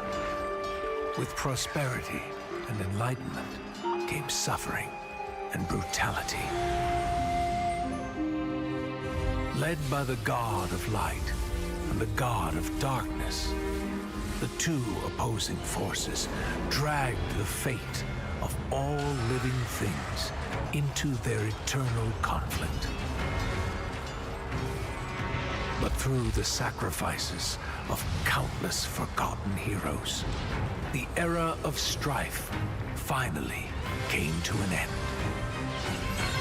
The gods were banished from this world, and peace was restored. Life flourished soon after, and great civilizations sprung up across the world. Eroditio among them. This would be known as the Golden Age. Of course, this is our history that every scholar in Eroditio knows by heart. But when I was swept into the infinite gateway, I looked back and saw something different.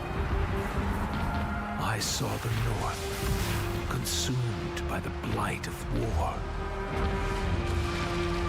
I saw the Great Plains ravaged and soaked in blood.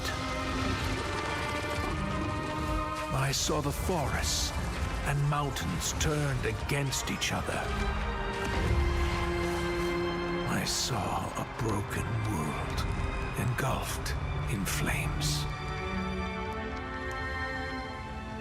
We were foolish to think the gods had been vanquished. Even now, their influence drives us toward destruction. And their return will bring about the great calamity. I can no longer afford to be a bystander, and neither can you. Or anyone else who calls this world home. Now is the time to take our stand. So, where do we start?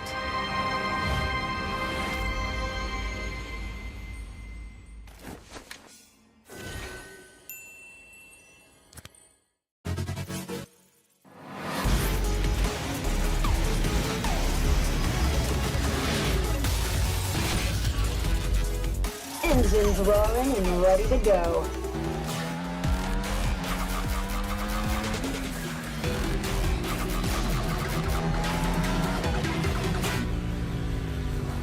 Nothing beats the adrenaline rush. 3, 2, 1, go! I feel like a monster on this thing. Heads up! Engine blast! Overdrive! Engine blast! Heads up! Engine blast! Hitting the apex. Too slow. Out of my way.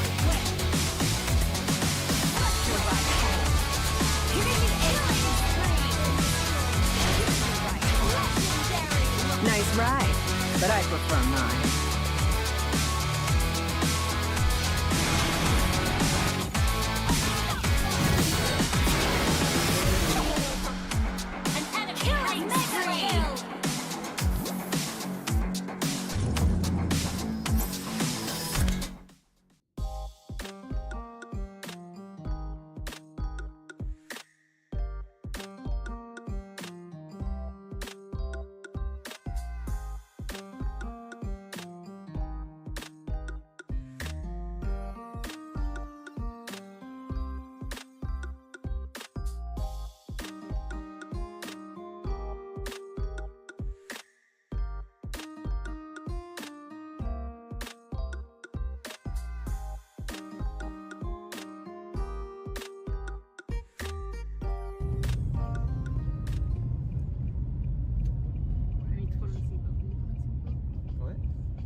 옷이 머리 잘랐거든? I become a bowl cut, guys. 여기 옆에 다 지우는. 아니야. 아니 그냥 하나 틀을 하기가 여러 가지 있는데 올라가려고 틀을 하기 싫은 거야. 그냥 다 잘라서 할까? 괜찮게 자르고 나도 그래서 보통 잘 자르는데. Anyway, that's repaint. We are going Famous repaint. Apparently he's famous among guys in ML. Apparently. 지금 venue 갑니다.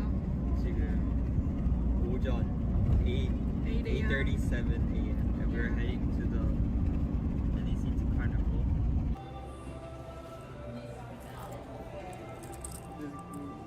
Had a hard time coming in here. Had a really hard time coming in, but we made it and then we got our staff.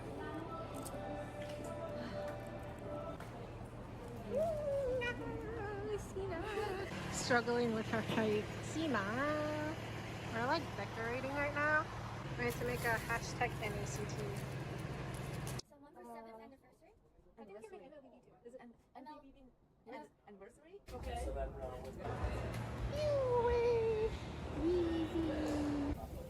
Look at this tassels. We put it up here thinking it was a good idea. It's like a little backdrop.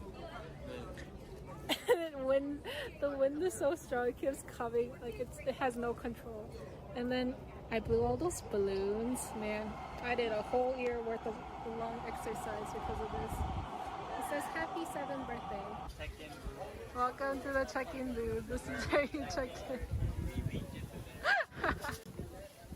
The struggle.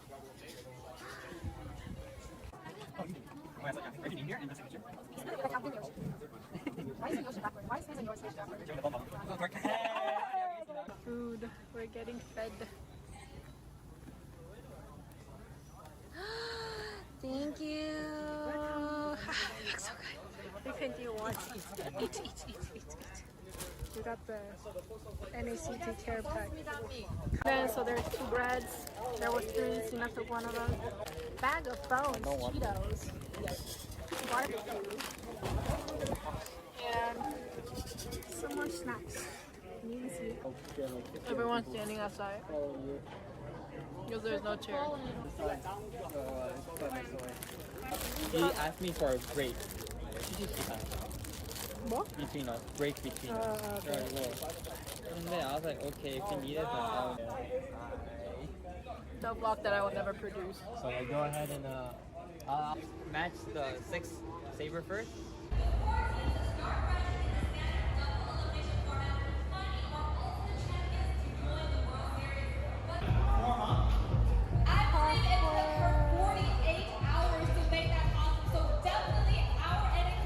Guess who came late? This girl came late, but she got us coffee. This is what the staffs / VIPs do when the games are going on. She's taking a bill. 2 girls.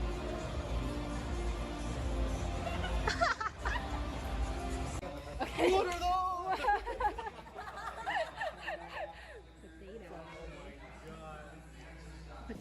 No, real, wait, I don't have my phone on me. Fuck. I'll show you in Target. Alright. We did the forehead thing. We were on our way to UA's place for like a little after party on day 1, but guess what? Nami realized she left her camera at the venue, and guess what? Everyone left the venue. So we're driving back to the venue. So we're praying that the camera's still there and the venue's open.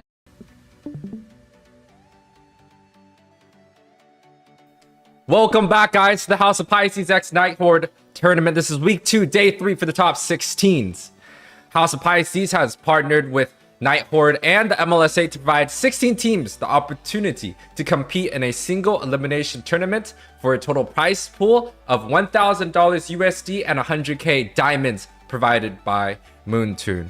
And, you know, we had a little bit of a scuffle earlier. We had to delay a lot of these matches, but right here, we will have Team Avalon play against Dark Immortals. Now, Avalon, unfortunately, they did not make the required time on the very first match, so they do end up losing the first game. So it is going to be a 1-0 lead for the side of Dark Immortals. But now, on the casting desk, we have 2 beautiful people once again.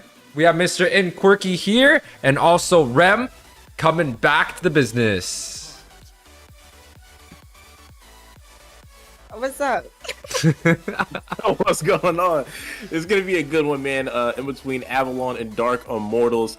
Already they're locking in the comfort pick here for Joy Baj. The Kaja, we've seen him use it quite a bit during the NACT run. And Dark Immortals right now, they have the advantage. All right, it may be an unfair advantage.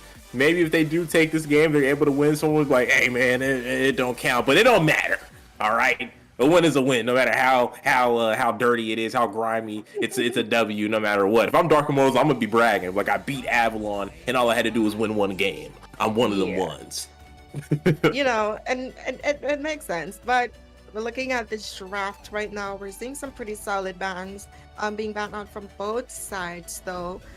But speaking of things that are being picked up for the side of Dark Immortals, which is playing on the red side, we're seeing Yeho there on this Basha pick, as well as Maxi locking in this Bruno pick. Now that's going to be a little bit of that early game pressure coming in from the Basha in the jungle position, and Maxi, of course, the Bruno to scale into that mid to late game. But some good responses for the side of Avalon. Yeah, man, some good responses. It seems like we've fallen back to old habits here with Zane locking in this Akai. The patch is panda. forcing them that way. The panda. It was the panda long before it was the bonk. But now Fredden received a bit of nerfs there, going back onto what he knows best there. But onto the other side, Dark Immortals, they got the Boxia, got the Bruno. Honestly, these bans and these picks so far are a lot more of what I was seeing today earlier in the digital games. This is a lot more standard. The big three have been banned out. It's been some jungles, some mid lanes, and now, you know, starting to beef up with the roams, the utility junglers. It's all panning out pretty well. And ooh, Gord right away here on the side of Dark Immortals to line up, and I'm actually not opposed to it. Kind of a fan.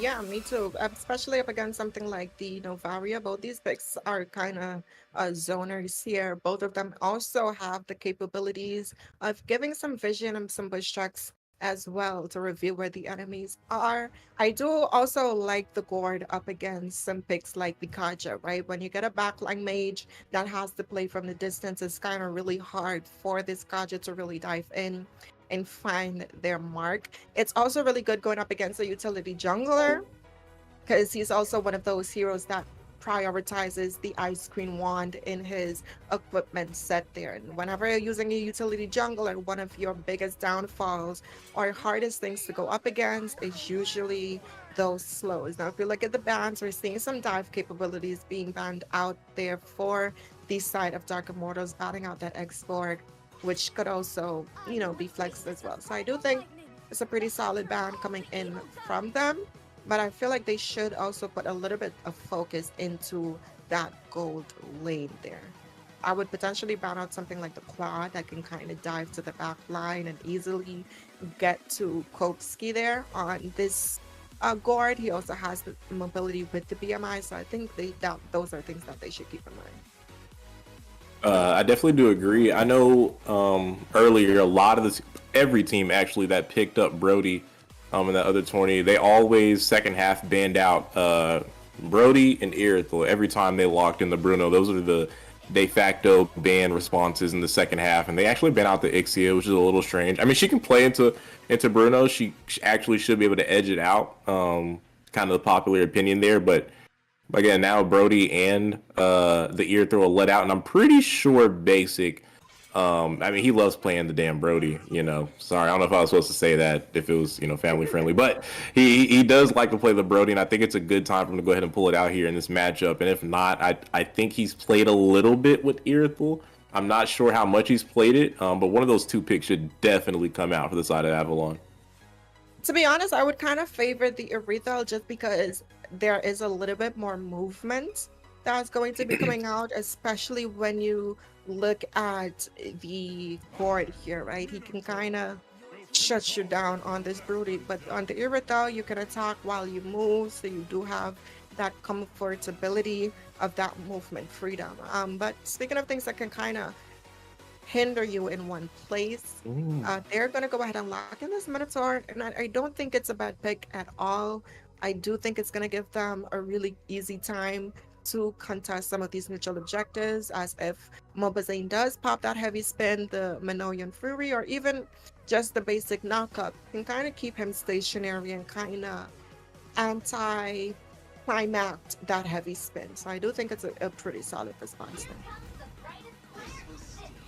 I'm actually surprised they go for this Beatrix lock right here. But I mean, I guess at that point, when you do look at Joybaj's pick with this Kaja, the Beatrix doesn't make sense over things like the Irithel. It was more, you saw the carry as well, and maybe over the Brody fits that bill. You kind of need that single target, at least someone that can burst out on the Divine Judgment. And I guess the Beatrix, I mean, she's like Swiss knife of marksman, right? There's not really too many bad drafts, I would say, bad matchups as well that you can put Beatrix in. So it's something reliable. Still would have probably preferred to see a different marksman pick, but it is what it is. They do got a cookie cutter here and show on the dial that's going to help with some of the front line. But we'll see how it'll pay off for them, man. I'm really interested if Avalon can make this work. Dark Immortals, though, they have a really nice front to back composition. A lot of engage, have decent disengage as well with Minotaur, poke damage, early game farming, early game damage with the Bruno. It's a lot that can really work out for them here. Yeah, and they also have the potential to rotate, right? We were talking about who had faster clear speeds earlier between the Gord and the Lilia. We do know Gord can just drop that second skill on the wave, and he can already get on to his rotations going there. But take us into this game here, Deku. And without a moment's notice here, Dark Immortals Avalon loading in through the portal into the land of Dawn. Demon is speeding right now as they race out game one of the final series of today. This is going to be an electrifying one. And again, Dark Immortals is sitting up at 1-0 because of that forfeit of match one from Avalon kind of showing up a little tardy, some naughty boys there. So Dark Immortals does have a bit of an advantage. They can just close out game one. They could walk away with a win. Maybe a win that'll come with a little bit of grunts, but you know, a win nonetheless.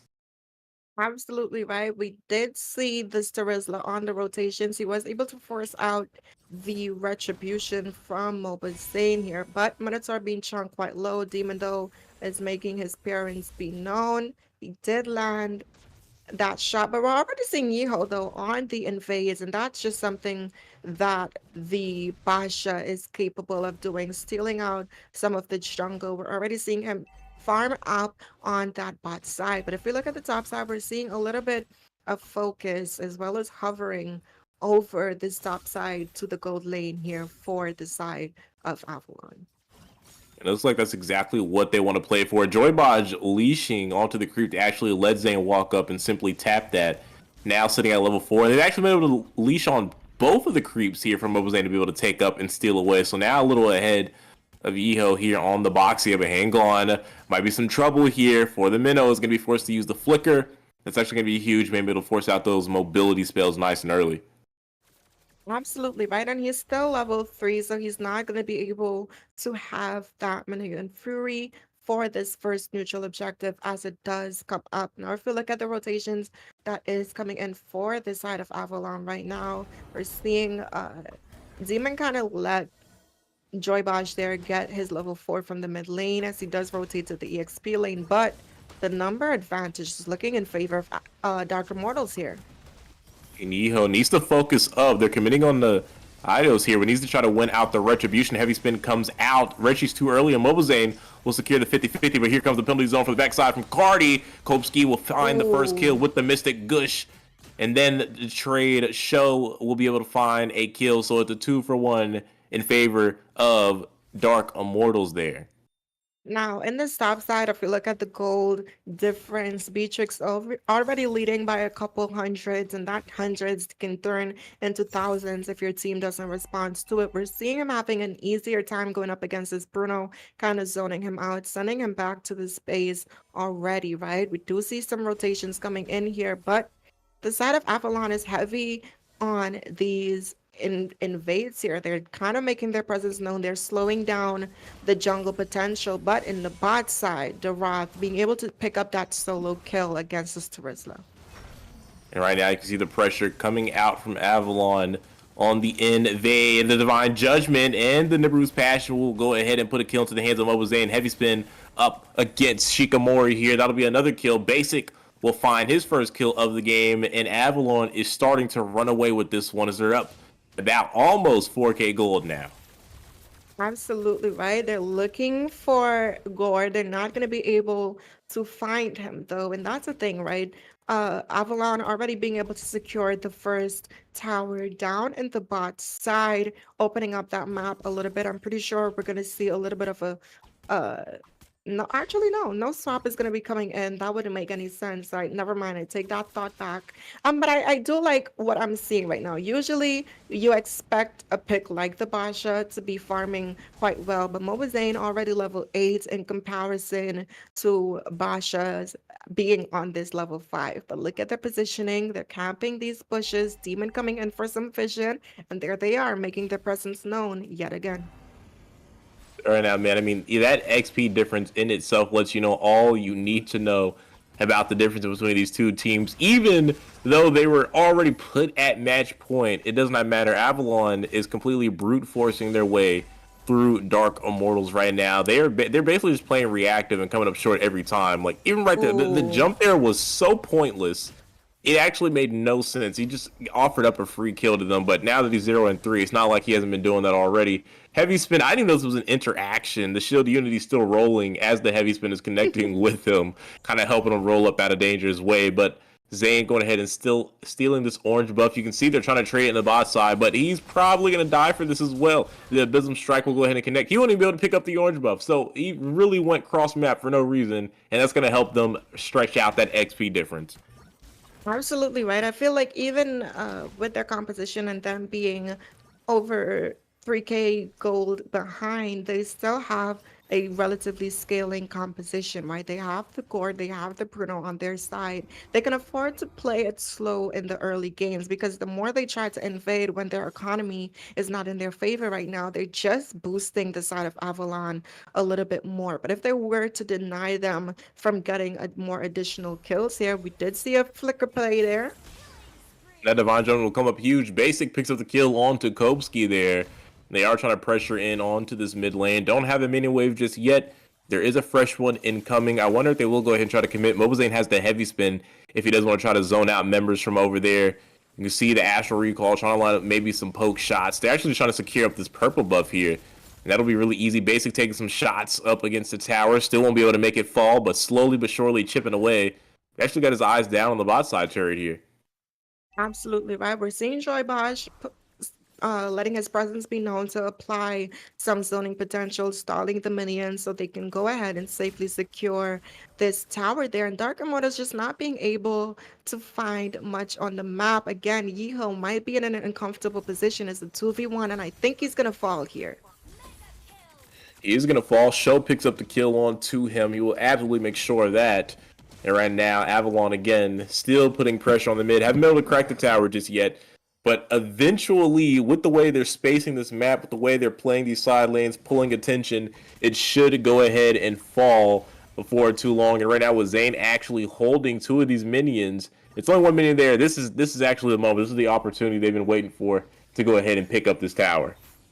Absolutely. And speaking of things that's being picked up, Kaja just got that fleeting time. It's going to give the ultimate a little bit more cooldown. We did see the Astral Echo going in, but nothing was able to happen just yet other than revealing their locations, right? Beatrix being able to secure that Blade of Despair, and she is building into some more physical penetration right now, but a Divine Judgment.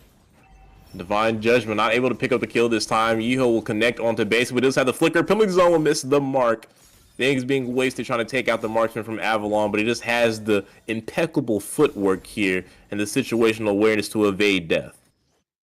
Absolutely right, but you have to keep this Roth in mind with his positioning. He's looking for these cutoff points in these bushes to catch them off where they're not going for. And if you notice, they're not even sparing any time with this Minotaur. If they have the opportunity to burst him down, they are, because that's one of the things with the tank like Minotaur. Yes, he does have some sustainability as the match scales on. Early game is not really where he truly shines. And when your team has Snowball, look at the gold lead right now coming in from the side of Avalon. The Astral Echo was popped in and they're looking for this tower. Divine Judgment goes down.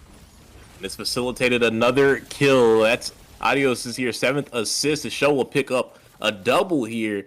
Avalon completely eviscerating here the side of Dark Immortals. The recall spam's coming out, and you know what that means and what time it is when Avalon's feeling that comfortable. It's gonna be another outer turret picked up in the mid lane, looking for a little bit more. They're gonna look to try to catch out Cardi. He went for the flicker, but it's not enough. Actually, it is. The penalty zone will be used to escape, and Adios will be punished for the engagement. It's been working the whole game, but in that particular moment, that particular scenario, went into the favor of Dark.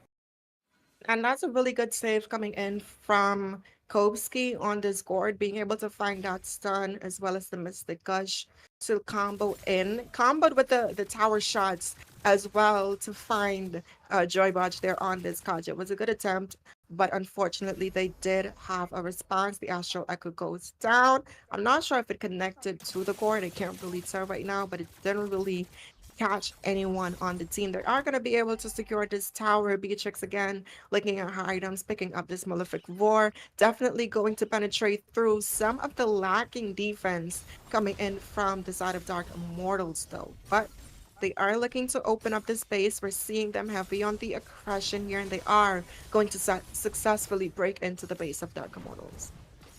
Adios has the Divine Judgment. He doesn't have the flicker, but you can see that he wants to go ahead and pull it. At this point, any ultimate from him is definitely basically a guaranteed kill here for the side of Avalon, as Basics taking snipe shots at the tower. You can see that he really wants to go ahead and try to go ahead and take the towers away from Dark Immortals, go ahead and open up the base completely. They have a lot of work to do right now. They want to go ahead and make it work. There is a wave up there, but they're not really going for anything. They're just waiting. Actually, just going to go ahead and pick up the Lord here and make this an easier task for them, if you will.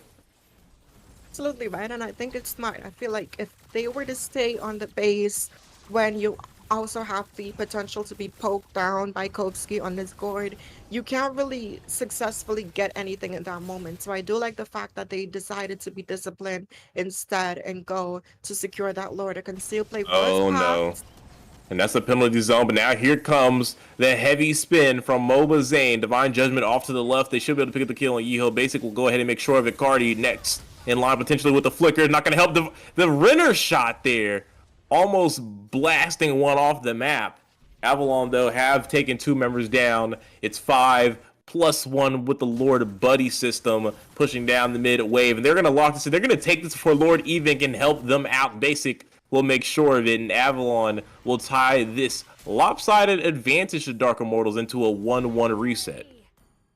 Absolutely right. And looking at some of the items that's being built in here, there wasn't really much to be scaled up, as they did get that snowball to the Wrath, though being quite fed, as they were able to pick up a chunk of the kills for the side of Avalon there, being able to scale up quite well, as Basic on this Beatrix, right? Being very objective focused, focusing on these towers, coming in at 66%. Overall team fight participation from Avalon very high as well, showing their synergy, showing their rotations. And I like that the engaged happened in unison, right? We saw the astral echoes going in, and that's when Joy Bosch goes in for the Divine Judgment, or getting the flanks from the Darath, and then they respond on top of that. So I like that everything is in sync. They're not really rushing anything, and you can tell that they have the coordination. Absolutely. And I mean, now it's been reset 1-1. If you're the side of Dark Immortals, you're feeling uncomfortable at this point. The fact that they didn't even really have a fighting chance, I would say. It was really all on to the side of BTK, or I said BTK, Avalon there was there. I mean, he got MVP. We can count it as a BTK game, that one. Avalon kind of got, brought along into that victory. But kind of hoping here to see, can they be able to, I don't know. I mean, it's tied up. It's still a better position than the majority of North America at this point. You're tied up with Avalon, as controversial as it may be. You literally just got to win one game. You only had to win one. You still only have to win one. But now Avalon only has to win one as well. And based off what we saw from game 1, Dark Immortals could be in a bit of trouble. Yeah, I mean, Dark Immortals is known for some of these picks like the Valentina v Faramis, so I'm thinking that maybe they should try to go a little bit for some things that they're a bit more comfortable with this time around. Definitely need a little bit more synergy as well in terms of their rotations, like going for the red buff on the Basha when the Darath was right there. Just the decision making that has to be a little bit more precise, and I think that they do have a chance, definitely. I mean, always got a fighting chance. I mean, that's the fun thing about competitive. Every dog has their day, and maybe this is kind of the number to pull up against Avalon, but that's really up to the players, right? And the level of execution they got, the discipline that they have, and really the mentality that you have. Taking a loss like that, especially when you have the lead, in the series for Dark Immortals, it can be detrimental for a lot of teams to lose like that. When you have that advantage, that momentum, and it can either crush a team mentally or it can really fire them up. It honestly depends. You know what, Rem, actually was so funny, because I was casting the other event with Aiko, and one of the things we said, it was a team that qualified to M5 this year, and they actually ended up losing the first match to Winions. And we were like, there's Oh, one or two ways wow. they can respond. Either they completely fold or they come back and dominate. And I said, if I'm the coach for that team, the first thing I'm going to say, and it's the only thing I'm going to say to get them boys ready, is to say, I'm not angry. I'm just disappointed. And boy, when I tell you that that team came out and ended the game in like 11 minutes after losing a 35-minute match right before that. Hey man, to win you. Wow. Sometimes it just takes the right singular phrase and the right mentality to go ahead and bounce back. We're gonna see what Dark Immortals is I'm not an angry, I'm just disappointed bounce back kind of team. I mean, we are going to see the Novaria being played on their side this time around. Joy Bosch did lock in that Fredrin. Now we know with them, it can be a flex pick, right? We've seen the Fredrin be played in their EXP. We've seen it be played as a roamer, but most commonly, it also is a good jungler. And it's also something that Mobazane himself likes to pick up as well. So I do think I love the flexibility coming in. I do think this Claude being locked in this early is a really solid pick, only because he's one of those ADCs that he has the mobility, he also has the damage. Yes, it takes him some time to get there, but Basic knows how to scale up, right? Even if he's losing, he finds areas where he can get gold, and I think that's something that him and Mobazane has in common. When they're behind, they always look for opportunities to keep that gold distance relatively close. And you know, speaking of keeping things relatively close, I'm surprised Dark Immortals didn't just go for the Immortal. She's very strong in the matchup against Claude. Not only does she have the better harass in lane, but when you're talking about scaling, Immortal just hits a lot harder than Claude does when they're reaching the late game and having full items. She's really a counter pick to him. So I'm surprised they didn't go for that, because while Bruno's good, short range kind of fizzles out after the mid game, doesn't have a lot of that AoE type of damage to go ahead and match something like Claude. You really have to win this lane to make this matchup work the best, and Immortal's just a lot easier because you have the harass, but you also match and exceed the late game scaling that Claude would bring out. So I feel like that's a bit of a misdraft there from Dark Immortals, but it could be one of those things back to pool and the players and kind of what they utilize and what they can play. But draft 3 wise, it's a no for me. Yeah, and I definitely do think that Demon pulling out this Kadita here is also a good pick, which is also a flex pick. We've seen Joy Bosch play it in the roam position as well, and Demon can get something to fare off a little bit better going up against the draft. But even if it is a mid lane Kadita, it's still a pretty solid response up against the Novaria.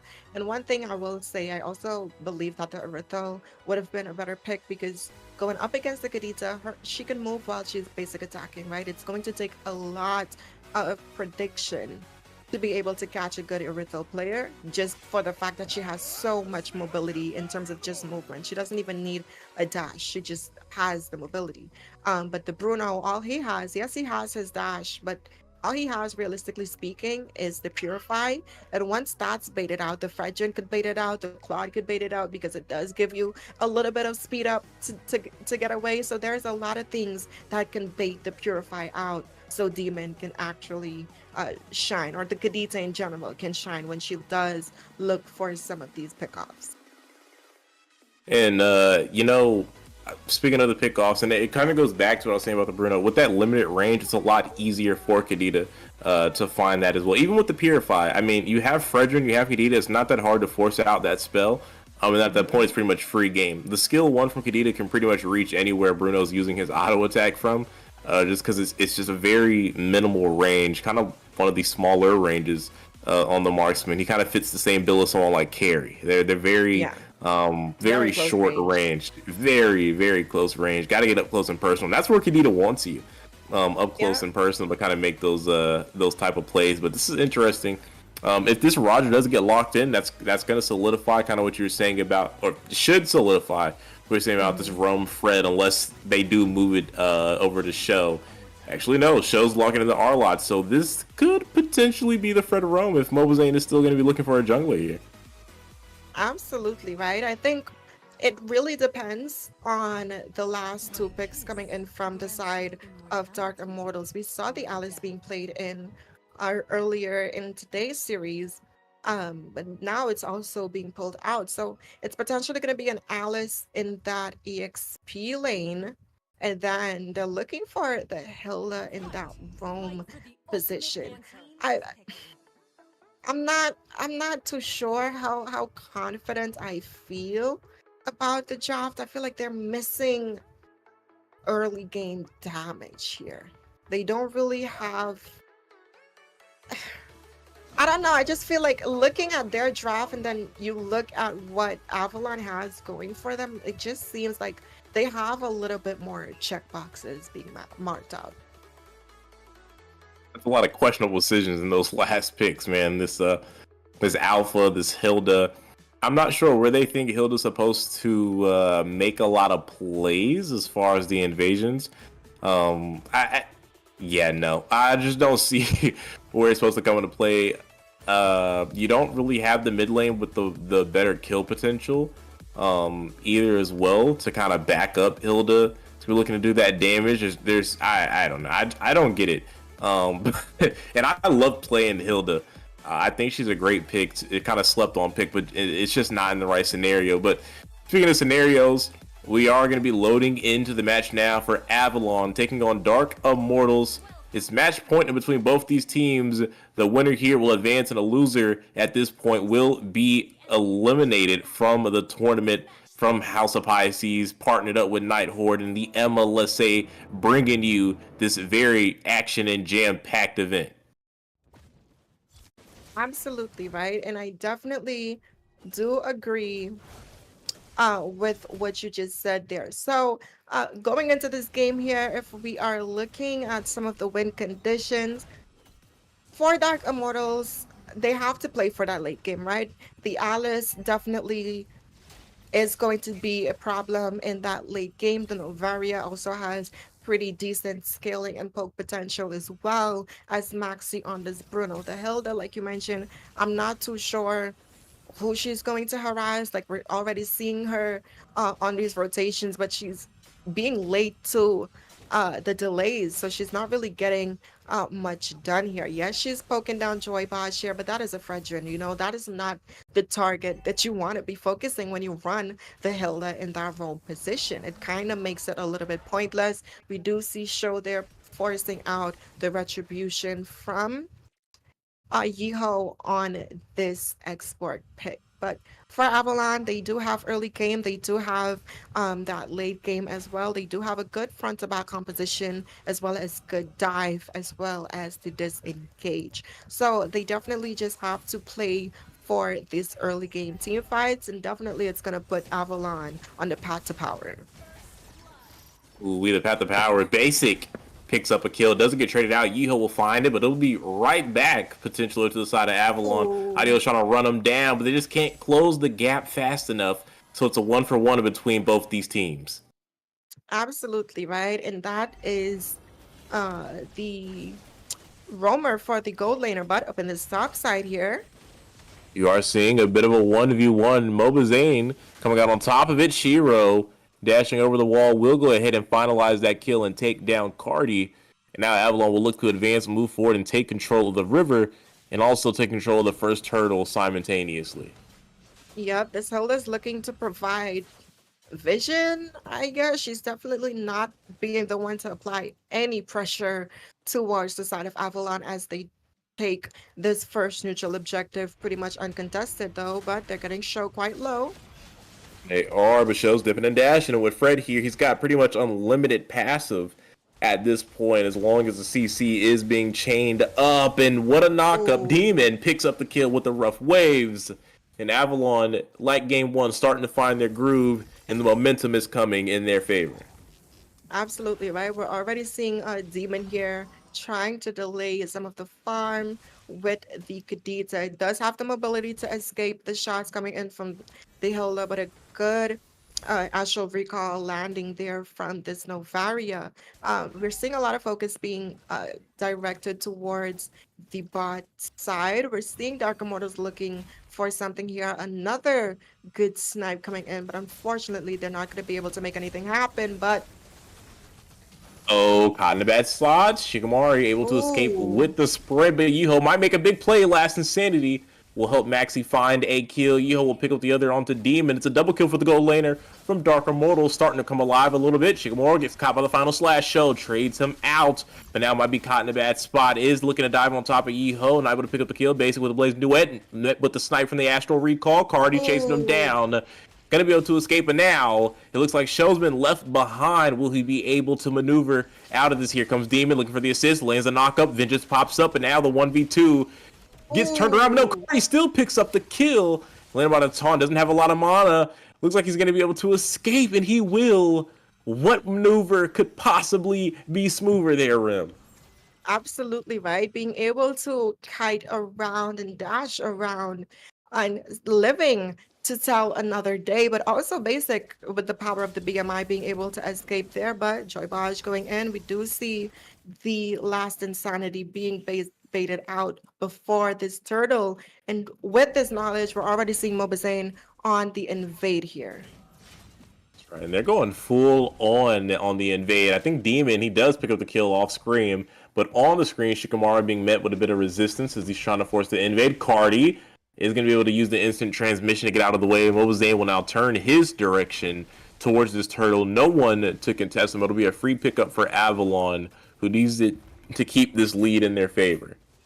Now, I would say both sides are doing a pretty good job at keeping their towers up, though no tower has been taken down just yet. Look at Demon's positioning. He's kind of trying to kite around with this bush to back up Mobazane here. We did see both retributions being popped in, the recalls you mentioned. You know what that means, what Avalon is recalling here, but they might look to take Shiki off the board here, but no, they're just gonna play it safe, exchange some poke damage before they fully look for an engagement.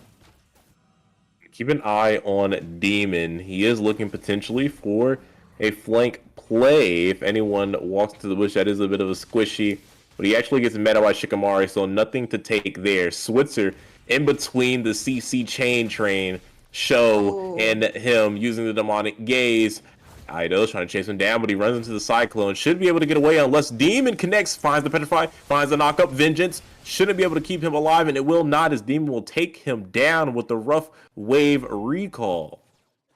Absolutely right. There's nothing more deadly than an angry mermaid there. But speaking of things that's being taken down, the tower in the bot side was snatched up as well. We're seeing a little bit of a 2v2 situation between the jungler as well as Show there. But in the mid lane, And that's a good energy eruption. Good CC on the Yeho. He will be able to roll out the figure of armor, letting him eject to safety there.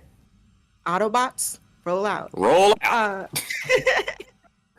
And honestly, at this rate, they just might have to, right? We did see a lane swap coming in, but Bruno doesn't have any backup. And again, it's because of this Hilda pick. Like, what was she really picked for? She's not being able to give any vision. She's not being able to protect anyone. She's not being able to harass. So it's just like you're having a player that's just not AFK on your team. But speaking of being AFK, someone that's going to be away from the action is Yeho. That man, that armor couldn't save him that time. The Autobots couldn't roll out fast enough.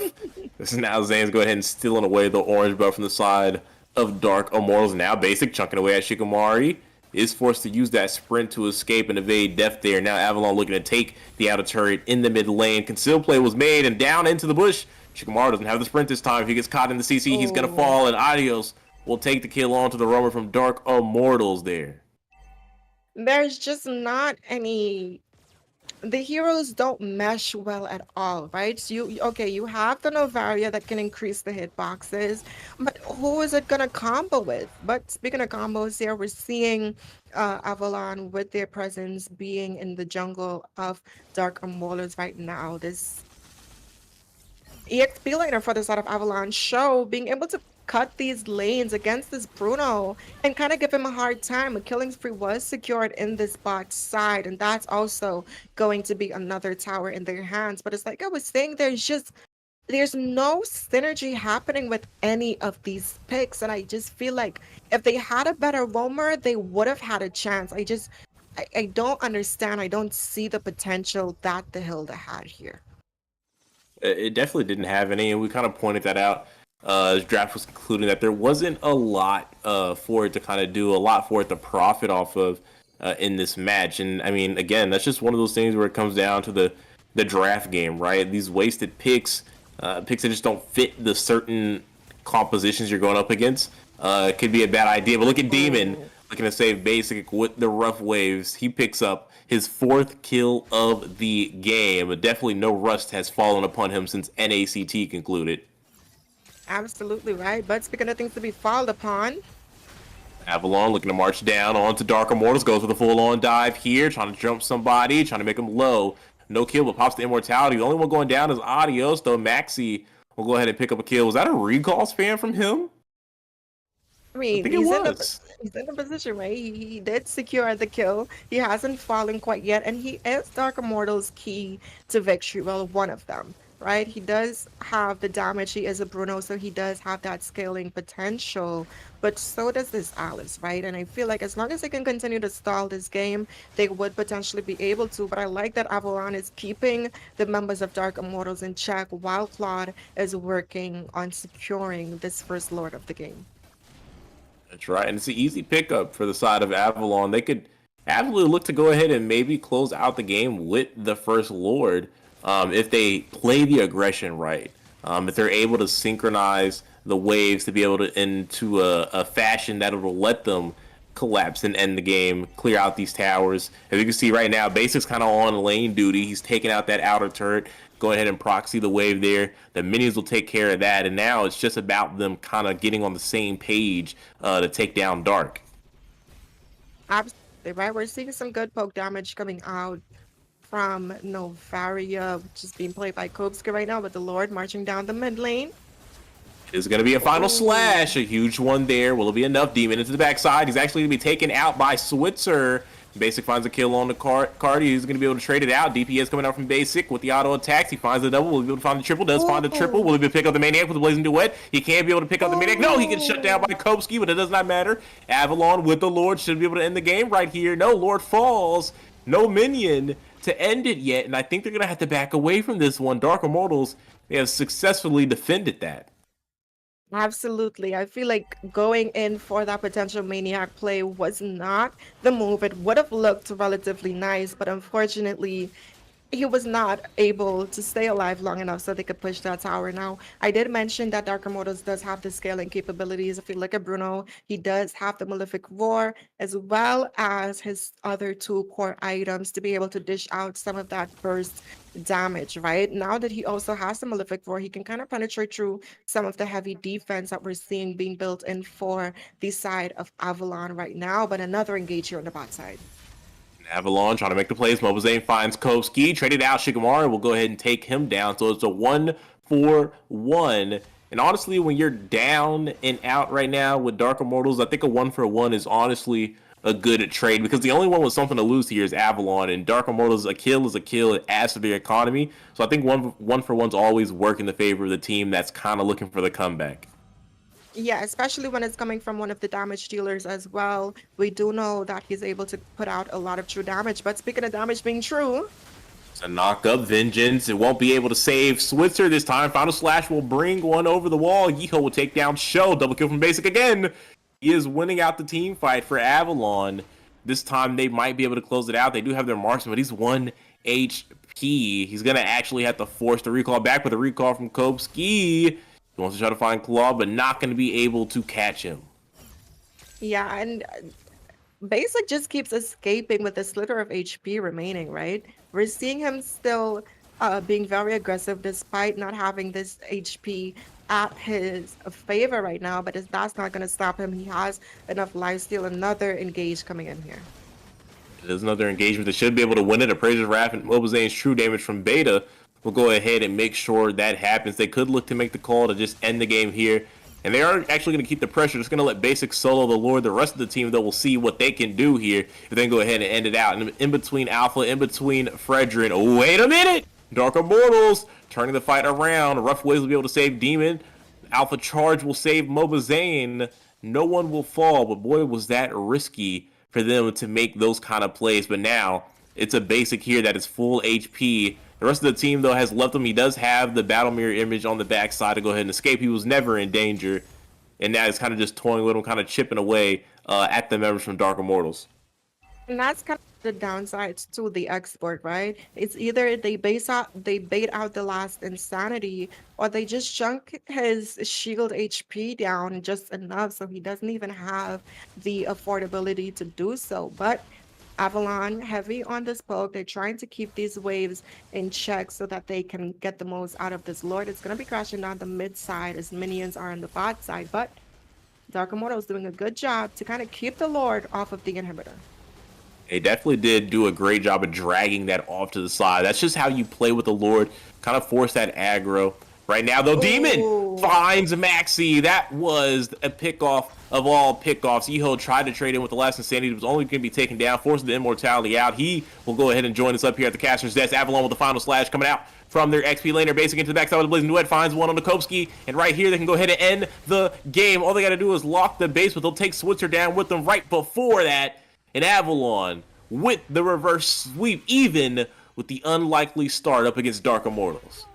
Yeah, and it just comes down to draft, right? We always say that draft is 50% of the game and how you execute it is the other 50%. But in this game, it was just, they played it to the T, right? Having the Fredrin for that flexibility in the draft and then saving the last pick to be the perfect response to the picks that was coming out for the side of Dark Immortals. And again, I just didn't understand why most of these heroes were picked together. They offer nothing. It looks like a bunch of solo queue players who didn't get to play their main roles, that they're just like, I'm done. I don't really care about this game anymore. Just let me play it and not go AFK so I don't lose credit score. But that's literally what it gave. And it's unfortunate. It's really unfortunate because I feel like they had so much potential to have a comeback or give a fight back. At least throw some hands. Don't just stand there and take it.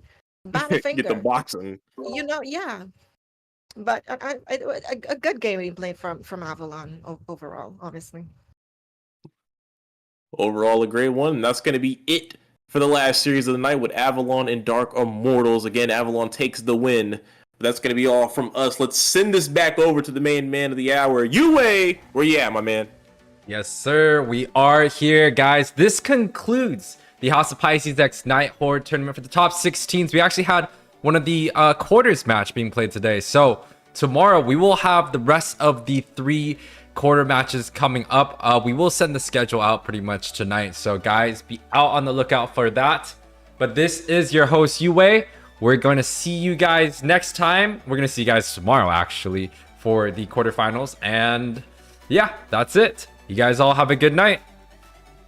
Payback time.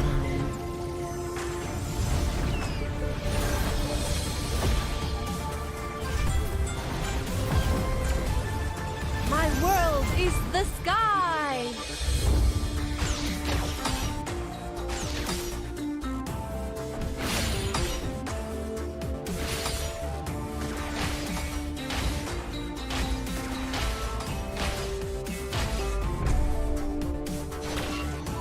You don't know how close death is.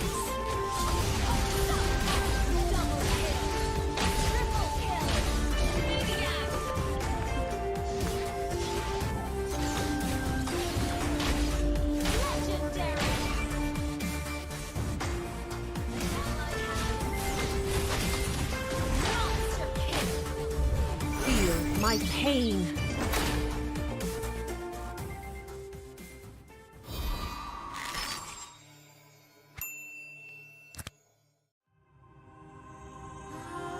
The Creator gave light to the world, bringing life, warmth, and order. But from that act, darkness was born, and with it came death and chaos. These cosmic forces, two sides of the same coin, would shape the history of the Land of Dawn for millennia. With prosperity and enlightenment came suffering and brutality.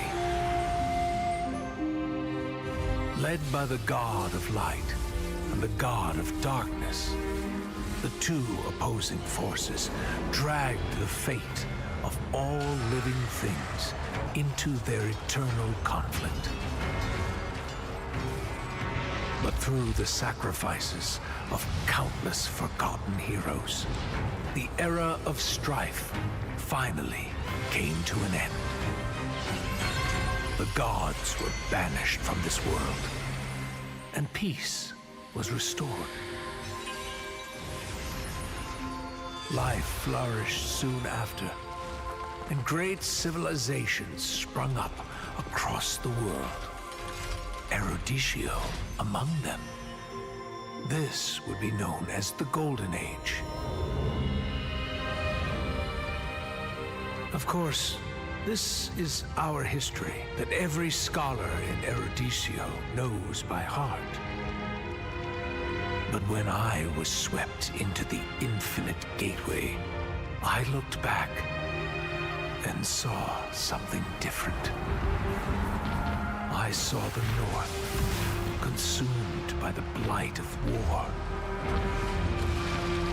I saw the Great Plains ravaged and soaked in blood.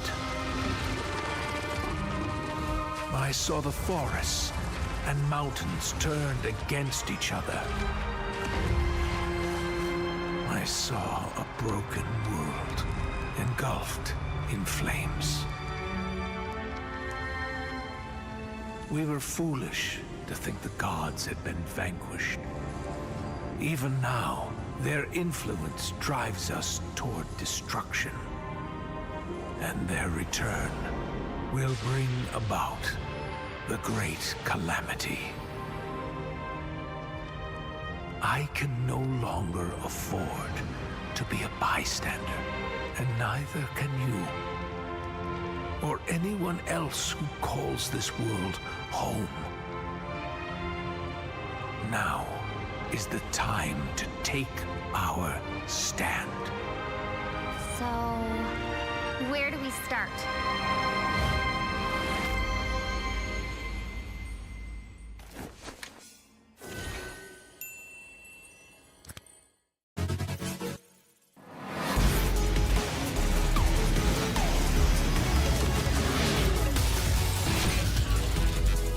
Engines roaring and ready to go.